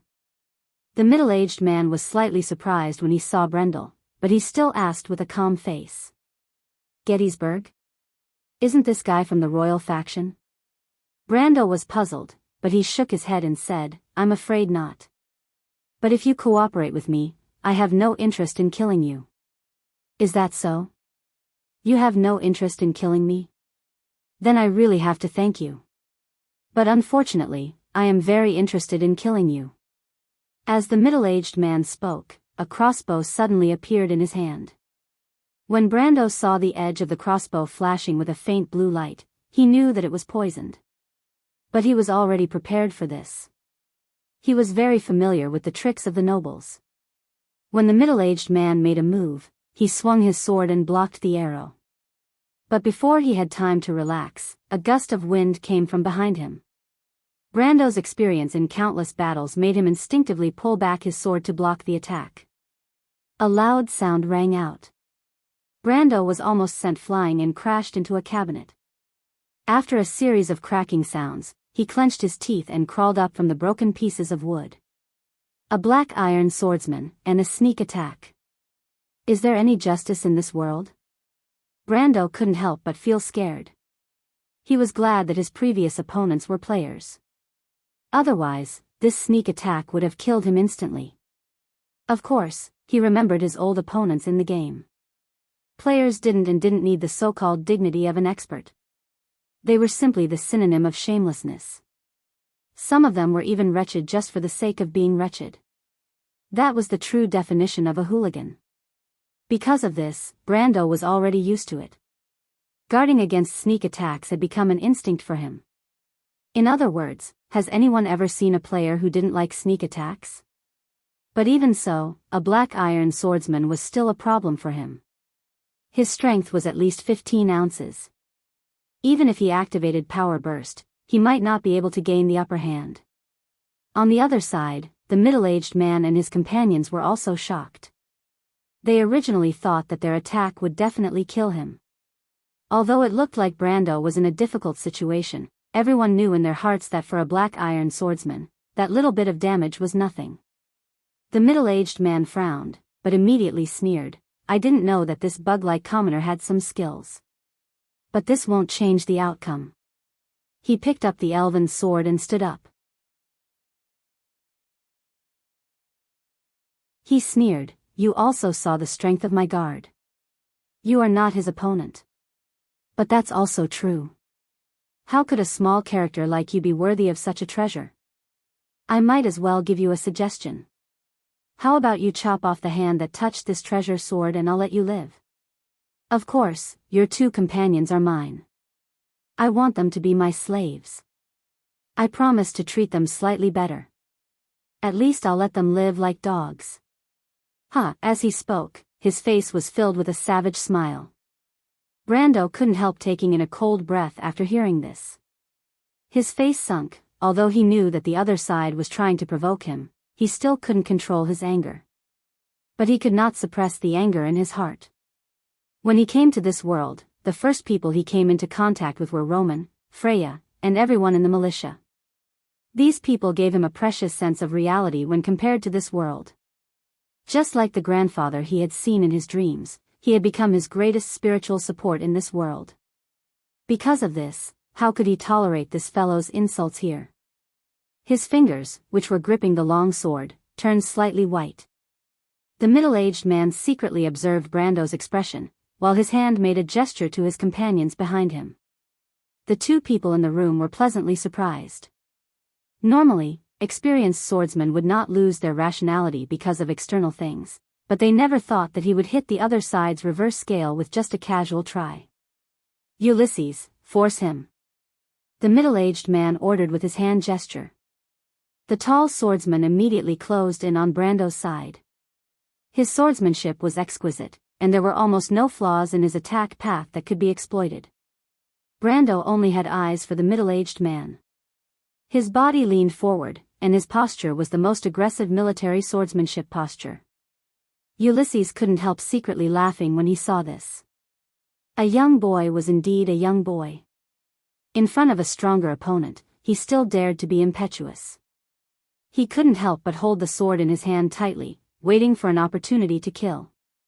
He could almost see Brando's side opening. Ulysses! The middle-aged man suddenly shouted. Ulysses subconsciously thought that it was a signal for him to attack. Yes, it was at this moment. He had already seized a gap that Brando couldn't defend. He didn't have time to withdraw his sword. But the tall swordsman's face only revealed half of his sinister smile. The silver-gray ring on Brando's right index finger caught his eyes. OSS. There was a loud sound, and there was no chance to retreat. The sharp thorns formed by the airflow pushed forward. The tall swordsman, who was hit head-on, had a strange depression on his face, chest, and lower abdomen. Then, he was pushed to the ceiling by the huge wind pressure. With a loud bang, a big hole was opened in the ceiling. The light dimmed in an instant. Sand and stone chips fell down, accompanied by some viscous liquid and broken limbs. On the other side, the middle-aged man almost didn't have time to react. A cold sword was placed on his neck from the side. Tell me, how do you want to die? Brando slowly walked out of the smoke and asked coldly. P.S. There is a surprise. Please support.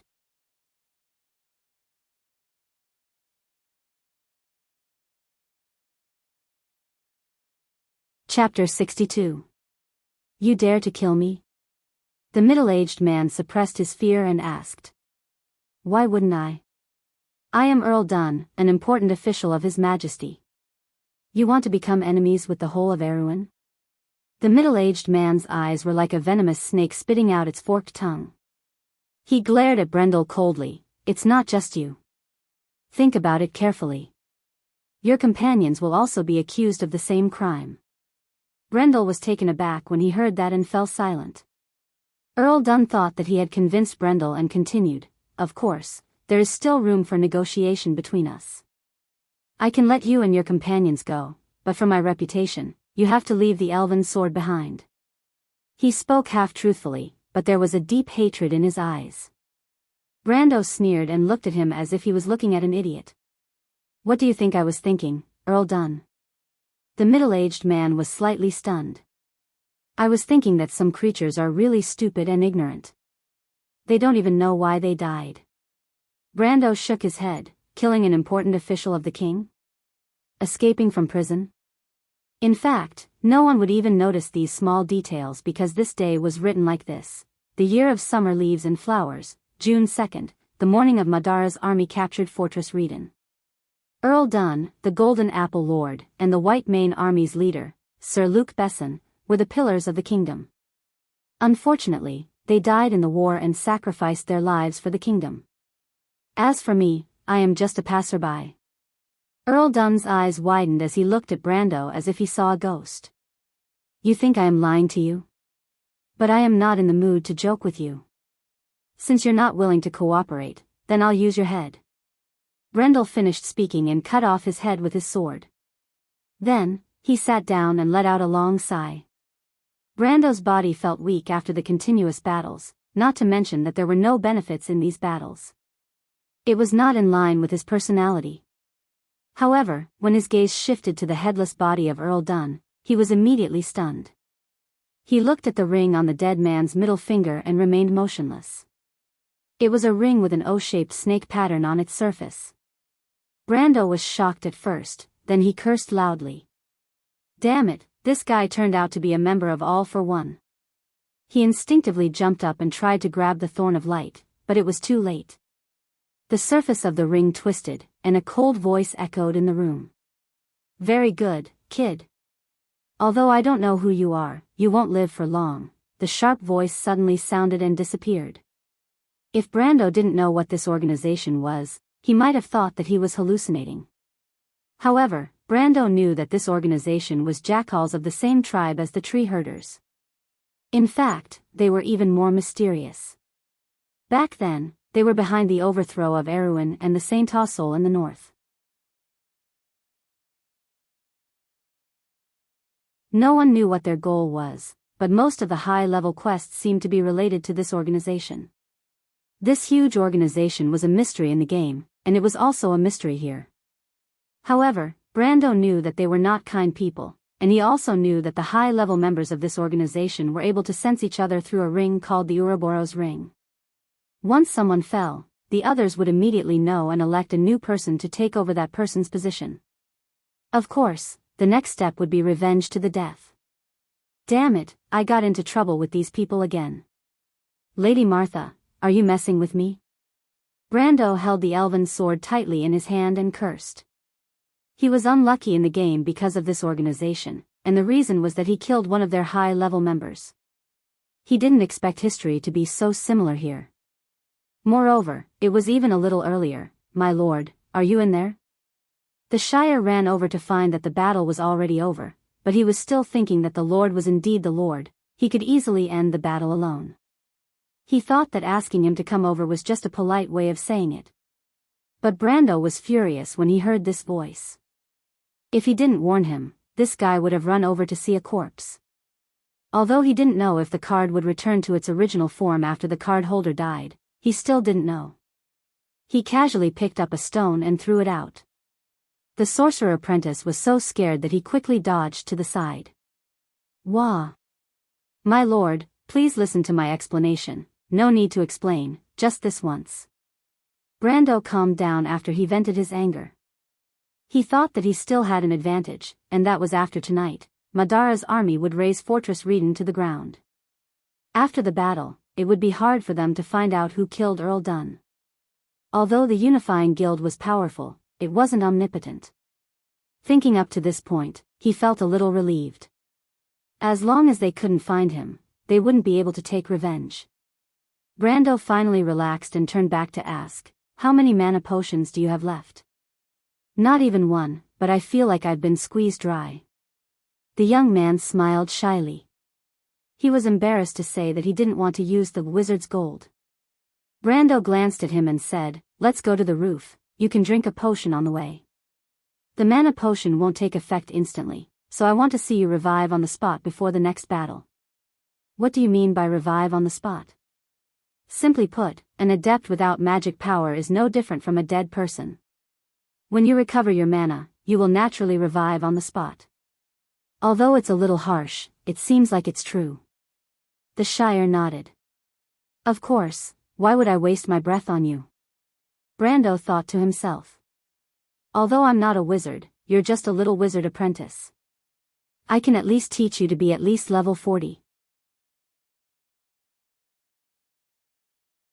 Of course, he was also a little puzzled. Why did this guy and that old witch Baba Shah seem to value the mana potions so much? Although the mana potions were relatively expensive, it shouldn't be to this extent, right? My lord, every word is a gem. The young wizard was convinced. Brando picked up his sword and walked to Earl Dun's side. He put the leaf-shaped elven sword close to the corpse. The sword's spine was a faint color, as if it could reflect the blood on the corpse's clothes. He frowned and recalled the scene from back then. Then, he nodded. My lord, what are you doing? I'm saving myself. Saving yourself? Cut the crap, come with me. Tell me what you saw. Brando knew that he couldn't let this guy be too cocky, in case there would be another mistake next time. However, he didn't realize that his words and actions now were more and more like when he was a leader in the game. As the two walked, the Shire reported to Brando what he saw before. When he heard that there were nobles' private soldiers gathered outside the castle, Brando couldn't help but feel worried and relieved. On the one hand, it was undoubtedly difficult to escape from the hands of so many people. On the other hand, the pressure on Roman and Freya's side was imperceptibly reduced by a lot. To be honest, although he cheered them on, he was still very worried about the two girls. But halfway through, he suddenly remembered something. By the way, the Shire, what about the thing I asked you to do? What is it? A Highland knight entrusts his squire to collect some money for his living expenses. The Shire immediately became excited when he heard this. My lord, it's a great harvest. With my lord's knowledge, you must have heard of the name Ramona Darklight. She was the little princess of Saint Tassol who was born in the year of the croaking frogs. But her most famous identity is not her identity, but her time as a court painter in Cruz.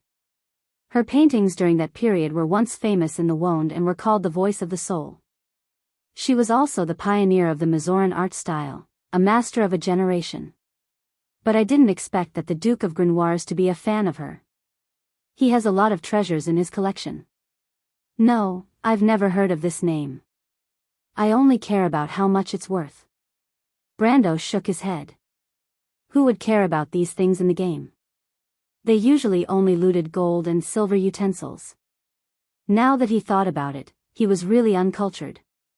Vulgar, my lord, how vulgar.